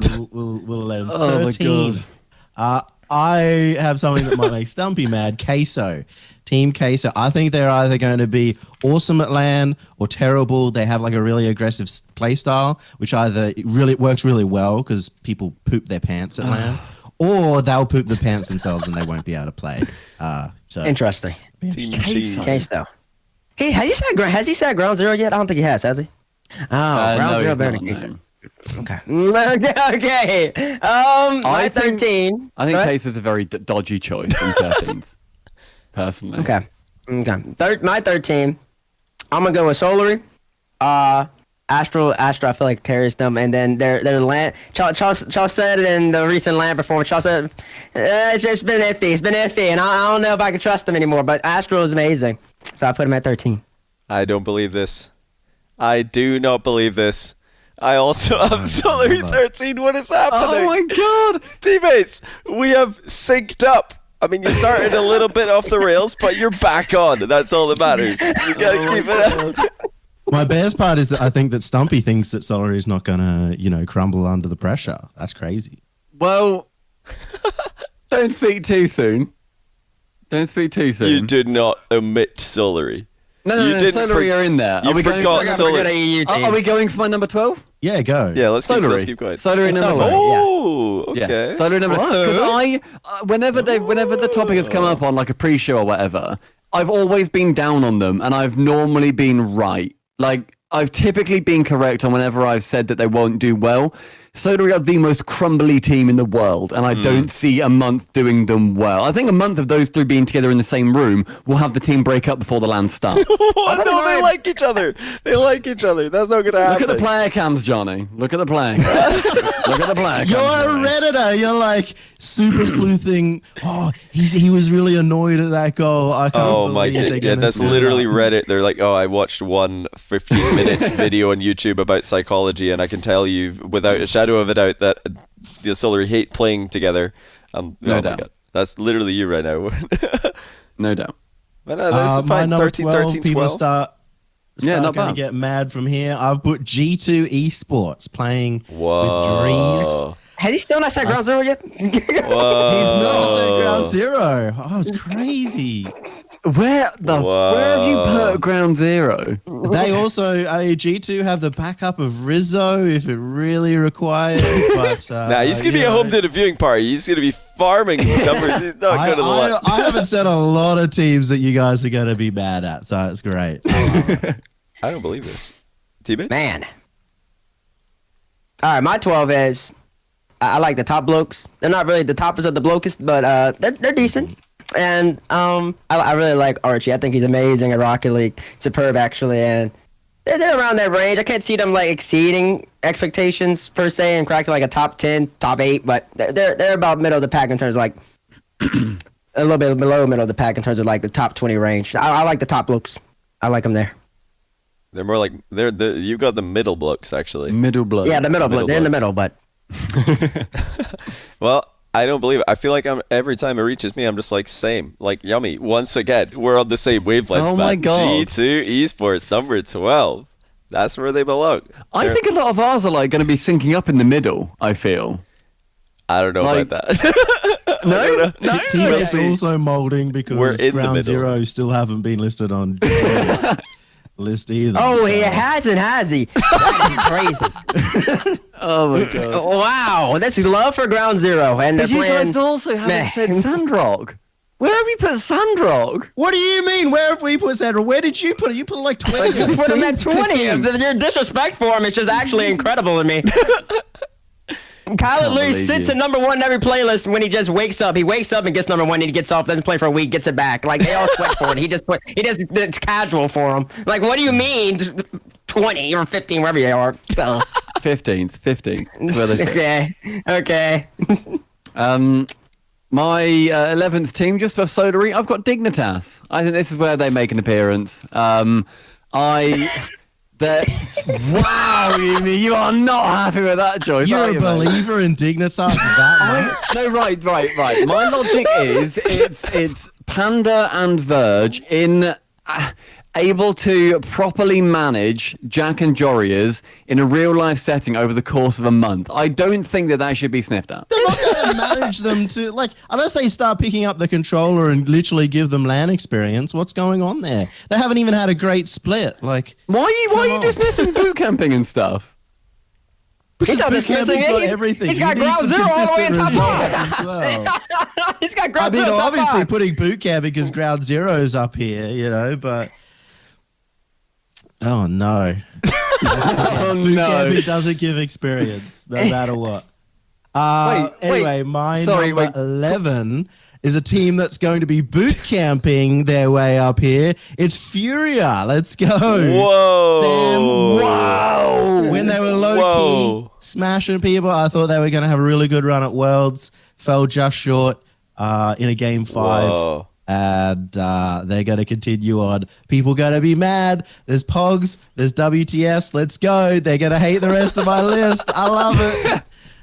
Whoa. That is so high up. I thought I was going to have Fury the highest, Guaranteed. I genuinely did. No.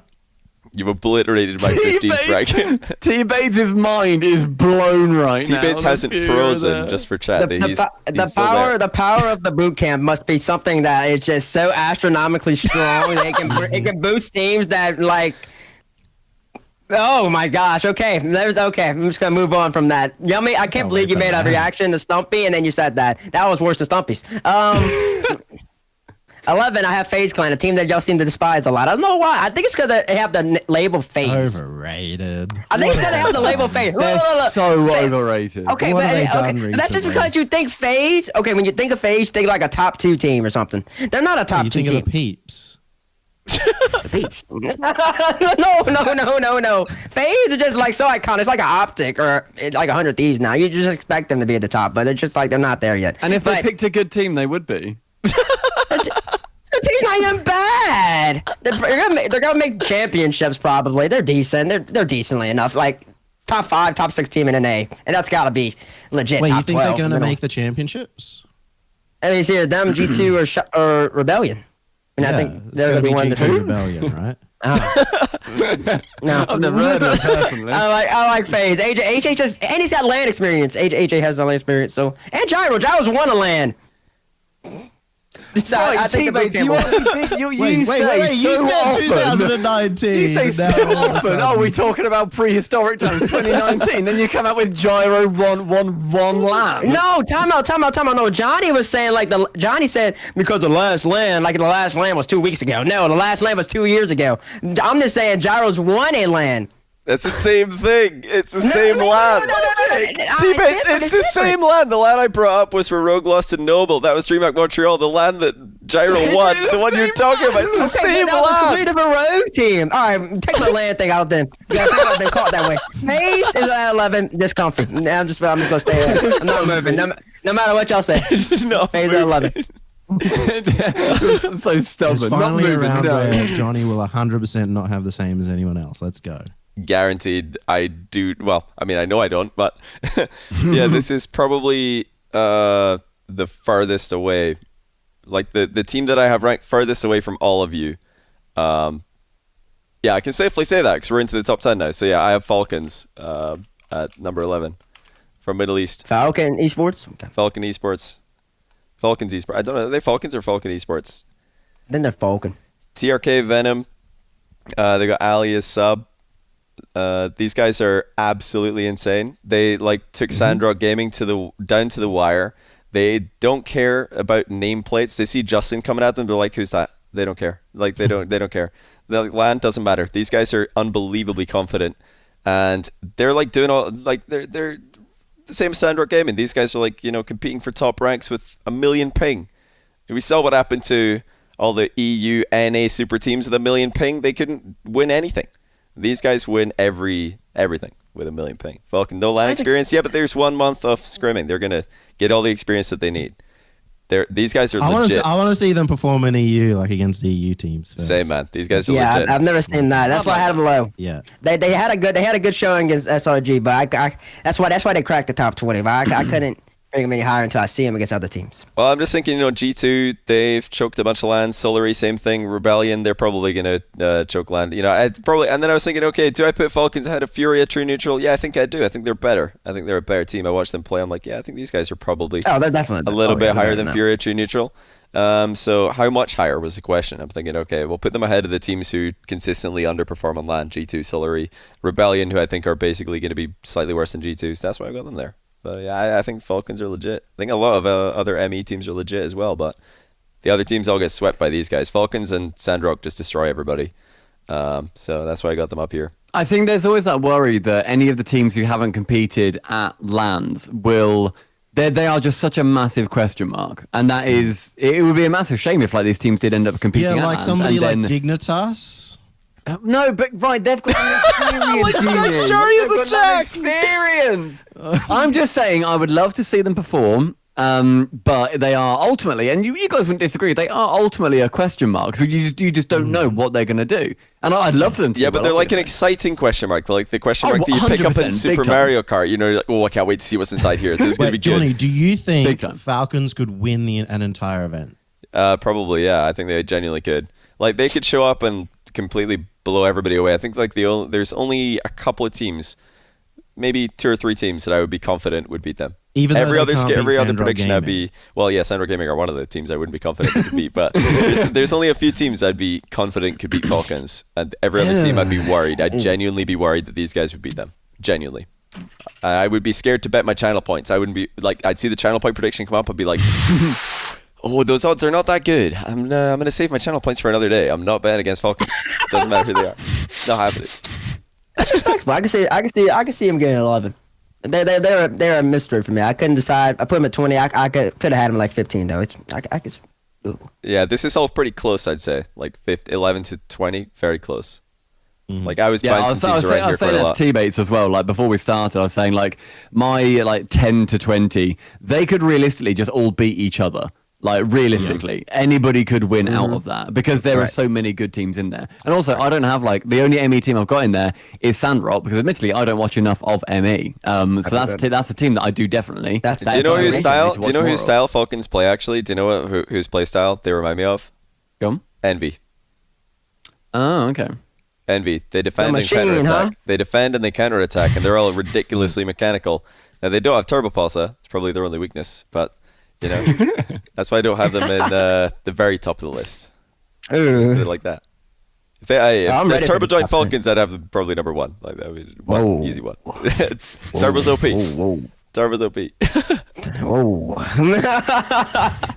Anyway, I think it's time that we break the top 10. Stumpy, break us in gently, please. Can you keep this somewhat sane? In at number 10,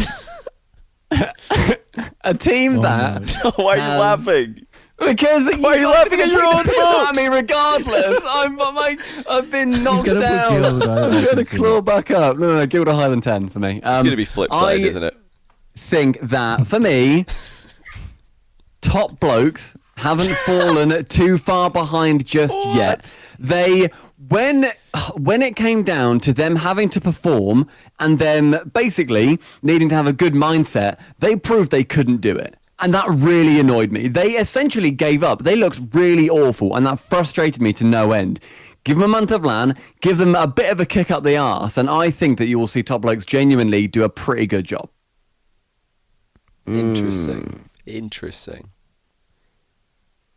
Well, my number 10 still going to give a heart attack to T-Bates, and he's going to start understanding why my list is a little crazy. Number 10, True Neutral, Sam.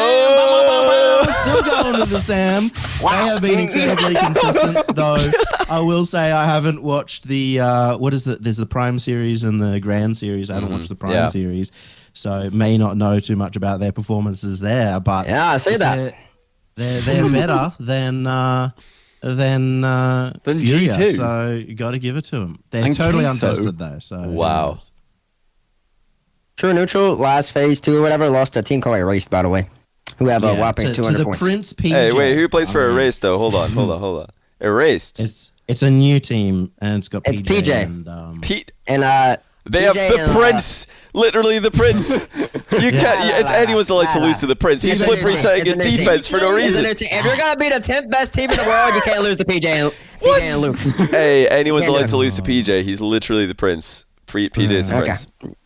He flip resets in defense for no reason. Nobody's pressuring him. He can see that nobody's pressuring him. He flip resets on people in defense just to send a message. That's PJ. True Neutral at 10. Woo! That's crazy. Well, you have them at what, 1, 2? Where do you have them? Yeah, you haven't put them in your list yet. When are they going to come in? Oh, you want me to break it to you? There's no Sam team in this list. What? Yeah. I mean, in fairness, I'm literally with. Trust the Americans to forget about other continents' existence. Oh no, I knew it existed. I looked at it. For the Sam fans, for Ground Zero to make this list, they had to do a Ground Zero that 5,200 points. They dominated the region. True Neutral and Furia, there's no separation out of the two, and I just don't think either of those teams with a month experience are gonna ingratiate themselves and put themselves in a top 10, top 15 worldwide if you can't even separate yourself from the weakest region. So if True Neutral were worse, you'd have Furia in here, just because True Neutral are a worse team. No, it's not.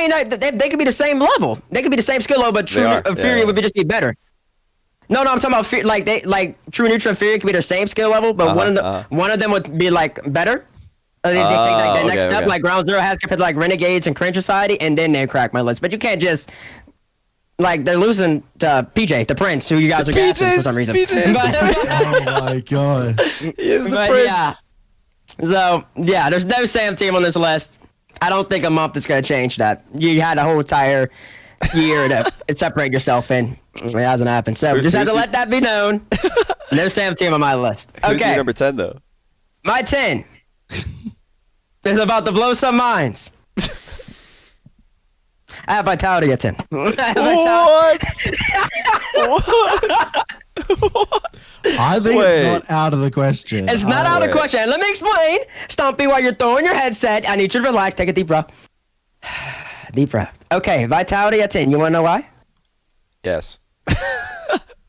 Okay, they're at 10 because their two major points, like how they get their points, mainly come from the majors. Now, you can say they're performing when it matters. Blah, blah, blah.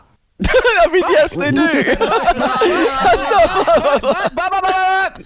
There's a whole bunch of other regionals, and every single event matters. BDS has proven that. Ground Zero proven that. Every single event matters. You can't take days off or weekends off and then just get your points on a major. It doesn't work like that because it's going to come bite you. It's going to come bite you. And over the last split, they've been mad. They've been mad.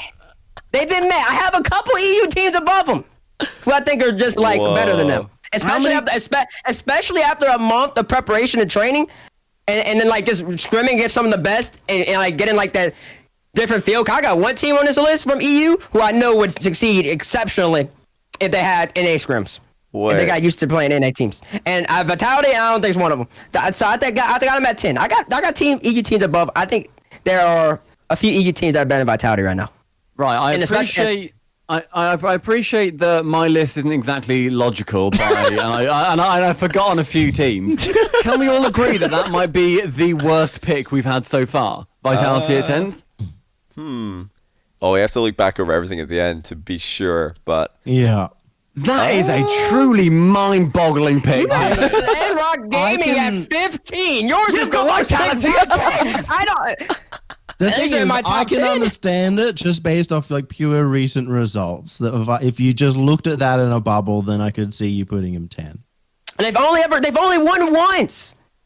Guild's won as many regionals as them. You know that? Yeah, but then the major finals. Look at the points. They have K-Dop. They've got thousands more points. Guild had scrub at the beginning. You think K-Dop and Fairy Peak, when they have a month on boot camping, won't just do a fantastic job? K-Dop has gone to so many grand finals, so many lands. Let me stop you right there. You would think that after getting slapped by BDS 55 million times over the course of the first 6 months, you would think they would have boot camp by now and try to figure out something so they could actually compete against BDS. But matter of fact, instead of competing against them, they've regressed even more, and now they're even worse than it used to be. So I don't think that month's gonna help them. I don't think it's helping them because they've had the opportunity. Boot camping for online tournaments is ever the play. I feel like it always would make a team worse, and like provenly so. I mean, only 2/3 of BDS are boot camping. Bear in mind.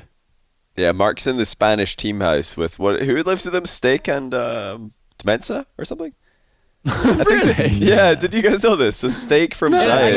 Yeah, I think Demensa lives at Demensa from Queso, Steak from Giants, and Mark from BDS all live together. They just like whenever one of them wins, they just like start egging the other guy like, "Way, you're buying us tapas." Yeah. It's class. Imagine. So they don't need team matches. Yeah, so I got Vitality at 10, and I think that's just based off of what I've seen. So, but you can't say that. You've got your eyes closed if that's what you've seen, mate. And that's coming from number 2.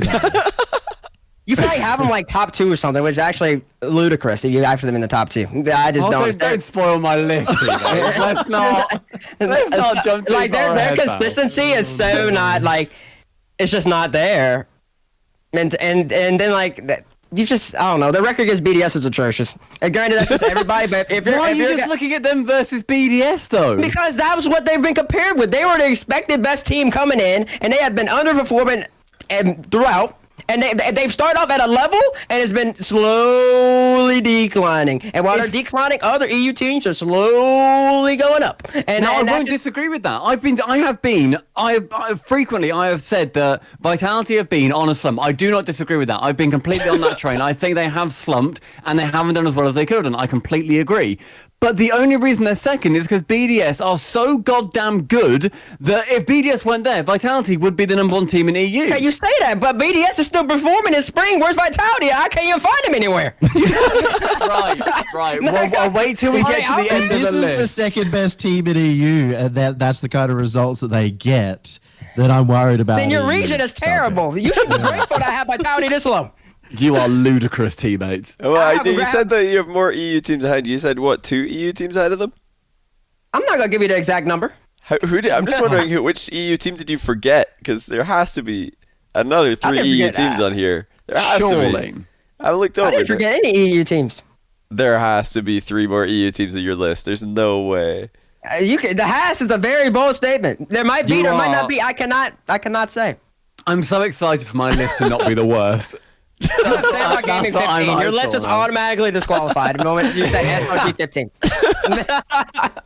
I think me, Yummy, and Johnny all have Sandrock Gaming in our top 10.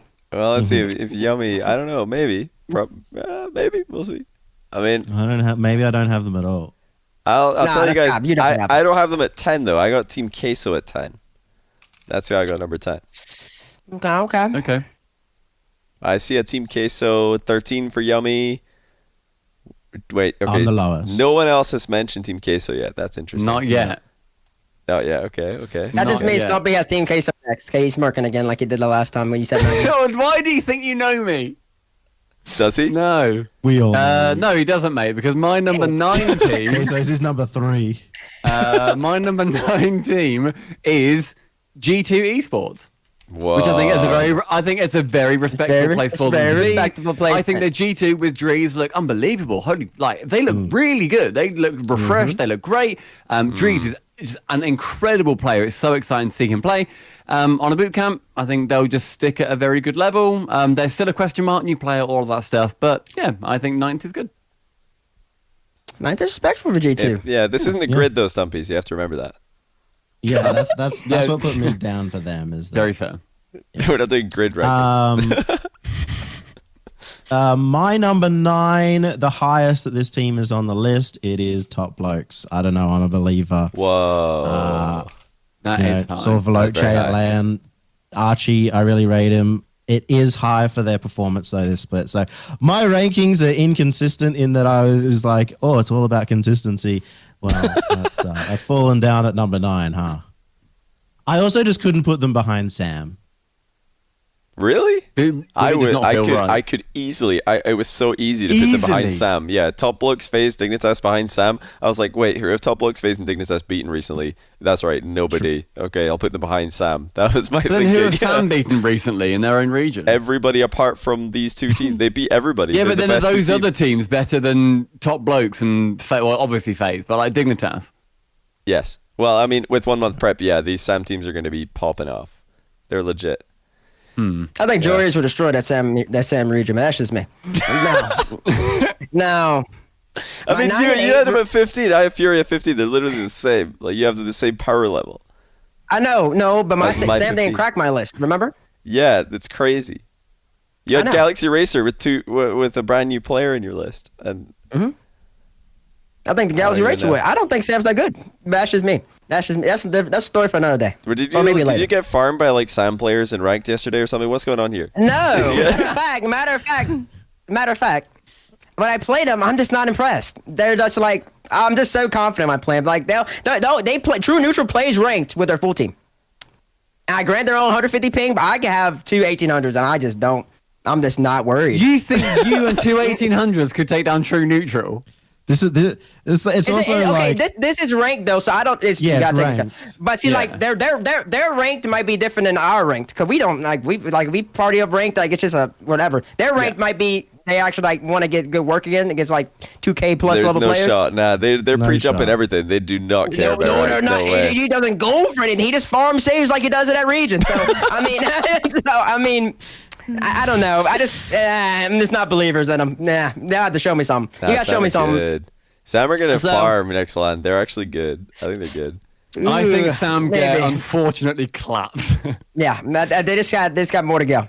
Yeah. Okay, my 9 and 8 were really close. Okay, they're flippable. They're interchangeable. But I struggle with this one a lot. The Sam team. Giving yourself insurance already for when we have a go at it. What should we do? Sam 9 and 8. They're interchangeable. The I real love struggle with this one a lot. But at the end of the day, I looked up potential and month long, and so with that I put Guild at number 9. Okay. I put Guild at number 9. Okay. Because they've won one, they beat BDS twice, which I found to be so impressive. And that's why they're in their top. That's when there's top 10, and I think on their day when they're playing well, they could fit top 5. But it's just they're on their day, and there's also gonna be other teams boot camping with them and put in a lot of prep, a lot of time. So, but they have. I think they will get a lot from boot camping. Yeah, they're exactly. hydrated. I agree. Yeah. Holism, a lot going on there. So, yeah. So I just feel like with all that, they're legit top 10. I put them at 9. The eighth team, I'm gonna say later. They can be flipped. I feel like, but I like them at 9. I think Guild's a good shout. I like that. I think good argument as well. Yeah, I think that's good. Yeah, makes sense. But yeah, I totally agree with you, T-Bits, and in return, I'd love you to, throw me in agreement as well for my number 9, which is the wonderful, just barely better than Queso on this imaginary land with 1 month prep, Rogue from NA. Just slotted in there at number 9. They look. First killer at 9, Johnny. Yeah. You got first killer at 9. Yeah. 9. Yeah, of course. What do you mean, of course? He's playing with the 2 slowest players. It doesn't matter how slow Taroko can move like a snail. He's got one job: sit his rock bottom in the back and make sure first killer gets as many touches as possible. You got first killer at 9. I would understand you have him 7 or 6, but 9. Nobody's gonna handle that kid on no land. He's gonna. Oh my God, he's actually gonna dominate them. Wait, he will dominate. T-Bates. He's put ground 0 above first killer. Wait! Johnny! You got ground 0 above Rogue! I'm not looking at the stream, so I can't but you have ground, Johnny! I'm sorry. I'll make sure I'm leaving. Oh my God. I can't see the list. Joey, I forgot he hasn't set ground 0 yet. You have ground 0. Johnny, you understand that first killer's in that region. I don't think he'd ever lose. I think they win every single time. I don't think they lose a game. Oh my God. Johnny, they thought Drip Bay was so good they sent him over to NA. And could you imagine if Drip Bay was on the level of first killer? They would have sent him over to freaking the best team in the world probably at this point. Oh my God. Now listen. So we'll get to ground 0. Don't worry, I'll save that. We'll get to ground 0 later. We'll save that. But we got to get through number 8s first. Hold on. We're getting ahead of ourselves. We'll get to that. We'll explain Rogue later. Don't worry about it. But anyway, Stumpy, what's your number? Oh my God, I have never loved T-Bates more. Okay, right. In at number 8, I said I agreed with T-Bates with Guild at 9. I put my Guild at 8. I think they had an amazing job. They beat BDS twice in a row. They swept BDS. They looked like the team that they always should have been when they won their regional. It was an amazing performance. Hopefully they can just get to that level consistently when they have that bootcamp. I like that. Wait, hang on.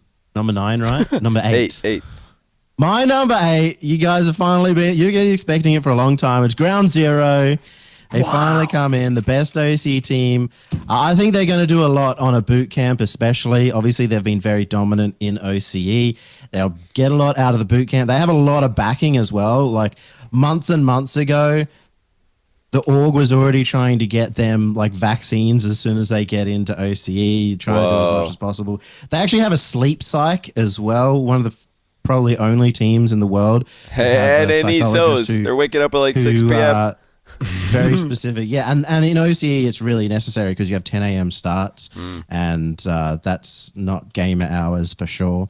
So they do have a lot of backing. I think as well. They're just mechanically the best team we've ever had in terms of pure individual mechanics, and that'll go up once they go to overseas. What do you think about that? Like, so I was saying, like, what do you think about the argument though that when Ground Zero are playing other teams, they get challenged by 2 or 3 teams, and that's probably fair to say, like over in OCE.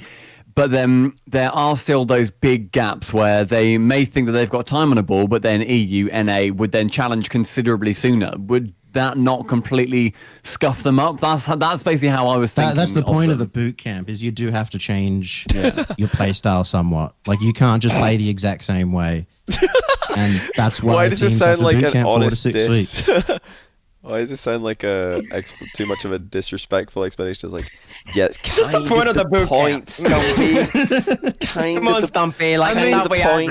I feel like having of course them it's at a 8. point, but like Alpha Sydney had nobody challenging them in OCE, and they boot camped their way to success. They didn't challenge OCE their way to success, right? Mm-hmm. I have genuinely always admired OCE's boot camp. I said it earlier on, like they've always been so good at boot camp, and they have always performed after they've had like a month or whatever it ends up being. So 8 It's is respectable. Yeah. I can see Yummy putting them up there.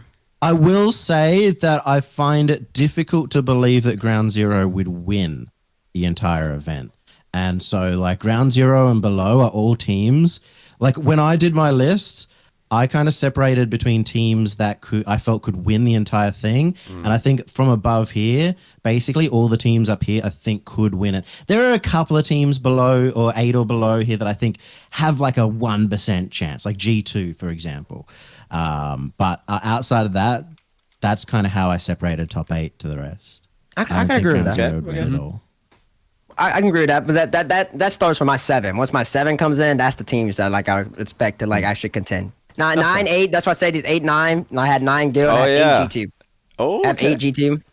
And that's just because like Drees, with Rizzo, they had Rizzo was more up. He was more the first man demo chase, that type of vibe, and that kind of brought their defense back a little bit. But Drees is way more defensive, obviously. He lets JNaps and Chicago especially roam more than they probably ever have. And it's a completely different way to approach the game. And with the whole entire month of preparation, Drees getting even more comfortable being that serviceable third man. And Chicago really getting into his role of becoming a demo chaser, playmaker, even more. I play him 8. But them and Gil for me are interchangeable. How do you think Drees will go on land, though?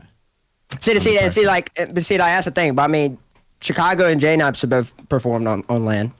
So I mean, and Drees, he's in an important role in that third man spot. But I mean, it's just he's a once player, so he's gonna be comfortable because Chicago and JNap's not gonna leave him back 1v2 a lot. It's not gonna happen. Like when he is gonna get stuck in that, it's gonna be a 1v1, and you gotta trust Drees to handle that. He's on your team for a reason. But especially after a month of getting used to that speed and playing some of these really great players. So yeah, I got G2 at 8. Interesting. Yeah. Okay, so he's agreeing with me. He's either got G2 or Ground Zero. He's got Ground Zero, surely. I already have G2 at 12, Yummy. Oh. But there is another team. Oh wait, he's tied to G. There is another team beginning with G. It's Guild as well. Surely. But no, it's not them. It's not them. Giants. Mostly he's always struggling against EU. It has to be Ground Zero, not Ground Zero on. Okay. So What yeah, about now this we one? can go back to. So One T-Bits, too you were mad about Rogue being 9 for some reason. I don't understand why. What was that all about? Like, Do you now honestly believe Ground Zero is a more complete team than Rogue? yes, they have 3 players moving. They have 3 players in motion. What's that got to do anything? You can have 3 players in motion. The Rock doesn't mind. The Rock watching you go. You're whiffing. Here, I'll take the ball 1v1. Turanturo's parked up in the opponent's net, and Taroka's parked up in Rogue's net, and First Killer's like in the midfield. The entire midfield. He's moving. He dominates it. He dominates Justin for Pete. He dominates Justin, Miss, Turbo. Like he puts it on all those great players. Not recently though. Not recently. They didn't dominate the last 2 events. I don't think they're going to dominate the major either. I think they're going to struggle at LAN. These guys, I don't know. I don't think they're going to be the best. I don't think they're going to be top 3 NA. To be honest, I think they'd probably be the 4th best NA team at the next LAN because they got less experience. Recently, they've been struggling. They went through their honeymoon period. Now they're out of it. They've hit a bit of a road bump and not looking as good anymore. They lose to Rogue can lose to literally anybody. They lose to anybody in a group stage. One thing with Amphis on that team is he's literally a winner too. I mean, he's a 12-year-old kid. He's not actually 12, but he acts like a 12-year-old kid who doesn't care. He in his 2 RLCS seasons that he's played in, he's come top 2. Well, he came second and then first. And the first time he carried 2 idiots to second place. So I don't question his ability to play at LAN. Hey, like, what's it called? What was their team name when they got 4th at LAN? Was it Alpha Sydney? Yummy. Was that the? Yeah, that was Alpha Sydney. It was Alpha Sydney at the time. No, that was Chiefs at the time. It was Chiefs. Sorry, yeah, they were Alpha Sydney, then they were Chiefs. So Chiefs, they got 4th at LAN. They've beaten NRG at LAN multiple times when they were Garrett Justin NRG edition. Or I think the first time it was Garrett Jacob Fireburn, and the second time it had Justin. Jacob the first but they've time. beaten NRG before. They've been competitive against NA many times. They probably should have beaten Cloud9 at season 4 as well, if I recall. But they just had a crossbar challenge in game 2, and suddenly they lost a game they definitely should have won. They went to OT and lost the series. But yeah, I think OCE's competitive against NA every time I see them play, and I think they would beat Rogue at LAN. I think this OCE team, the Ground Zero, looks like the best OCE team ever, and Rogue are absolutely vulnerable. I think that's why I've got Ground Zero ahead of them. I think a huge thing for OC and Sam has been just the sheer amount of Rocket League played, and the fact that it's not 6 months of just the top teams playing each other. Similar like in NA and EU to some aspect with like top 8 aspect, but I think they've bridged the gap a little bit, like improved faster than other regions. Remember, if this was right now, Rogue would win. But we're 1 month scrimming. OCE knows how to scrim. Rogue, I don't know. We're not seen that before. This Rogue team's brand new. I don't know how they're going to do. But I know that Ground Zero are going to know what to do. They got Tarsos. He's been at how many lines now? All of them for OCE? Every Worlds, is he? I think. I also saw... he's the Garrett G of OCE. They've got literally the Garrett G of OCE on their team. They're going to know exactly what to do. Like these guys. I also saw in chat that Monkey Moon said that Torsos was better than First Killer. So yeah, so I mean, if Monkey Moon said that, then if Monkey Moon says it. Mickey Moon can't talk right now, man. Mickey Moon can't talk. There's no talking, no chirping from Mickey Moon. I don't want to hear him. You don't tell me you put Rogue ahead of BDS teammates. There's no way. Huh? You did not. There's no way. Why would I ever do that? Oh my god! No, listen. I thought teammates was going to be serious, so he's coming in here farming impressions. I respect BDS. Mickey Moon, I respect you that much. I'm not gonna. You called him Mickey Moon. I mean, that's because you got absolutely slapped when he had to play cross region. But that's Hey, so did everybody. He scored the best goal I've ever seen. That carded double touch. Hey, listen, you guys posted propaganda. Teammates, you guys at First Touch, you posted the propaganda. You're like, look at this missed goal. This kind of okay double touch. You didn't even show the Monkey Moon goal. Monkey Moon goal is so much better. What happened to that? I had a shot, but the chat's on your VODs. So in the clip, somebody said something not too nice. So well, they can blur that. The propaganda is unbelievable. Propaganda, pure. I had a shot, but we took it off. This missed goal, the downward bounce read, it was nice. But I've scored one of those by accident right before. Monkey Moon, I've never. You can't accidentally score Monkey Moon's goal. It was like Monkey Moon's shot was amazing. I'll give him that much. And also, Rogue might not be above them. Oh, okay. Good. I said might not. Good. Okay. I'm still waiting for the T-Bates mass debate where he does put Sam in his top 7. He's just been fooling us all along. That's just not happening. There's no masturbate right there. I was truthful when I said what I said. You don't have to worry about that. Oh no. I love you, Chad. Okay, Stumpy, we need to move on. What's your number 7? Number 7 for me is a team that I think will be very happy to get to this point. It's a North American team, and there's been a lot of bark, but very little bite. And Space Station Gaming are a solid 7th place team.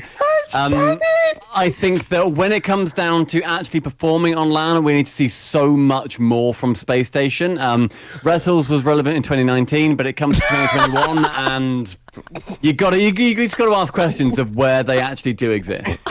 Compared to teams that are just faster, better, and more mechanical than them overall, I just see them getting clapped time and time again. Maybe a boot camp will actually inspire them to do something well in the last 2 years or so. But just farming impressions on Twitter could be spent better in free play is all I'm saying. Maybe get on the shots he shouldn't miss. Training pack Arsenal, instead of missing his open nets, just try and tap him in from 2-3 feet away. One shot, and it's just been ingrained into your head. I could understand that you could even put them down as low as 17 because sometimes they just don't even. There's no way, up, Yummy. You're joking. No. Yummy's got to be joking me.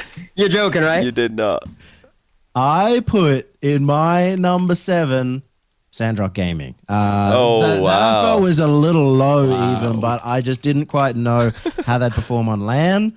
I think in international competition, they're awesome. It's been a long time since, what was it? The European Cup or whatever that you ran, Johnny, where they came second.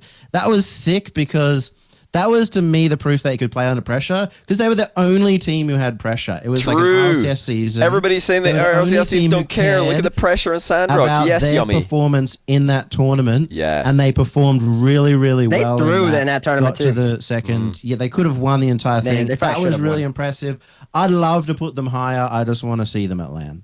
No, that's true though. Everybody's always saying European Invitational, the EU teams, they're not really focused on that. They're focusing on RLCS. I'm like, what? So they fly up for an aerial, then they're like, oh, am I going to score the open net on Sunday? Oh, I missed the aerial. Oh no. Like, no, they were trying. Everybody's sweating in those lobbies. But yeah, Sandrock Gaming were the only team with massive pressure on them. The future of the region. You put them in Sam. Yeah, my bad. I'll fix that. Nah, they had so much pressure and they delivered. Of course they're going to deliver it under pressure. These guys don't care what your nameplate is. They don't care what your preset is. They don't care. These guys have actually got LAN experience as well. They go to LANs in Saudi. There's lots of. Can we also revisit that Stumpy put them 15? I know. What is he talking That's about? The worst thing. That's the worst by far. That's the worst by far. Coming from Mr. Vitality 10th. That's the worst by far. Vitality at 2 somehow doesn't isn't gonna save you from the SRG being that low. I fully admitted that I don't watch ME nearly as much as I should. I'm fully out there with that. I need to watch them more. In my head, they are not up there where maybe they should be because I don't know. I've not got enough data from them. There's plenty of data. They're great. They're legendary. They're amazing. Yeah, but I don't have that data. That was my point. The data's there. It's there. Yeah. It's there. It's somewhere. You just gotta go looking for it. But regardless. Okay. My 6 and 7 are also really close. My top 5, I like my top 5, but my 6 and 7 are also kind of interchangeable. SSG. But with that. Oh, I'm looking at them right now. Okay. I like. I'm gonna move my 6 down. Actually, I move my 6 to 7. I move my 7 to 6. I'm about to do a little changing. I'll do a little flip flop. And with my 7, I have Rogue. See, my Rogue's reasonable though. It's not underneath ground zero, and it's also because the first killer, as great as he is, Toroko and Turret. Even with that. The boot camp, I can't see him beating any of these teams. Maybe my 6th team now, but I can't see him really beating any of those just switched with them. Yeah. They could beat them, but for them to win, and they could win the event, but it had to be first killer. The first killer would have to happen, and that's gonna be so tough for him to, especially if everybody's boot camp for a month. They're all scrimming against one another. That's gonna be tough, but he's great. Toroko is really good at not moving, Johnny. He's really amazing at it. And sometimes Turn decides he wants to do. Turn does whatever he wants to. Turn floats. Turn might just be in the other team's net, or he might actually be being effective. So it depends on the day. But they're so high because the first killer. You just gotta put respect to him. He's legit top 3 in the world. So I got Rogue. Okay. It's always dangerous, though, for any team that it's not relies on one player, but is so heavily focused on one player. Because as soon as in our hypothetical they then don't perform, that then essentially wipes them out of the competition. So I think that's a good spot. It's interesting. I thought you were definitely going to have Rogue. Wait, Stumpy and Yummy don't have Rogue yet, do they? Not yet, no. Not yet. Wow, T-Bates having Rogue lower than Stumpy and Yummy would never. No one would have guessed this. There's no chance. Wild. No chance. Second lowest Rogue position on the rankings. But anyway, I think this will probably be one of the ones you guys are less mad about in terms of my rankings. I said, Ground Zero, they've always struggled against EU, and I think if that wasn't the case, I would have put them above Guild as well. But or not Ground Zero, OCE struggle against EU historically, and Guild Yeah, I agree. They're going to be super hydrated. They're going to be weighing in the heaviest. They're going to be so much water retention. You're not going to believe it. These guys are going to be huge. They're going to roll onto stage. Yeah, they're going to be massive. They're going to be gigantic when they go up on stage. And they're going to do the face-off. Everybody's going to be like, whoa.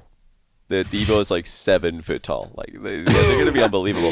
Boys are inflated. Yeah, I think like, oh my God. Guild are probably the only team from EU and NA that I put up like a little bit based on boot camp. Like the Salmon, OCE, and Middle East teams, I ranked a little bit higher based on the fact that they would be boot camping. NA, EU, I kind of left the same except Guild. I think Guild, I got to rate their boot camping. Their potential. I think that they've got good last structure. time when they had Scrub Killer and they fell apart of the boot camp. Hey, the Scrub Killer's left now, so you know that's nothing, no longer an issue. I think they're going to be fine from here on. I agree, though. I agree. I think they'll get a lot from the boot camp. I think we're all basically focusing on Guild. If they efficiently boot camp, which I think a lot of us are expecting them to, hypothetically, then they will do well. I will say it was very close to 7, 8, 9. Guild, Ground Zero, Rogue, pretty close. Although Yumi's got Guild at 15th. Yeah, I don't know what that's about. What are I don't know what that's about. That is a crazy What are they choice. doing down there? I just didn't like them across the entire season. That's all. But I watched most of their run on last weekend or the weekend before. But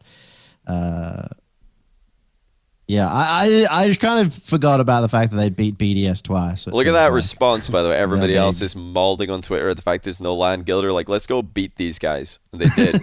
They actually just like, they just beat everybody. And they talked. Yeah, Rettles called them out. They're like, let me beat those guys as well. They actually performed. Like, there's nothing to win there in that show match. And they showed up and they slapped the NA super team. They destroyed them. I always think that whenever people say, oh, they weren't trying in that tournament, the only thing that applies to me is BDS at times when they've got a bigger tournament coming up. Because realistically, they've done what they need to do, right? They can take that breather, they can slow down, and then they can ramp up later. That's the only team that can have that excuse. And even then, they've done it only in the most recent regional to an extent. They were like, okay, we lost. Guild still beat them through and through, don't get me wrong. But there are no other teams that is a valid excuse for. Yeah, it's right. BDS look pretty good, though. Like, I think BDS haven't fallen off that much. I think they might not be as dominant, but I think they will be again. It's just like... completely agree, yeah. Yeah, they're chilling right now. I mean, the only reason I know this is because they're actually streaming. They didn't stream at all in the first two splits. They secured that first seed, and then Mark starts streaming, extra streaming. I'm like, okay, now they're just chilling. They're not completely hardcore grinding anymore. They got to split up, make the content. Okay, so where we're at number 6 now. Back over to you, Stumpy. Let's break it in. At number 6, T-Bates earlier, he had Rogue at 7. I had him at 6. I think that Rogue have had a really, really good, solid performance. I am impressed with them. I do think it's literally what I said earlier, right? It's if First Killer does as well as he can do on LAN, then they do well. If he doesn't, though, I don't see anybody else stepping up on that team. Better than SSG, though? Better than SSG, interchangeable, but around that area. Well, as soon as I gave my explanation for the last one, I was like, oh man, I should have put Sandrock one higher.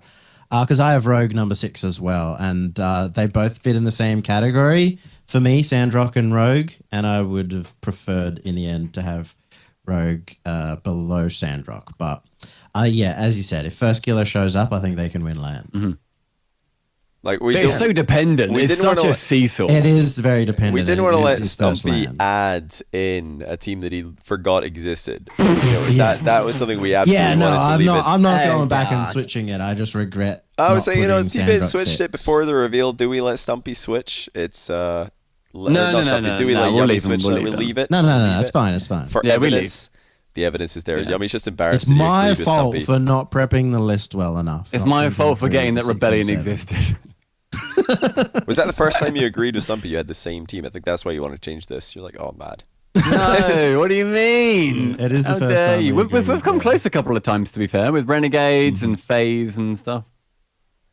Yeah, true. Not exactly. Yeah, just one off. Okay, so T-Bate's top 6 is going to be, I'm predicting right now, this is the top 6 is going to be. His 6 Sandra is going to be, he doesn't even have Team Queso in here. Surely they have to be in here. No, wait. He said that there's 2 EU teams ahead, so never mind. Sandrock are in there, BDS are in there, SSG are in there. Envy are in Envy there. and NRG. But who's the NRG. 6th team? Is it Queso? Is it really Queso at number 6? I feel like he miscounted and Queso are in there. Do you think so? That's my shout. T-Bates, what is it? The team who I moved up from 7 to 6 just 2 seconds ago is indeed Team Queso. Ooh. But I am such a believer with them. I think that the reason they're this low is because their defense is shaky, and it's just so iffy. But with the whole month, and they're just so talented, their mechanics are off the charts. They're like the closest approximation to an NA team I think an EU team has, and I think on their day, like I don't even think. I think they might be. Nah, they're not better than BDS on their day, but they are ridiculously good. They're ridiculously good, and with a full month of prep and them getting used to, they're gonna take a lot from NA teams and turn it to offense and the way to approach it. And they're a team I was alluding to earlier when I'm saying a team's gonna benefit from boot camping the most, and I think it's them. Just because they're just gonna see teams that play like them. And they're gonna, but actually play a little bit better defense, and they're gonna incorporate that. But with their already ridiculously high offense, and the sky's the limit for them, they could very easily win a Worlds or something like that if they're coming on their game with lots of preparation. So yeah, they're 6. So I've got one for you, T-Bates. So if Queso are the most NA EU team, do you think that Envy are the most EU NA team? Nationality-wise, yes. Envy. Not just because of Turbo, but for the way they play. The way they approach, yeah, they're yeah. More defensive. I would say that. A lot of EU teams focus on counterattacking, and Envy focuses on counterattacking somewhat too. But they have like a midfield as well, which some EU teams lack. So yeah, I would say so. Because there had to be a clause, of course. He can't compliment EU too much. All right, hold on a second. So who have I got at number 6? Oh, I forgot about this one. This was going to make a lot of people laugh. Johnny still doesn't have Sandrock in there either. No. Nor does T-Bates, by the way. Just want to point that out. Yeah. Oh, yeah, nor does T-Bates. Jesus Christ, guys. My number 6. I mean, you put them 15, so... Yeah, I agree. That's a gap in my knowledge, Yumi. We've gone over this. Hey, my number 6 through 2 was all very close. Okay. But the team coming in at number 6 are NRG. Oh my from North God. America. 6th best team in the world. They barely missed out on the top 5. It was close. It was a good try, but they just couldn't get it done. They couldn't get it done. They've lost Turbo Pulse. So how on earth are they going to win a LAN ever again? Explain that. Explain me that. Yeah, they got rid of Turbo for the online portion. They didn't think about what they're going to do when we go back to LANs. That's so true. What are they going to do? That's so true. They really did give her the one person they had to win a LAN. The one person that can win a LAN tournament. Garrett and Justice said, we won with you. You taught us how to win. We don't need you no more. You're useless now. But the thing is, they don't even need to win a LAN, but like to then be above 6th position. They just need to be 2nd. They don't even need to win it. And then you still put them 6th. That's because I think all of the 5 above them could win. I think my top 5 could win. Okay. Everybody else, I don't think they can win. I don't think Guild. Wait, can you win. don't think NRG could win? No, they'd get 2nd place best. Lose the final to Turbo probably, but you know. Yeah. Arcade up. Arcade up, yeah. They just lose to man. Turbo Arcade up in the final. Dang, that means Vitality's or in all Mickey y'all's Moon. top 5. Or according to Stumpy, Violent Panda. Yeah, wait. Is Dignitas? Yeah, No, Dignitas are in. Dignitas are in. Oh my goodness, I panicked for a second there. It's like he still hasn't said God. Dignitas. Johnny, that one, you were so irate so quickly. You were ready to call me out. I was like above had a heart NRG? attack. Hey, Wait, how Johnny, did- I still haven't said Dignitas. What? No way, you're not saying Dignitas. No, Digger not in. My list is also full of Sam and Middle East. There's and no OCU way you say teams, Dignitas. so- in your list. No happening. No Yours way. is a world tour, Yumi. I like yours. Yeah. I think me, Yummy, and Stumpy might be about to converge on the same team. I think we are. I think I we think might we are. be. And this is all unplanned, guys. We haven't revealed our lists. Actually, So I wait, think we are might. we? No, we're not. Not for You have five, NRG at least. If you have NRG 6, you have to have Vitality. Oh, no, wait, no, 5. Hang on, we're on 5. Yeah, Five. we might still be Yeah, 5. I then. think we Yeah. might all have the same team. Okay, my number 5 team is a team that I think do definitely have a chance. My top Honestly, my top 7, I think, have a chance of winning. That's how I would define them. My And number Sandrock 5 Gaming. team, yeah, right, 30th or whatever. My number 5 team are Envy. That's where I have got them. We're not converging at No. all. Slightly, Envy for mate. me, chill out at number 5. I think that they are. You have I the think machine that- at 5? Why have you typed Vitality? Get rid of them. Put in Envy. For me, Envy are a very good team. I think they are better than Rogue, and they're better than Space Station. But do I think they're better than my number 4 team? I'm not going to tell you that yet, but I don't think I do. I mean, presumably no, you don't. No, I definitely don't. It's a very good Presumably point, no. Johnny, but I definitely don't. Vitality above Envy. And then Samurai Gaming at 15 already. Okay? Okay, Vitality number 10. Sorry. It makes Fair sense on at you. 10. Yummy. Well, me and Johnny are converging. We must be. There's converging. no way we're not converging. Vitality number 5. Johnny has. They're Johnny? only this Okay. high because of the K. Fairy peak factor. They have been terrible this split, but those two, or especially K. is the luckiest player in the world, able to win lands, somehow getting the wins, getting the game 7 overtime against Dignitas to get to that grand final, trying again. But yeah, I think it's that land factor for me that puts Vitality up here. Okay. Then Johnny has them at 5 as well? Yeah, I do. I mean, sure. I said I agreed. I'll put it in. I do have Vitality at 5. Okay, that's okay. It was close. Five. It's close. NRG Vitality was basically NRG it would be a coin flip, ugh. except NRG got rid of Turbo Pulsar. They're that was their ace up the sleeve to beat Vitality on land. Vitality got rid of Turbo, and then they got rid of Scrub, who I believe were. They both never had aces. they never had Turbo, but they got rid of Scrub. But I think it's an upgrade. Yeah. Alpha's an upgrade. I think he's better than Scrub. Maybe 100%, skill wise, but Scrub on land was amazing. I think Alpha will be just as good, Scrub if not on better. that land was amazing. I think Both Alpha will be land. just as Alpha better. wasn't great that one time on Barca, but that was so long ago. But that was Barca. so- That was- that yeah. was savage. I think didn't they make a final with Alpha, or a semi-final or something in Leipzig? I think they did. I think they made a semi-final in that land with Alpha carrying that team. It was Bloody Diva. mean, They played that alright, was but Alpha Alpha's was job. like, Yeah. he was the player. He got snatched up by TSM. He's gonna be fine. Alpha's gonna be great on land. Like the thing is, like Vitality. Okay, I said Guild were my only team that I put up based on boot camping. I think Vitality are probably a little bit of the same effect because right now I think they'd lose to NRG, but I think on land they'd beat him. I think if you give them a month, they would screw him and they would show up. They'd be more clutch under pressure. Okay. NRG have just not shown me enough this season under immense pressure. It's funny you're talking about NRG because they're my number 5 team. NRG is my number 5 team. Surprised that they're not one higher for you, but yeah. It's tough because their ceiling is just so high, but it's true. I feel like just okay, and I like skill wise we all know, but I like to look at their player. I look at their player camps. They're like the one team I legit look at just see how they're coming in, and it just seems like they're not having fun sometimes. It just seems like they do not care about being out there. Well, not they. So one in particular. One in particular doesn't seem like. Are you talking about the player who's ahead of the competition? Huh? The player who's ahead of the competition. Maybe.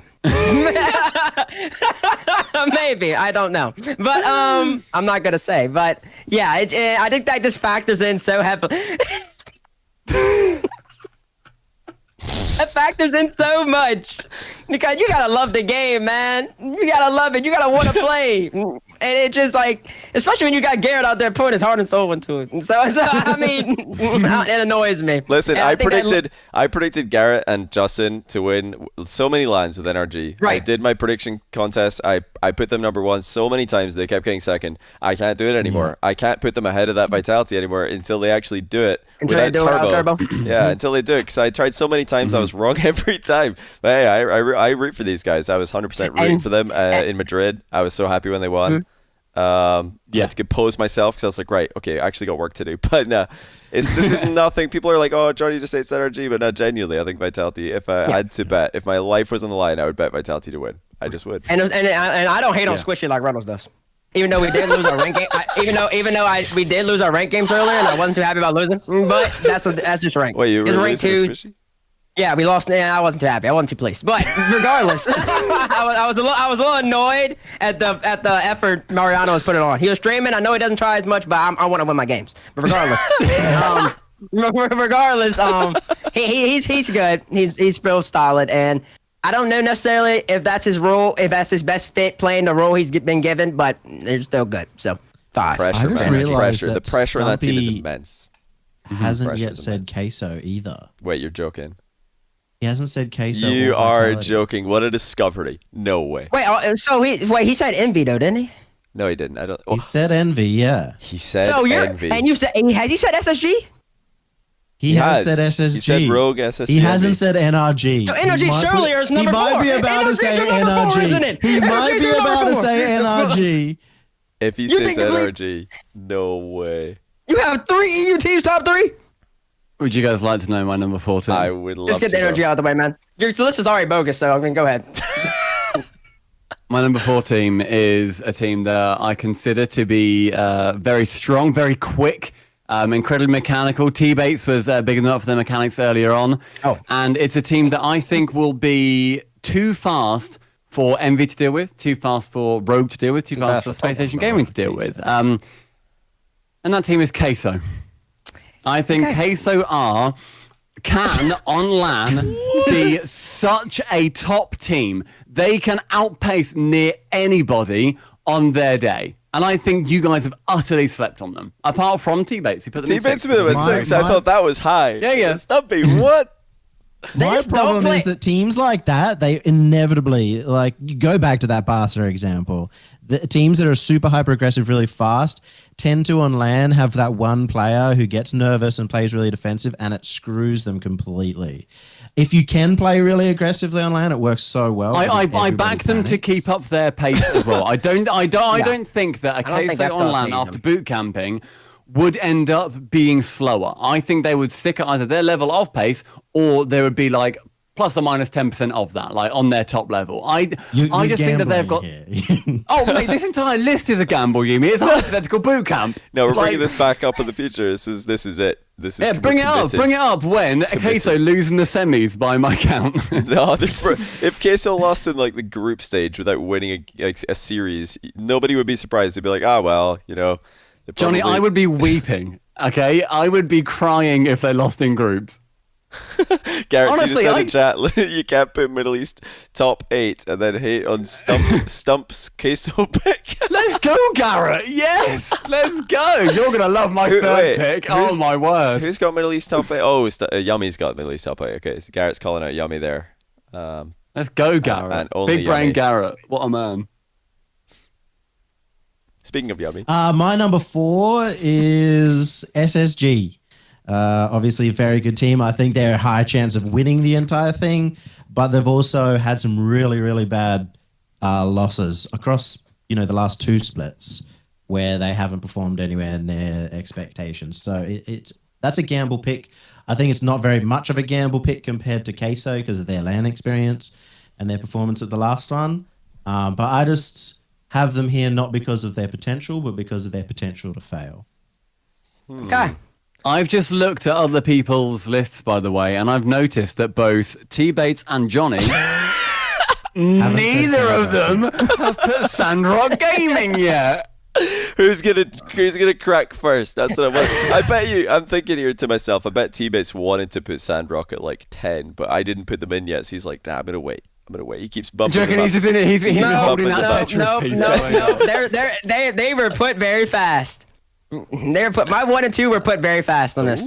I was pretty confident about my 1, 2, and 3. Serious, T-Bates. But okay, I just want a disclaimer. Johnny's put Sandrock first, by the way. I just want to disclaim the 7 teams in my top 7 I believe could win. They're all legit teams in my opinion. Even like 8 and 9. But maybe Vitality, I don't know. But so where are we on 4? 4 and 3 were very close for me. And I was thinking about it a lot. I thought about these 2 for a lot. This is probably the longest like battle in my head. I had one side and the other side. It was like a clash of like my inner mind, my inner conscience going to work. But with number 4, it's got a different logo. I put BDS at number 4. You're I put BDS number 4. Teammates, you did not. You genuinely did not. BDS as well. That's crazy. You put Sandrock above BDS. What?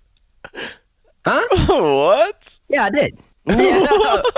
I like how you said what, and it's like, yeah, you did, mate. No, I had to think about what you said. Yes. I have no problems about that either. Listen. What? Listen. I don't want BDS to anymore. First off, BDS are having a great season. You got to take this into account.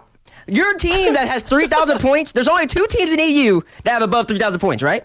BDS and Vitality. That second team I have at 10. I'm not believers of Vitality. They started off better than everybody else. So Vitality already down there. Queso, I have second highest amongst the EU teams. So you're saying BDS are number 1 in EU because everyone else is so bad? No, everybody else is so bad. They're just better than everybody else. But they always play no competition. No, they're better than that region. They ain't better than no NA now. You put them in NA, they could get Oh my god! You put BDS in NA, and they're not gonna have no 4,300 points. I find BDS lucky. They're very fortunate to have them above NRG. I put them above NRG because they have dominated the region, which I gotta give them. And it always looks like they want it.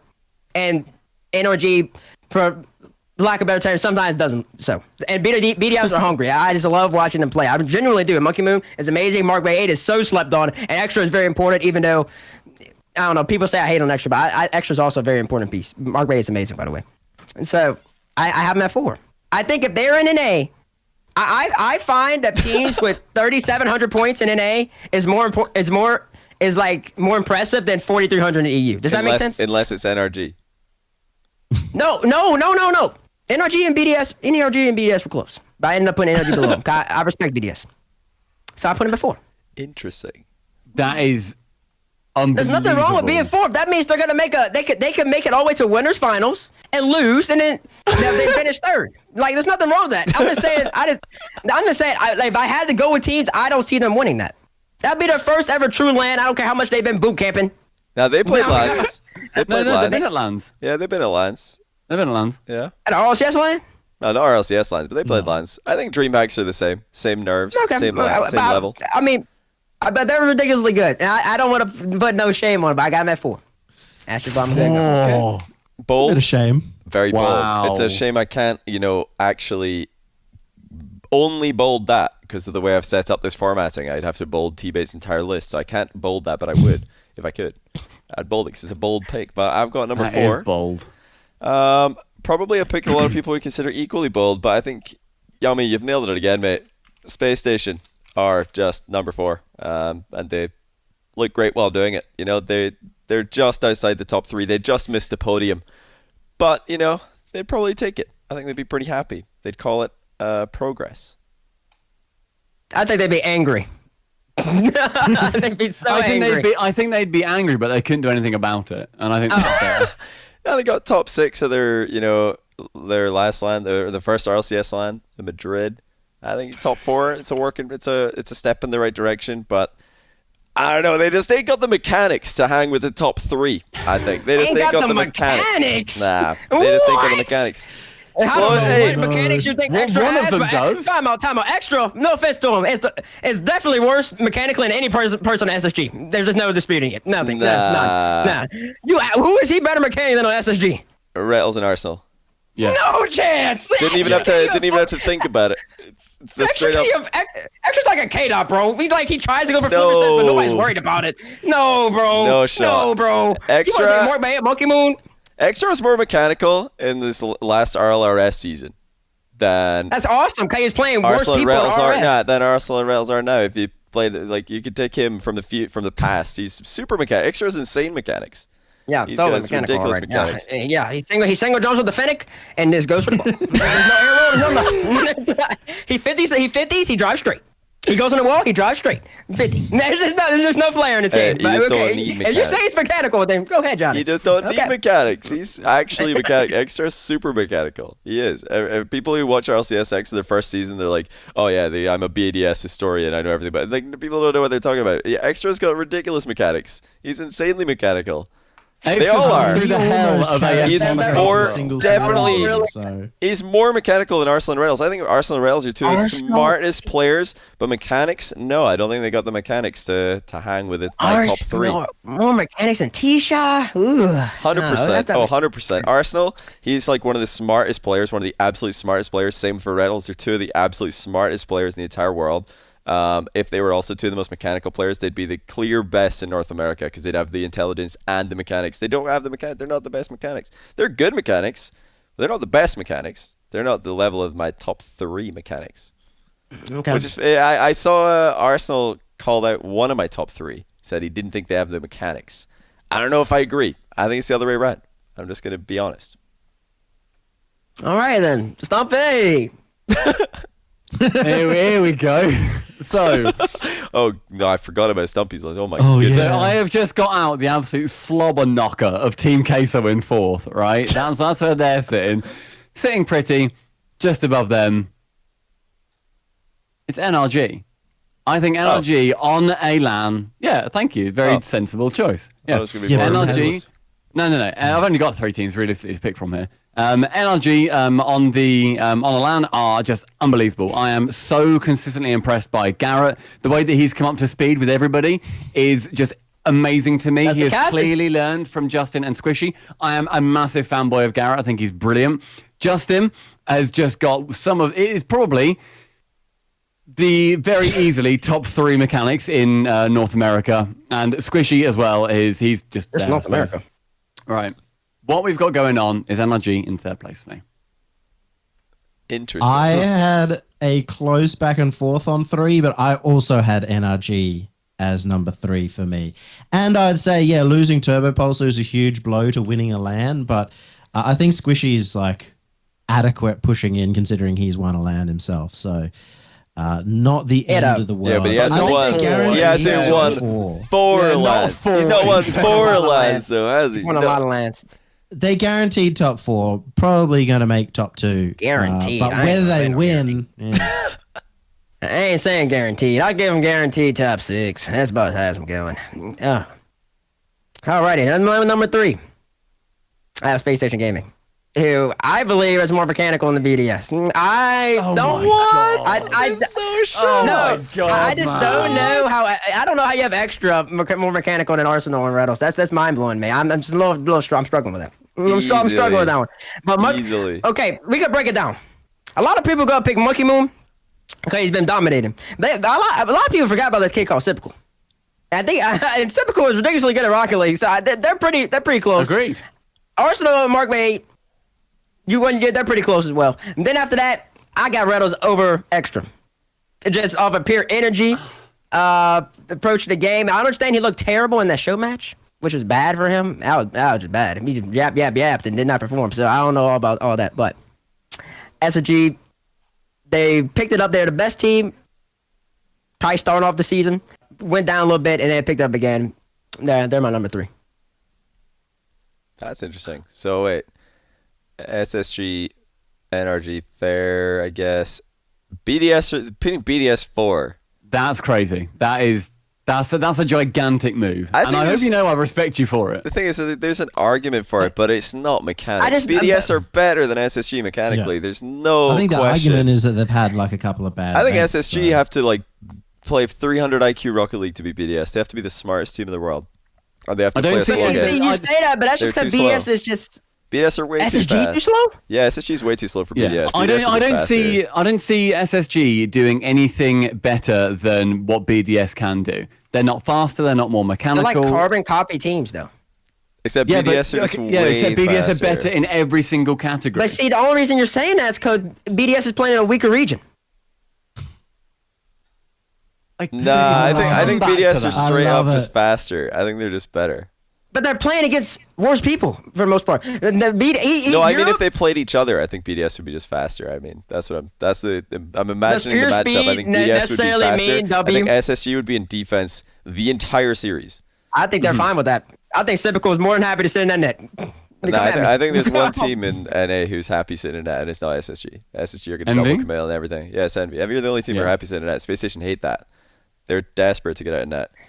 But no, I think if SSG were to win that, I think there is an argument they could. It wouldn't be mechanics. I think it would be like intelligence. It would have to be the mind games. Intelligence would be good. It would have to be the fakes. It would have to be the grimy, filthy Arsenal looking at him plays. He'd have to fake them so hard that they start second guessing themselves. It's the only way I see them winning, because I think BDS they're definitely faster. They're definitely cleaner mechanically and better. Look at all the NA pros in chat saying faster doesn't mean better. Lol. If I said that SSG were faster, they'd all be like, yep, true. No, they wouldn't. No, they wouldn't. They know better. They know better. Everyone. Hey, they're all just flipping. If I said the same thing, but I switched when I'm saying SSG and I said BDS instead, and I said SSG when I said BDS, you guys would all be saying true, yep, SSG are faster, but that's all that matters.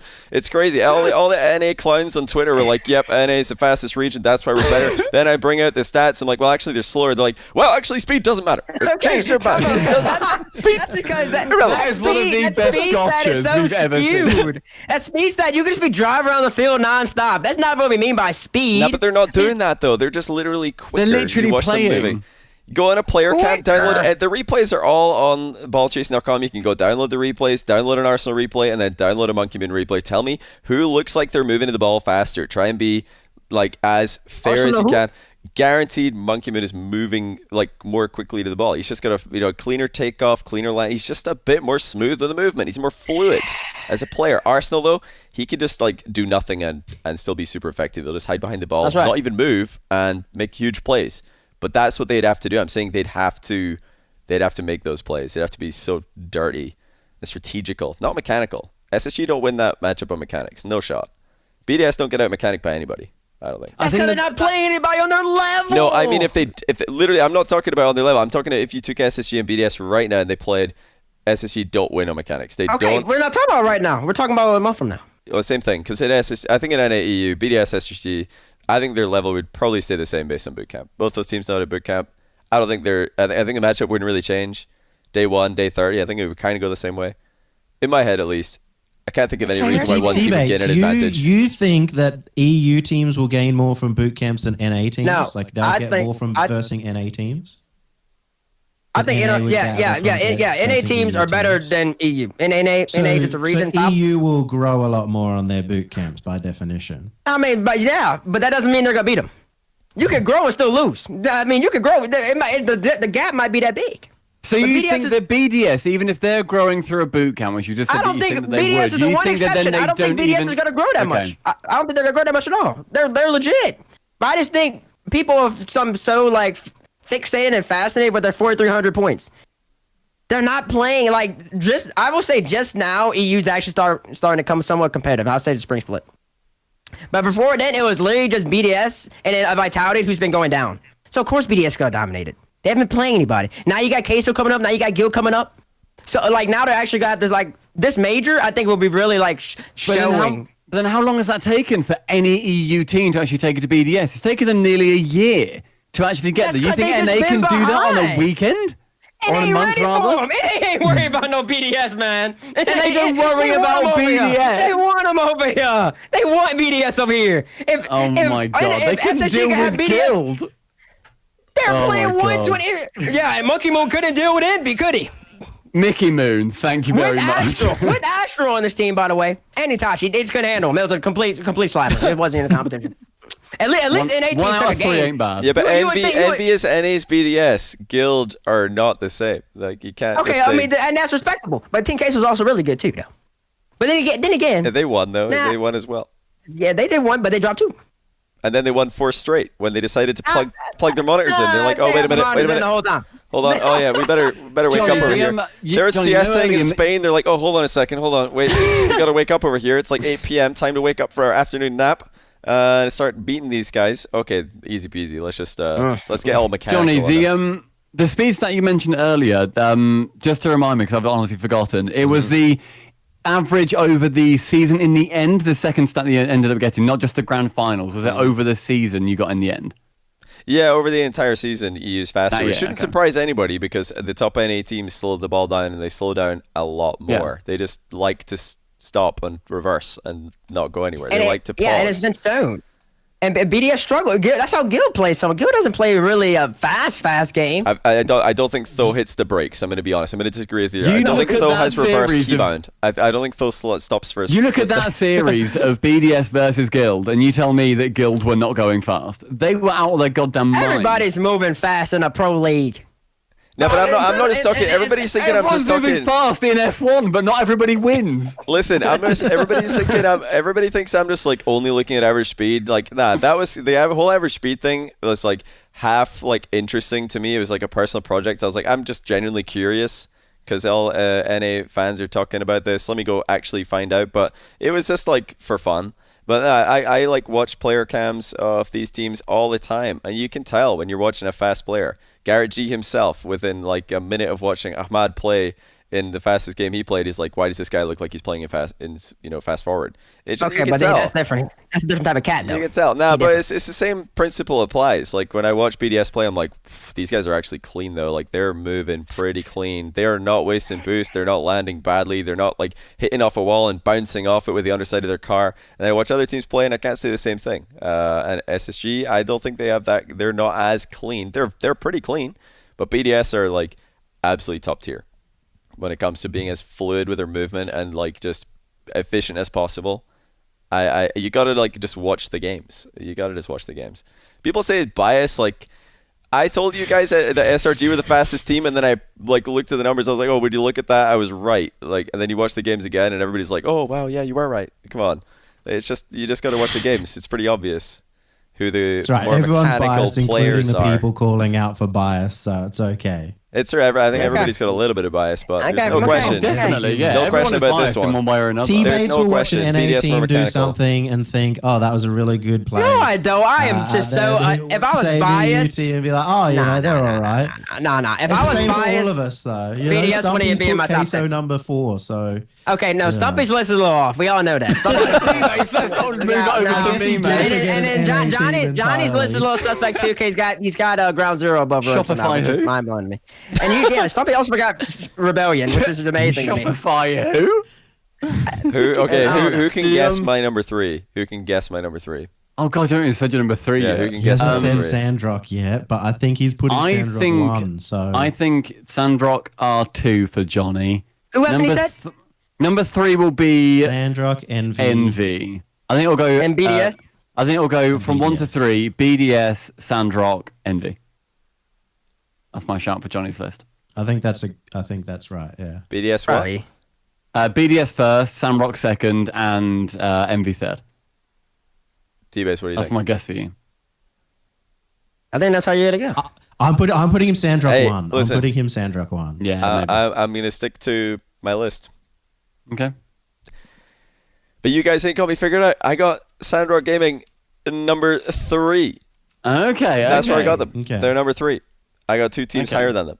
But yeah, these guys are just too mechanical, along with my top 3 team. My top 3 teams are too mechanical. They're ice flowing in their veins. They're just too good for anybody else.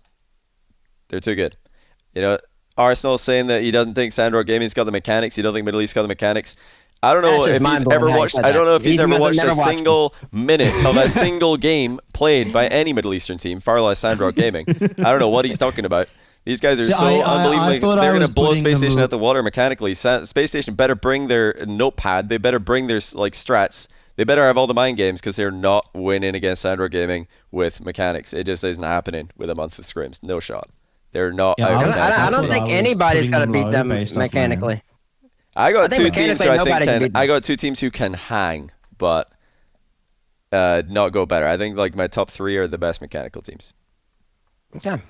I don't know. My issue with Sandrock, and again, I've not watched enough of ME to make as much of a conversation about this as T-Base, as Johnny. You guys both know I consider more about ME than I do. But my question about them would be, even if they are better mechanically, which I would completely agree that they are, what the hell is going on with T-Base? That's my grandma sneezing. Bless you, T-Base grandma. Sandrock Gaming, like mechanics, yes, I completely agree. Do they have, and this is an open question, do they have the general game sense to know what they should be doing versus the other top teams? Yeah.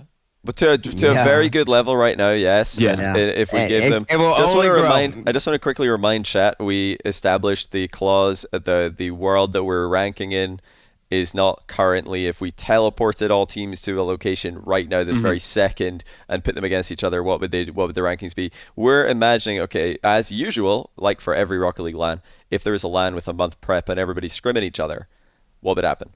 And I mean, in some teams' case, they don't go out a month early, but I think all the teams who take themselves seriously do. Well, especially if they travel far, they do. So that's the world we're living in. Where would SRG be, Johnny, if they didn't have a month? If they didn't have a month, I would probably put SRG. I would probably put them at anywhere from G2, Solary, Rebellion kind of level, that kind of level right now. If they teleported right now, I would not know. I mean, if SRD played G2, I'd have no idea who to put my channel points on. No idea. Wouldn't know. Because I think either team could win. But Queso, I think Queso, Rogue, Ground Zero, Guild, I've got them a little bit above, and then my Vitality, Energy. Sandrock would definitely struggle against those guys right now. But yeah, give them a month. These boys learn fast. They have no nerves. Doesn't happen. Also, they'd have the drive, right? Finally, it's a chance, for them to prove themselves, to everybody. They're not gonna slack at all. Out of this world. The amount of clutch without even having RLCS. The amount of clutch. Yeah, exactly. I've seen so many clutch 0-second equalizers from these guys in competition. It blows my mind. They don't know how to give up. They don't know how to lose. They're just okay, we're down 3 with 10 seconds left. How do we win this? They have so much drive to succeed. They would easily have more desire, and they would have higher work ethic than any of the competition. All the Middle East teams would. All of them. They have the best work ethic. I think everybody would benefit scrimming them. Everybody. And they would obviously take a benefit, but everybody would benefit because their speed and the way they play is amazing. And it's just up there, to say the least. They're probably one of the 15th best teams around for London stuff. Yeah. I mean, I would put them in my top 15. I don't know about you guys. We can all agree on that. Yeah. I just want to point out to everybody in chat who's mad at me right now, all the pros who are malding. T-Bates has yet to put Sandrock in his list, so you're coming at the wrong guy. You're shooting the messenger. You guys, I'm not your guy. I was wondering if anyone would be crazy enough to put them higher than me. Apparently, it's still on the table. I was wondering whether 6-7 was going to be high or low on people's lists. Obviously, it was really dependent on what list I'm looking at. But yeah, I mean, I was ranking them lower than what I thought they would, just based on. You're being tentative. Yeah, I'll be bold. I was being tentative about them. Yeah, I'm being bold. Yeah, but it's saying I'm thinking about who has the mechanics to hang with these guys to have a chance. I still think that if I was being less tentative, I'd still probably put them behind SSG, maybe just above SSG. So, why though? Why SSG in particular, or why would I put them up there? Well, again, consistency from SSG has been a problem for me. I think they could go back and forth in series. Sandrock, obviously, just so mechanically good that it's really, really hard to say that a boot camp's not going to benefit them the most. That's the biggest thing. And that's why even I put Ground Zero up as high as they did, is because of base mechanics so important in those boot camps to then turn that into something else. If you go over somewhere and you don't have mechanics, there's no chance that you really make that much growth as a team. But if you have the base mechanics and just need to switch some stuff up with your play style, you get a lot more out of boot camps than anything else. True. I can agree with that. That's very factual. Look at Yummy. Whoa, we all agree. I'm from the boot camp. I like that. That was a nice agree. He knows. Nice. You guys ready to disagree out of interest? Do you want to disagree again? Nobody disagreed. I don't think anybody agreed. Type 1 if you agree, chat. But anyway, let's move on to number 2. And I think the rest can be done by... Shall we just reveal everything? Because it's kind of process elimination, or should we leave it? Has anybody got a crazy number 1 that's going to blow everybody's minds? No one's got a crazy number 1? Stumpy has Vitality number 1, so yeah. He said Vitality? Well, no, but that's not crazy. He's not said Vitality yet. That's a joke. I do not have a crazy number 1. Anybody else crazy number 1? Stumpy. Do 2 and 1. Stumpy, do 2 1. Should I do my 2? Okay. It's very obvious what your 2 and 1 are now. So yeah, absolutely, because they are number 2 and number 1. This is off the 1 month boot camp where K-Dop and Fairy Peak have done such a good job previously. They just need to bring themselves back up to that level. They sit in number 2. And clearly, the number 1 team in the world, indisputably, one of them, disputably, is BDS. They are literally the best team in the world, and there is no good argument against it. I mean, if you have Vitality at 2, then your logic, I guess, would make sense. But they're just not the second best team, so it's just not undisputed that you're number 1. It's just, I don't know. No, Vitality at 2. I mean, you've got BDS in 4th. T-Bates. Yeah, because let's I just respect revisit them. that. That's not respecting them. That is doing so much disrespect to them. Saying that they're worse and worse mechanically than SSG is unbelievable. BDS are the best team in a region that is the same skill level. I've always said it, they are the same skill level as NA. I see EU and NA as very, very similar skill level-wise. At least the top 10, top 12. That kind of area is very similar. Congrats, but BDS top 12. clapped everybody, apart from Guild, obviously, in the most recent one, blah, blah, they're number 1 going for the seed, whatever. They clapped everybody in Europe for a solid year. I just see them doing the same to NA. No. Okay, good argument. Let's move on. Yeah, I'm gonna get to I'm gonna get to your BDS after everybody else gets theirs done. I'm gonna come back. All right. To BDS. Well, my number 1 is also BDS. Number 2, Envy. A major point for me is that I feel like BDS actually played better under the pressure. Like early on, they were absolutely smashing it. They've never done too well in the grid. They've never done well in off tournaments. They haven't or lost a anything like final. That. They haven't lost a final between Greater or RLCS. And then when the pressure's finals. really on, that's when they seem to perform their best. So I think that awesome. actually helps them at LAN. It is a gamble, though. I would say putting BDS getting number 1 at a LAN is a gamble because they don't have that LAN experience. Well, they don't have worlds I don't even experience. think it is, though. Like, I don't think that is a gamble because there's such a difference between LAN and RLCS weekend. There is, but especially I a think world's LAN. Yeah, it's true though. It's true. But if this was RLCS weekend, BDS would be 1, and then nobody else would even be in the top 10. Like the fact that there's a number 2 is what the LAN does. Like that's what closes the gap and makes it closer. They beat number 1 in Europe. I'm saying that I'm not like 100% sure that they'd win. You know, I just think that based on what we can see from online events, that they would do really well under that pressure. I think there would clearly be that situation where, say, we ran this same situation 100 times in a row. BDS wouldn't win every time. I'm not saying that. There would be other teams that would step up. They would do better. You'd see an NRG win every now and then. You'd see an Envy win now and then. You'd see Vitality win now and then, right? BDS win, in my head, a solid 70-80% of the time. Whoa! I really think they do. Even me putting them number 1 doesn't put them at 80-70%. 78% of the time, I see BDS winning. Your entire thought is that for some reason BDS do worse. Why do people always presume that teams will do worse on LAN? Why won't they do better? Other teams do better on LAN. It's not always that you do worse. We see some of the best players in the goddamn world on LAN. And everyone's out here crying, saying that, BDS when he played a DreamHack, they might not play properly. No, why don't they step up? Why don't they keep clapping? Why don't they just beat Vitality more than Vitality beat NA? It's just such a simple formula to me. This is just like, it's like I just inhale nothing but laughing gas after listening to that stuff. You actually, I see, when I asked you that, I thought you might say like 40 out of 100. I thought you might say 40. 40. But 40 is high. You upped it to 80%. That's high. You upped it to 80.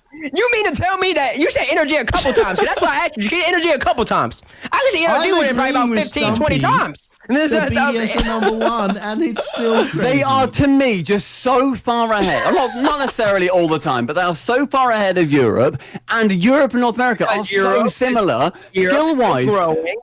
Yes, Europe is good. They are so similar skill-wise. Sorry that there are teams exist outside of the top 10 in Europe. Every now and then you get to see some random little European team. They do well. German Amigos, they do well. Hey, now listen, the teammates. Atlantside Wave could absolutely beat G2. They could beat Rogue. They could beat Rebellion. They could beat FaZe. I wouldn't be surprised. Like, there's so many teams who just show up with they have 3 French players and they've beaten an absolutely top-level team. I mean, if you took any 3 French pro players and put them in NA, they could probably beat anybody who isn't Envy, I think, genuinely. They could beat anyone who's not Envy. Woo! Envy are the only team who are consistent against that kind of team. Like that's a bold. You put 3 French players in NA, they'll beat anybody but Envy. Well, they could be. I'm not saying they would. Any 3 French players. If they were in NA, they could beat anyone except Envy. I think Envy would beat them, but every time. But any other team, they could 100% lose. I mean, Rogue lose to literally anybody in group stage these days. G2 got swept by Rebellion, who, I don't know, Stumpy doesn't even know they exist. Shopify who? Oh no. Alrighty. There's just Envy scary. do have the It's a turbo mentality thing. 80% of the time. The bubble. You actually think they're gonna beat the 4-time? 80% of the No, time? I don't agree with that. 70 to 80. Even 70 is ridiculous. I don't agree with that. That's Your 40 should have been your cap, and I thought you would have hit 40, but you doubled it. I am no cap. I think I used Yeah, there's no cap. Yeah, I mean, I can tell how serious you are. You are very serious about this team. I admire your I've fandom. disagreed with someone. I can't disagree more with somebody who has the exact same ranking with me. It's Your fandom is great. It's like genuinely cute. It's like amazing how much you adore them. But 80% of the time is Okay, T-Bits, now that you're off the collective lap of SSG, who's in your top 2? like I said earlier, my 1 and 2 were very easy for me. Like, especially after the Johnny stipulation, this is obvious. I mean, after BDS in 4th, it just writes itself. No, it doesn't, because BDS is very fortunate that my number 2 team can't play in OCS yet, and it's SRG. They're so lucky that they can't play. I'm telling you right now, I'm telling you, BDS would not want to see them. They would not want to see them, bro. You want to talk about a team that will out BDS? There's not a single person in this world. I'm telling you right now that can stop bombing. There's not. No, I think you had it the other way, right, Johnny? In a 3v3 setting. Wait, sorry. What was it? I forgot the order. What was number 1? What was number 2? The machine is number 1. Okay. I got it the wrong order. Sorry. Continue. The machine is number 1. SRG is number 2. People understand. Khaled, like I said earlier, literally, I don't think he tries in ranked, but he ain't trying that hard. There's no way. He gets up. He might not play ranked for like a week, and he sits at number 1, bro. He just gets it easy. I'm like, if he won the grind 2 to 3, he gets it very effortlessly too. And Senzo the truth too. They played one main tournament a year ago, by the way, and they were playing the game at a pace and a skill level that Dignitas in their prime couldn't match. Vitality couldn't match him either. And the fact that Singularity beat him was the biggest, what? Like what though? Because they whoop Singularity in that same tournament. So a year later, when they're even better and more polished, bro, and they're practicing. They're the fastest team in the world. They're the one team that speed matters, in my opinion. Because it's just Ahmed's like you can't just selectively say that. The thing is though, because they're not just like for some people, EU has a higher like Unreal speed or whatever it is, Unreal unit, because EU plays Boomer Ball. So people are constantly going back and forth. So that's going to increase their speed. And they slower because they control the ball. SRG, they do it all. They do it all, man. There's only one team I think that can legit stop them, and that's the Machine. Because Machine, I think, is the most polished team in the world. I don't think they've finished under top 4 in any event the whole entire time, and the harder region, which I just find to be so impressive. And they've won like twice or 3 times. Mist, I mean, you got the 4-time. That's not even a question. You know what he could do. Mist, there's a reason he hopped on even during the show matches, and he dropped 1,000 and then like 700 or something like that. And then they swept Airbus. And then Atomic on the Fennec. I mean, how many times I got to emphasize Atomic on the Fennec? Every single pro. Gary G hopped onto that stream, Johnny, and told you Atomic on the Fennec is a different type of cat. Their team is perfect. They have the EU counterattack game with the NA offense, and it's so polished. Their midfield game is almost unstoppable. And when they're on, it's just like they would be the team that could like handle SRG in terms of pure pace, because they wouldn't mind. They wouldn't mind SRG's pressure. They can handle that, and then they're countering. And SRG, like, as great as Ocala is, 1v1 with Atomic, with Mist, bro, like, you can only have so many of those before you go score, especially in a 3, especially when you're in a 3-7, you got to concede eventually. And that's my 2-1. And it was so easy for me, especially after, like, a month of preparation. You got the 4-time. It speaks for himself with 2 of the best players in the game right now. SRG. I just love that Sandrock at number 2, by the way. I love, like, no cat. It's awesome to see like a team that's not even in RLCS be ranked so highly. I just think I've been consistent on it. The moment I was big on them before they played at Johnny's tournament, wherever, I forgot the name of your tournament. Fusion? No, we're not Fusion. European Invitational. Yeah. European Invitation. I was big on it before then. And I was gassing them. Like, a lot. They weren't big on them. And then they performed. And they were legit slapping his EU team. I'm like, that's what they do. That's what they do. And I don't think they're playing that game. EU's really bad, T-Bait, so they're easy to slap, right? So surely... Time out. They were slapping EU. Like, they were slapping them. Like, bad. Like, it wasn't but now EU are bad. But EU are bad. Okay, let me just wrap this up. So EU are bad. Speed doesn't matter unless you're Sandrock. That's the only team that matters for. Johnny. Right, no, it's not a gotcha. Johnny, talk to me. You did a top 10 speed, right? For players. Yeah, true. Which team has all three? Yeah, it's I'm not disputing they're not the fastest. There's only one team that has all three in there. We're not disputing that they're the fastest. We're saying that speed matters everywhere, not just for Sandrock. No, how are you saying no to that? Look, NA. Right, look, T-Bait. Right, let me lay it out for you. Let me not talk. Let me lay it out. Let me just get my opinion out there, so because I'm backing you up. Because what I'm saying is speed matters and Sandrock are the fastest. But you have to accept that speed matters everywhere. No. Explanation.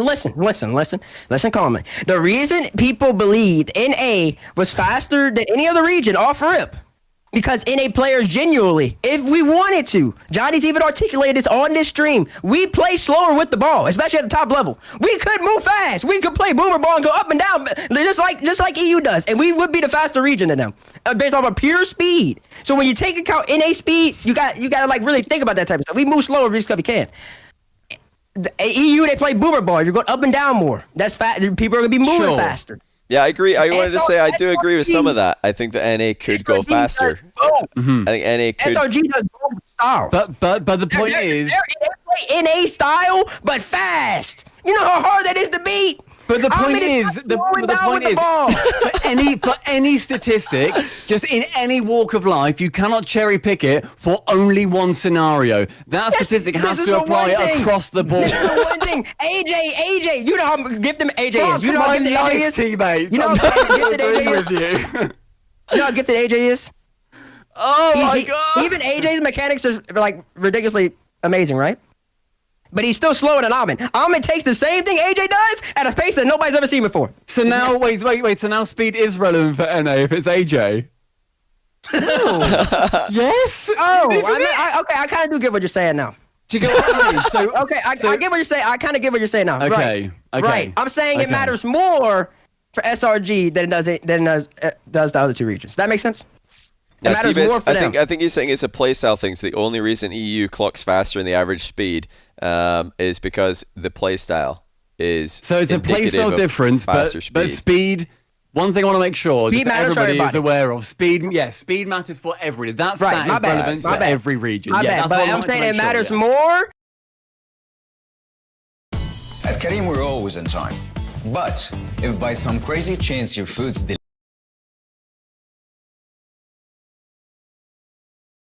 Halfway Dead just got an ad for Twitch on Twitch. I don't know if they're hitting the target market that they need to be hitting. That might be a little bit unnecessary. They're already there. A Twitch ad on Twitch. Here we go. Crazy. We're off with Zen versus Moxie. Winner advances to top 4 to play against Nas tomorrow. The loser will be eliminated, and it's Zen who opens his scoring against his biggest regional rival. Well, one of them. I'm sure Batiro has something to say about that.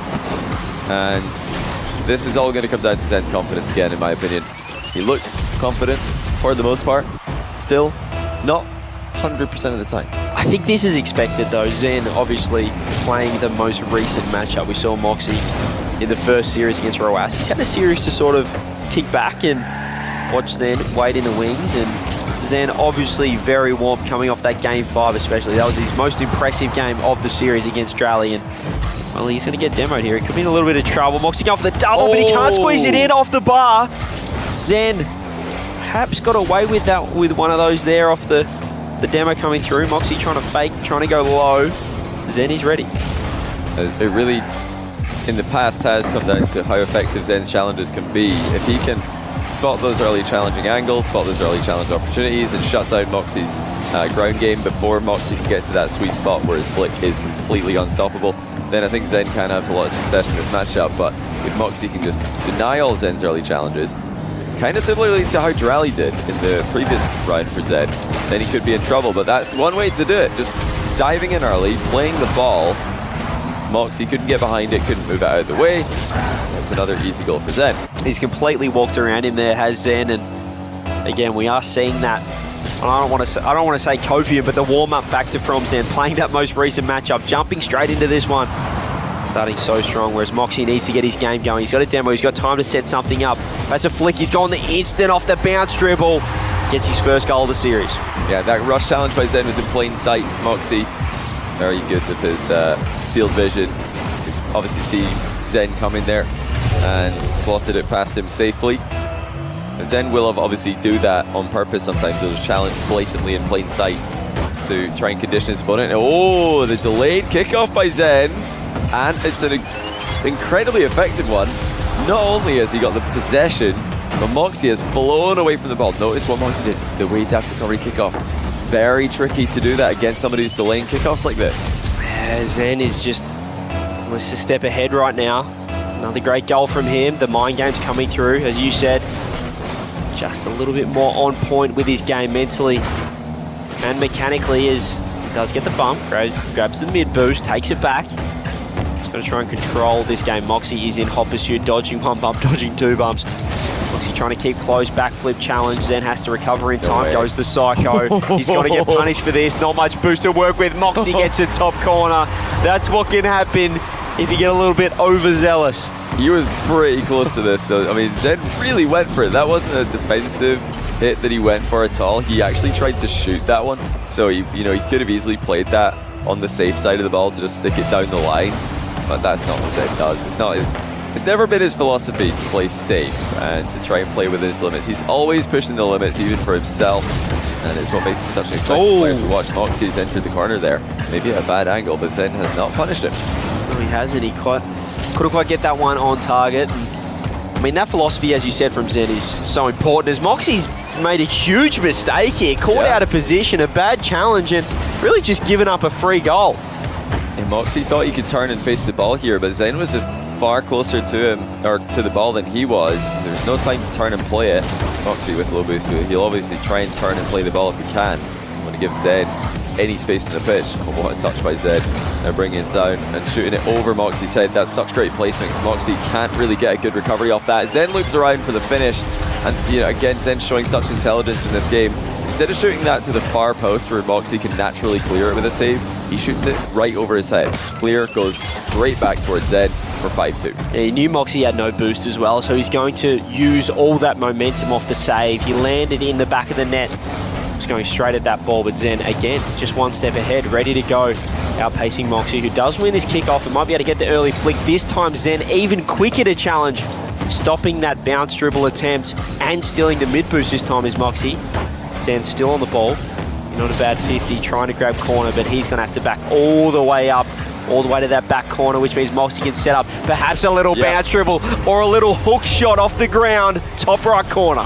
Yeah, Moxie knew the mid boost wasn't there, so he straight away went for the switch of sides, knowing that Zen was backing off all the way to his back corner, and it's just an impossible position to defend from. Moxie had all the angles to shoot from. You can see it on Zen's POV. He can't cover the whole goal from there. That's just a great boost timing there by Moxie. He knew the mid boost wasn't there, so he went for the switch of sides to counter where Zen was going. Moxie this time, grabbing that corner, 2 goals down. Just over 2 minutes to go. He's got a great touch there. Zen still able to make it work. Trying to go around him is Moxie, but Zen with so much speed off nothing really enables that corner boost to be able to get grabbed, and he is got to be off the bar. Moxie trying to fake it. He's done so well. He's caught it, sliced and diced, and we're back to a 1-goal game. Oh, Moxie might have left the top corner open, but Zen didn't hit the top corner. He hit the bar. Moxie with a perfect catch makes it a 1-goal game, so that really could be a 2-goal miss by Zen in a way. It's not an easy goal from that kind of distance, but I'm sure you back himself to get it. Now the delayed kickoff countered. Moxie outplays Zen. He spotted Zen slowing down. Zen did do this earlier on in the game and scored off of it. Moxie could see him approaching late and ships it top bins.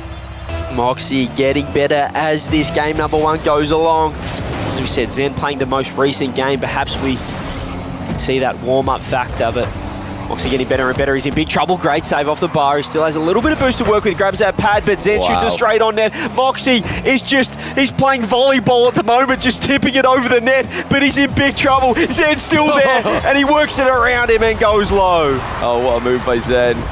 He didn't have a way to shoot that one on the bounce anymore, so instead he dribbles, fakes bottom left, goes bottom right. Moxie with no momentum, completely dead in the water.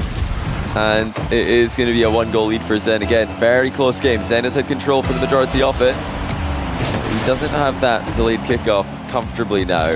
He's going to be very careful with when he picks to use that one. This is much better though. Boost steal by Zen. And a couple of bumps onto Moxie, back him up. Zen now with 100 up in the air. Reset. Moxie back post. Can't quite get anything there. He decides to back off and play the long game. He does have the 1-goal advantage, and he has just cut Moxie up in the corner. Finds the opening. 2-goal lead. I mean, Zen just so careful with this play. I feel like that's exactly what Jirali did to Zen time and time again in their previous matchup. Now Zen using it against Moxie. Just putting the ball between him and his opponent. Just saying, okay, do you want it? There it is. Go ahead, hit it, and then adapting perfectly. Moxie's beating his wave dash here. That's going to be 8 for Zen. Only 5 for Moxie. Still time on the clock, but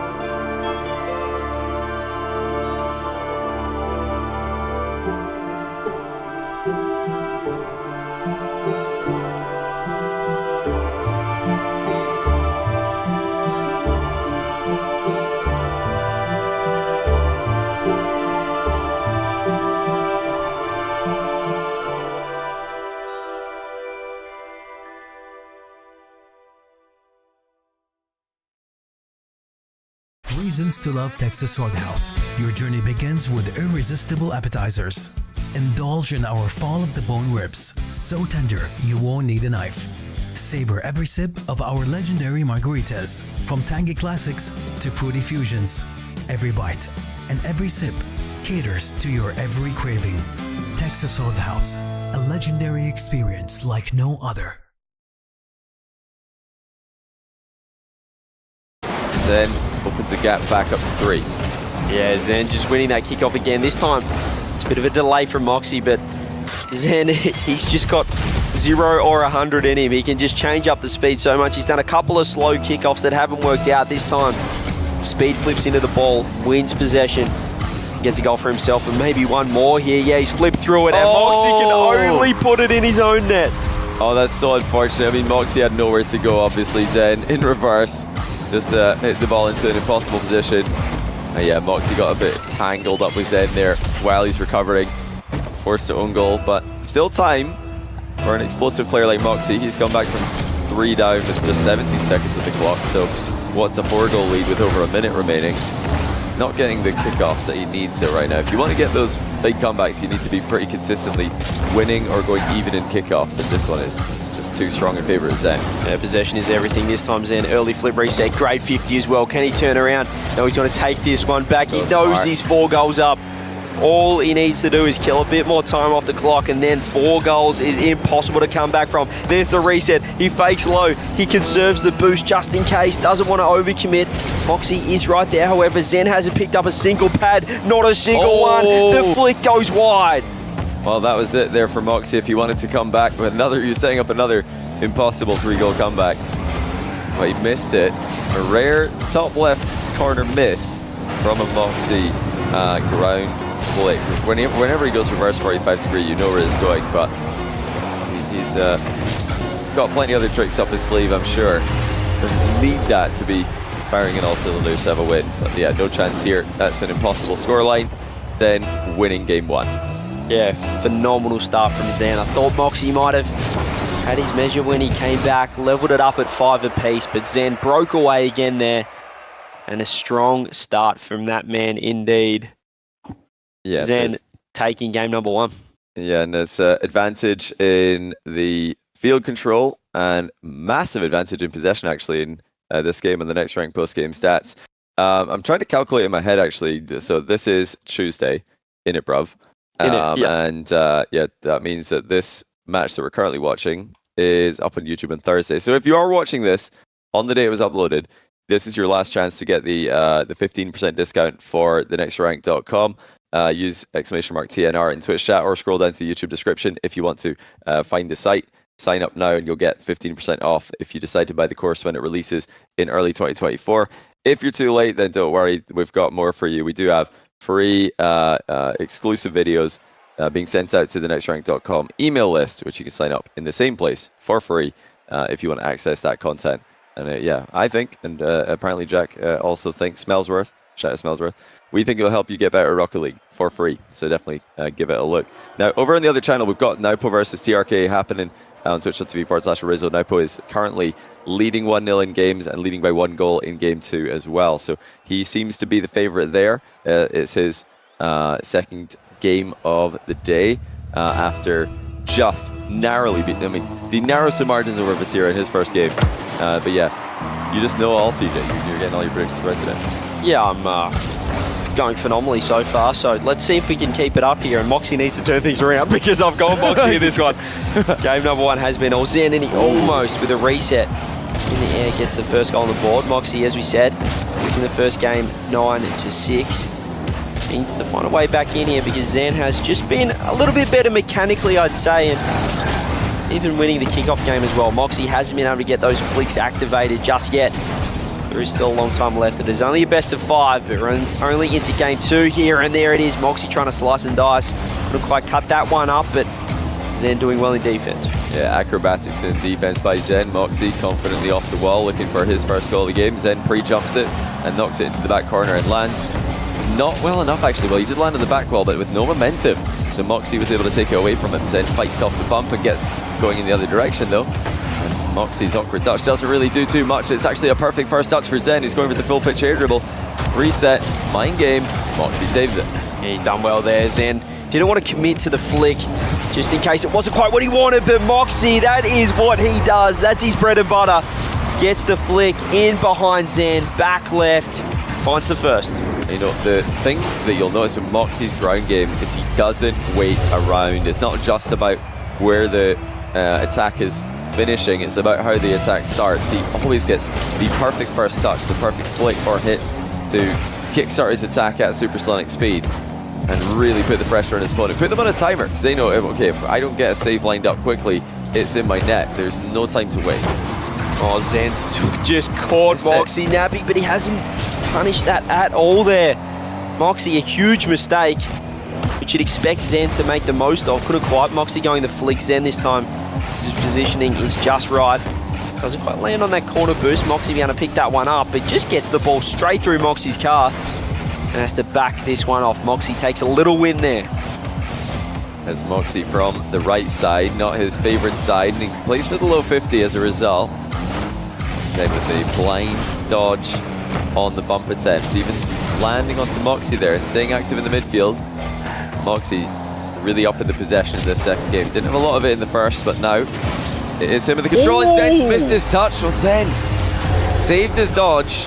Thought he could hit this one out of the middle of the air after Moxie's last touch kind of gave it to him. But he didn't dodge in the right direction. 2-0 Moxie just inside the 3rd minute of the game. Yeah, Zen perhaps having a my car moment, wanting to change the server. as that one didn't quite work out for him. He got a little bit low and couldn't get the flick as Moxie might better get one more. He's got the bounce dribble. He's going to go low and try and 50. Zen has put this ball into his own net off his bottom. Oh, I do not believe it. Zen, low 50, he definitely got done there, but the follow-through going in is a bit unfortunate. Nothing you can do about it. Top corner for Zen with the double tap from close range. He still has a lot of time left in this game, but Moxie's control has definitely leveled up. He is the guy running the show And really starting to come back again. Zen takes the ball away from him again. Nothing Zen can do about it. Yeah, I just cannot stand when the ping makes me lose. Open nets, own goals. I do believe him, to be fair. Yeah, I believe. Yeah, he is spiking. He is spiking. We'll get the reset. He's up to 80 now. He's up to 80. I'm not sure. Yeah, there's a lot going on. It's not always just the server. It might just be a personal internet issue, but we will be changing the server. Every player can change the server as much as they want in Salt Mine. Yeah, we'll run this one back this server, but for now, this could be Moxie tying up this series. As you said, all games today are best of 5, so will be just a couple of games, couple of wins to decide it. Zen's got a fantastic backflip. Moxie not expecting that at all. Zen getting one back. Yeah, great contact in reverse. Zen getting a lot of power. That's his second goal he's scored with his bum. One in each net in this game. Certainly, you don't just have to use the front of your car. Entire hitbox available, but Moxie still has a 3-goal lead, and there's only 2 minutes left, so it's been a reasonably low-scoring game, at least compared to Rizzo's stream standards, who, on his side, has Naupo versus TRK, that matchup where Naupo is 2-0 up, so... Is it done, actually? Or has Naupo won it? Oh, he might have actually taken this one. We might not have I see Rizzo just in his office. Let us know in chat if that game is... It is! Wow. Well, Naupo advances top 4. And that's the end of TRK's event. He was so close earlier on. Went down to the wire with Nas, but Naupo, his former teammate, getting his own back after. I don't know if there was any blood between them. Need to go back and watch later. But yeah, TRK is out. Naupo advances to play against Rawas tomorrow in top 4. And as Zen wants a second miss there. His redirects are being set up quite slowly here. And yeah, the reverse challenge gets spotted. Moxie Mew is coming. Pretty easily outplayed for 5-1. Moxie looking so comfortable now, and as I've just realised, I'm still at 100% prediction rate. Let's see what can happen here. Moxie trying to tie up this series, and he's more than well on his way here. 4 goals, just a minute left. Actually, he can almost make that 5%. Gets a great demo. This could be a chance to bring it back to 3. If he can work something out. He's trying the direct approach, delaying the flick. Oh, he's absolutely done him, ladies and gents. Back to 5-2. That's disgusting by Zen. The fake flick, even angling his car to fake a wave dash shot as well. Moxie completely fooled. Minute to go, 3 goals. The difference. Can Zen get those chances he needs? This is going to be a good one. Right off the kickoff, has 20 boosts to play with. Moxie getting faked out again a little bit, but he does deflect the ball into the crossbar. That's key. He's done quite well here as Moxie now. Keep that one upstairs. Flip reset coming through. Flick coming through. Oh, saved off the post goes Moxie. Zen trying to keep this game alive. 34 seconds. Yeah, he's got to be scoring here, Zen. He's going to have this one under his own control. It's a reset. It's very low, though, by Zen standards, and Moxie easily saves it, swats it the distance into the net. Take the mystery out of property search. Get real data onto buy transactions, now with MapView. Yeah, Zen's giving him a wide save for this one, though, but I think he probably didn't back his own shot to go in. And GG. He does call next. That's GG. We're all tied up 1-1 between Zen and Moxie, and I believe we're changing the server. We are indeed. So we'll get that one done. We'll get a new server up and running and get back into the match in just a moment. Yeah, it's tough to tell that one because, obviously Zen having a couple of ping issues, spiking a little bit. So it's tough to read too much into that matchup. We'll have to find out in Game 3 whether it is Moxie and having the change up in momentum or perhaps a better server Zen can get back on top. But we do have a 1-1 game. It is a best of 5 again. Another reminder, whoever wins this one will go forward, moving on into that top 4 to play against Nas. Yeah. Let us know in chat right now. I want to see Zen or Moxie. Who do you have in this best of 3? It's 1-1. It's tied up. Moxie perhaps with some momentum, winning that game number 2, but let's see it in chat. Who does your allegiance lie with? Who do you have for this one? Because I feel like every matchup has honestly been 50-50. There's never been a game where the record has been so swayed to one side's favour, and this is a very similar scenario right here. Yeah, super close. All-time record between these two is in Moxie's favour. Rizzo just come into the room. Rizzo's going to watch this one with you guys now that he's done over there. Yeah, we're in game 3, Riz, in case you didn't catch that. How was your series? 3-0.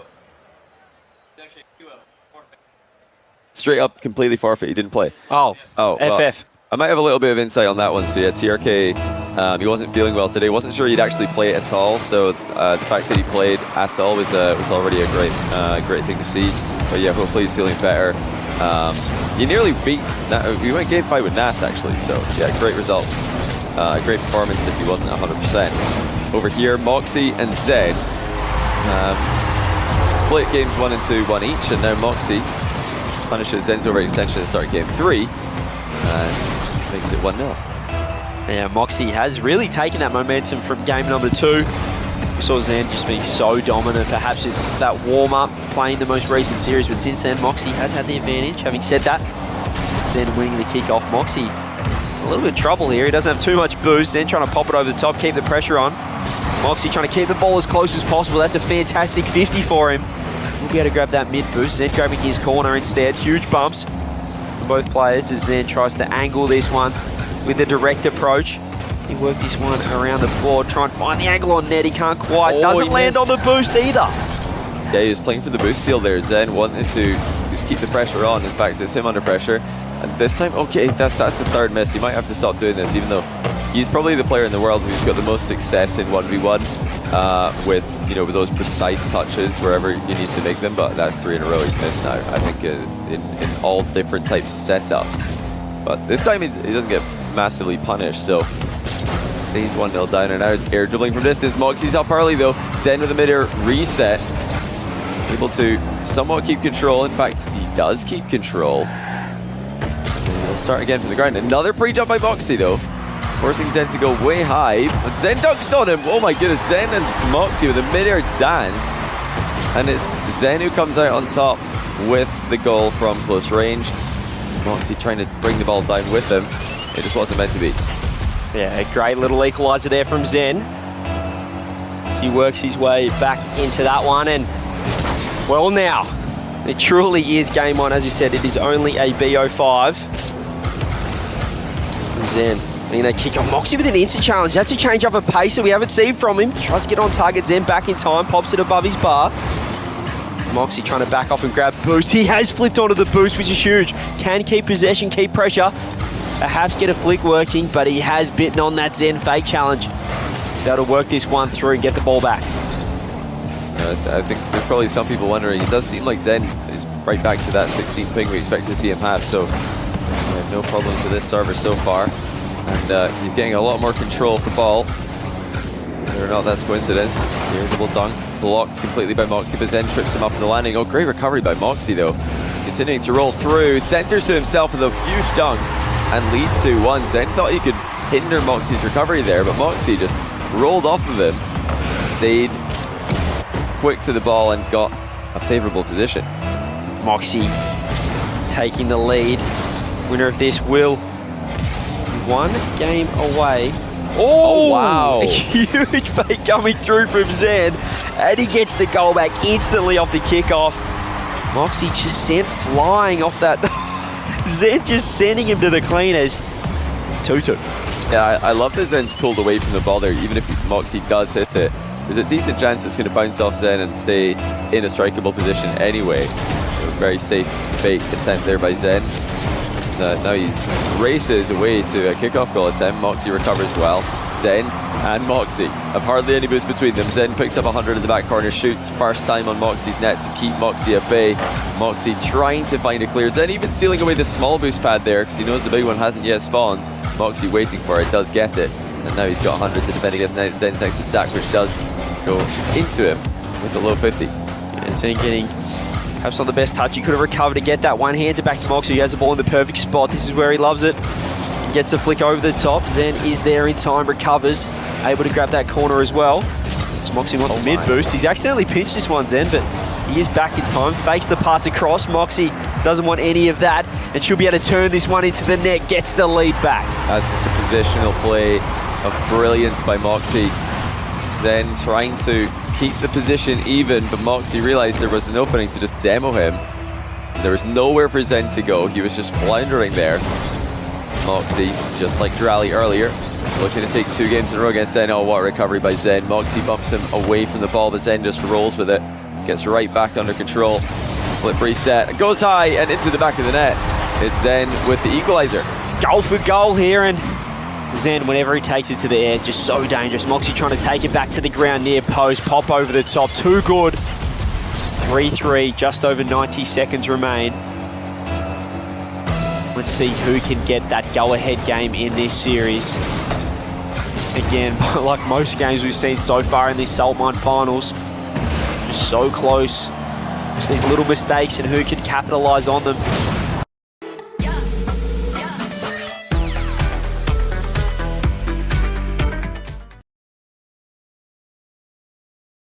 Has been the difference so far. It's still all tied. Moxie asking for a pause. That's going to be fine. Not really an advantage here. But yeah, it looks like he may have just DC'd either head controller or internet DC here. Zen was demoed balls in midfield. He says someone is alt-tabbing him. That's unfortunate. Who's alt-tabbing Moxie? Stop it. Stop alt-tabbing him. Stop it. Oh, behave. Behave, whoever's doing that. Goodness gracious. You've got one job, those watching at home. Just watch it. Yeah, what are the alt-tab strats again? I keep forgetting. You can call someone on Steam, just alt-tab them. Honestly, calling on Steam is, yeah, it's, that's, I think that will get, honestly, it depends on your computer, because sometimes Why is everybody saying Redosin? There's no way Redosin it's not, surely it's not. surely not Redosin, bro. There's no... There's not... Good job, Redosin. Zen adding fuel to the fire. No. Redosin playing the ultimate support player role for his Vitality teammate. No matter the game mode, no matter the circumstance. Even in 1v1, he is the glue. He's the glue. All right, Moxie said he thinks this is good, so we're going to restart this one from the kickoff. If Zen is in fact ready. Yeah. I'm trying to type on this keyboard. I'm not very good at it. All right, away we go. Still tied up. Kickoff with 1:22 remaining. It's Moxie against Zen and Redosin. Let's get into this 1v2 here in the finals of Salt Miners. Yeah, it looks like right now Moxie's did a great job not letting Redosin tab mouse. That's fantastic. Yep, he is currently still tabbed in. We'll keep you posted on Redosin's third man efforts. Someone's going to believe this, by the way. They're just going reset. 1-2. Culprit. So we've got to say this is the culprit. For anyone who actually thinks we're calling out Redosin here, Zen is. We're not. But Zen might be going on up here. He's got a reset. And he completely fakes it. Moxie has a wide open net. I think Zen just got one of those glitchy resets where he just lands on the ball. He's landed on the wiggling post. on it. And he's landed on the post as well and just got stuck and fallen down. So no opportunity to recover either. I mean, when we said it's Moxie against Zen and Redosin, we did not mean Redosin and Zen are switching who has the controller. So I think that was actually just Zen with the controller there. I believe Zen might actually be in the same building as Redosin. Is he at the Beehive? He might be. Could be. Paris. Low 50 goes backwards there for Zen. He's trying to keep an eye on where Moxie is. Moxie's so quick back into position. He's all over Zen here. Wants to wave dash to steal the boost. Can't get it. Now that touch by Moxie actually gives it straight to Zen, who's coming at him with the top corner shot. It's just about it. No, not quite.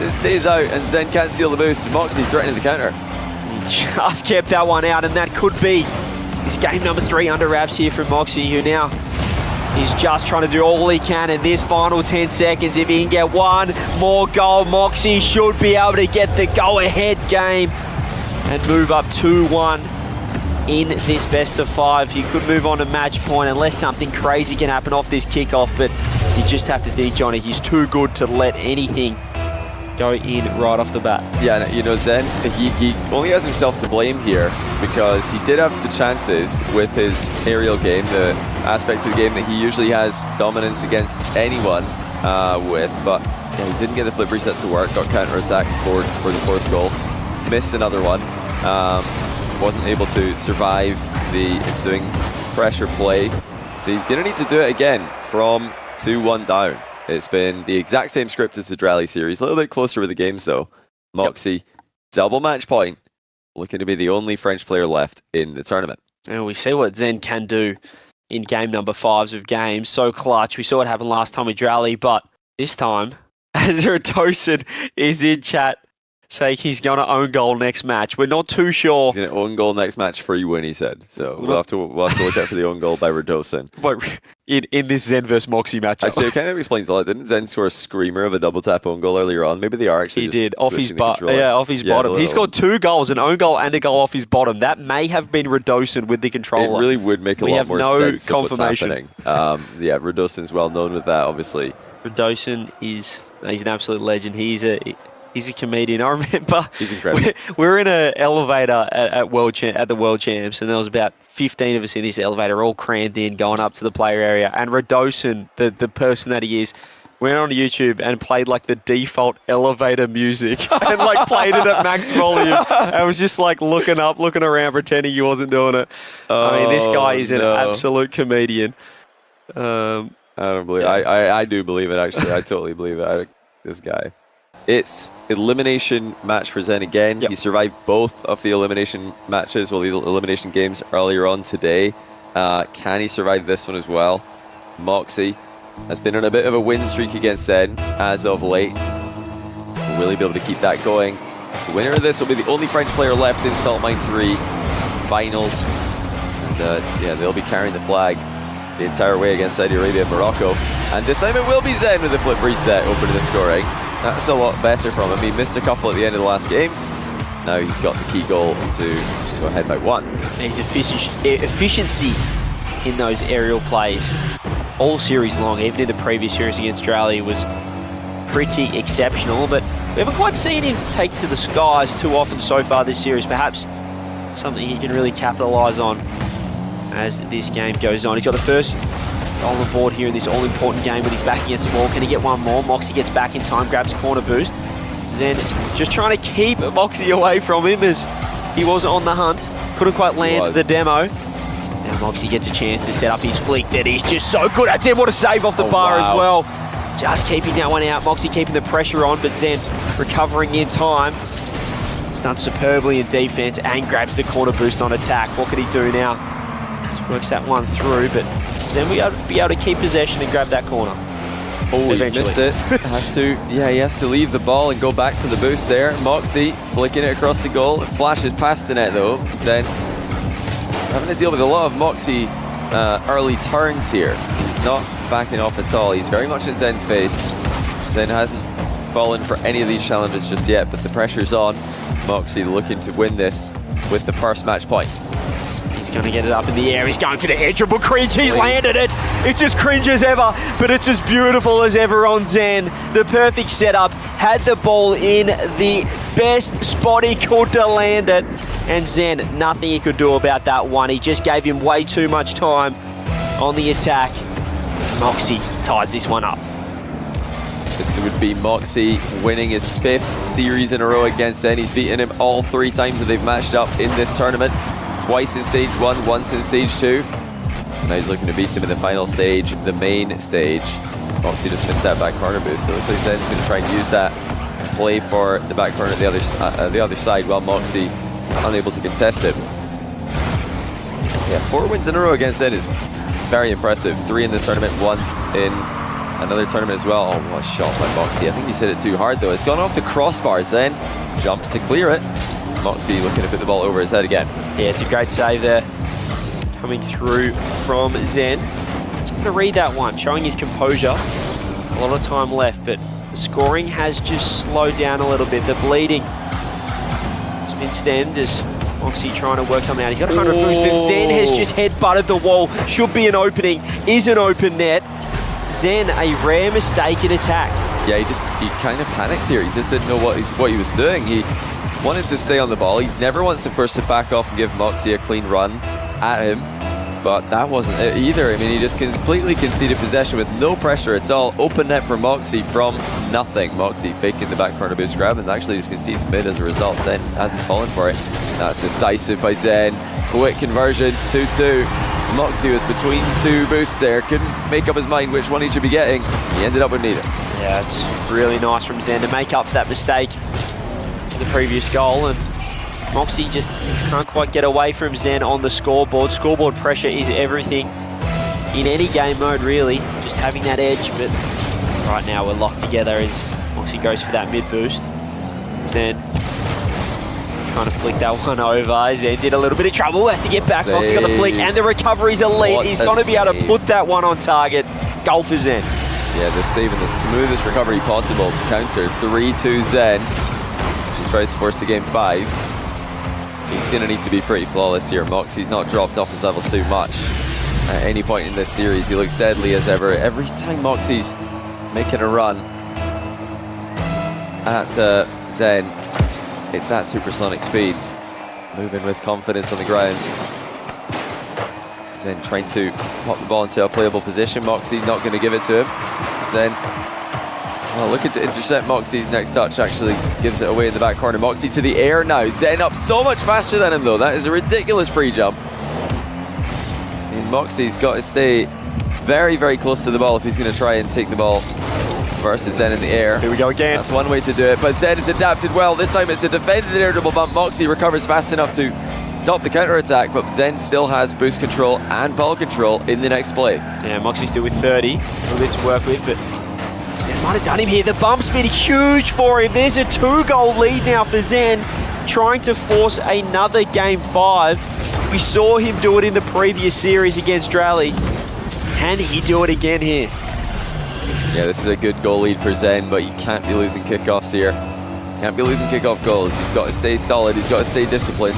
And he does. Moxie still able to get the wave dash recovery to beat into the ball, but Zen will have boost to defend with. Moxie straight away launches into attack. Zen can't find an opening to get past him, and I think, oh, he's actually got back though.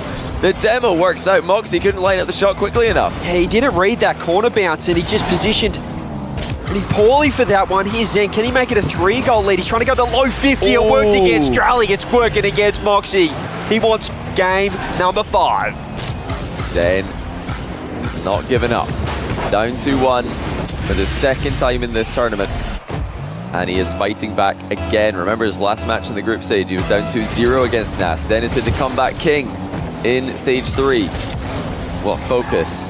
A man who's achieved it all in his short Rocket League career. To still be looking for more. He's outplayed Moxie with a follow-up plan. 6-2. Moxie is in big trouble in the 4th game. 6-2 and looking too good right now is Zen. Could be taking that all-important momentum into the final game here.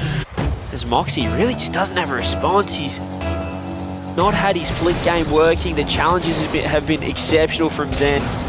Being able to counter-attack and punish any mistake, any overcommitment from Moxie here. He's got another reset. And right now he knows he's 4 goals up. He did it previously. He's trying to do it again here. He's not going to take any risks in this game. Not going to let Moxie back in. He might get one more. It's off the post. Moxie's headbutted the post. But this one should be all said and done. Yeah, Zen, whenever he's got that reset, he's just keeping it to back Moxie up. He uses the jump mid-air after the double reset to dunk on Moxie again. 7-2. Moxie forfeits. We are going to game 5. Another game 5 upon us.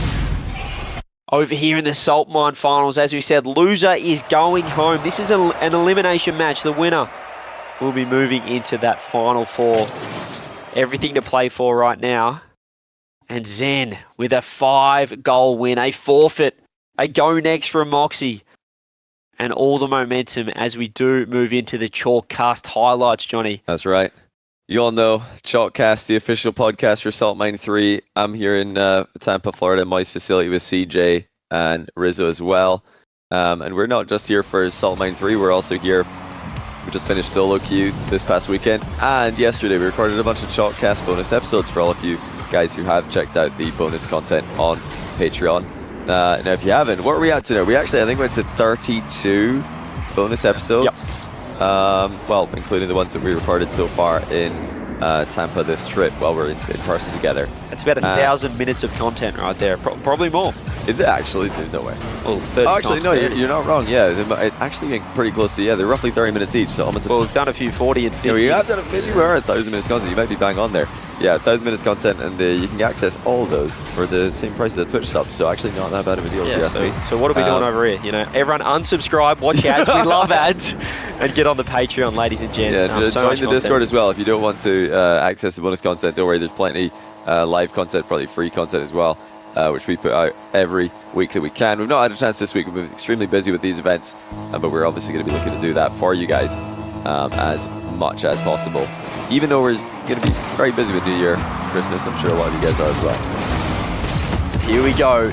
Game number 5. Yet another game 5. Last time Zen in the previous series iced it out. Can he do it again here? It's a different opponent this time. Is Moxie on the other side who's had the advantage of him, and that's a huge save to start it off. Yeah, Zen clipped the post of his recovery, lost his momentum. Diving in effectively, Moxie saw him coming. Those are the openings Zen's going to be looking for. He wants to challenge Moxie, doesn't want to give Moxie free runs to the ball, and again he just crushes Moxie the challenge. The aggression by Zen has been full on in game 5. Now the fake challenge to mix it up. Zen trying to double.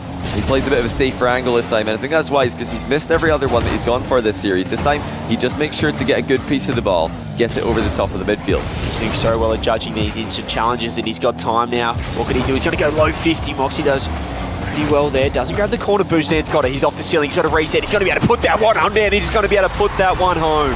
Clinical. Absolutely clinical by Zen. Low 50 didn't work, but he was able to come away with that back corner boost.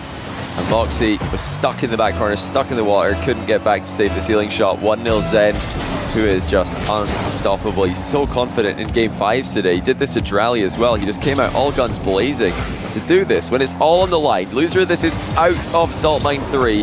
But look at these fake challenges by Zen. Why are they working? Well, it's because he just went completely all in with his first 2 challenges earlier in the game. Now he's getting fake challenges that work as a result. Yeah, he's conditioned Moxie into expecting that fake challenge. And you mentioned that game 5 pressure or the lack that Zen feels. I mean, it's like he's won a world championship or something. There's the air dribble cringe though. When all else fails, just get him out of the way.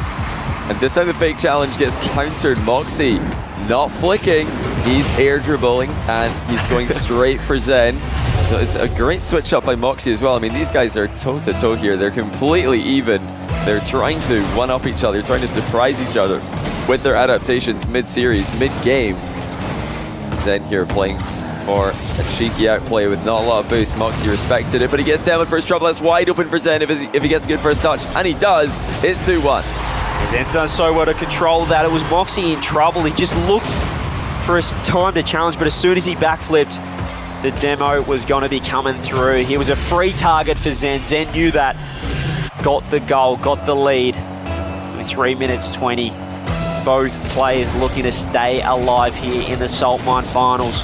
Both players looking to move into that final 4. Will it be Zen again in a game 5? He's found another bump on Moxie and gets a 2-goal lead. I mean, Zen in game 5s today has been ice cold, and unfortunately for Moxie, he can't match him. Fails the wave dash, loses a goal as a result. Now he's got to stabilize. He has to calm down. He's still in touching distance. But this is a definitely scary opponent he's up against. He might have beaten Zen the last 4 times they played, but this is the one that has the most on the line. There's Zen now. He's got another reset off the ceiling. Oh, this could just be a montage.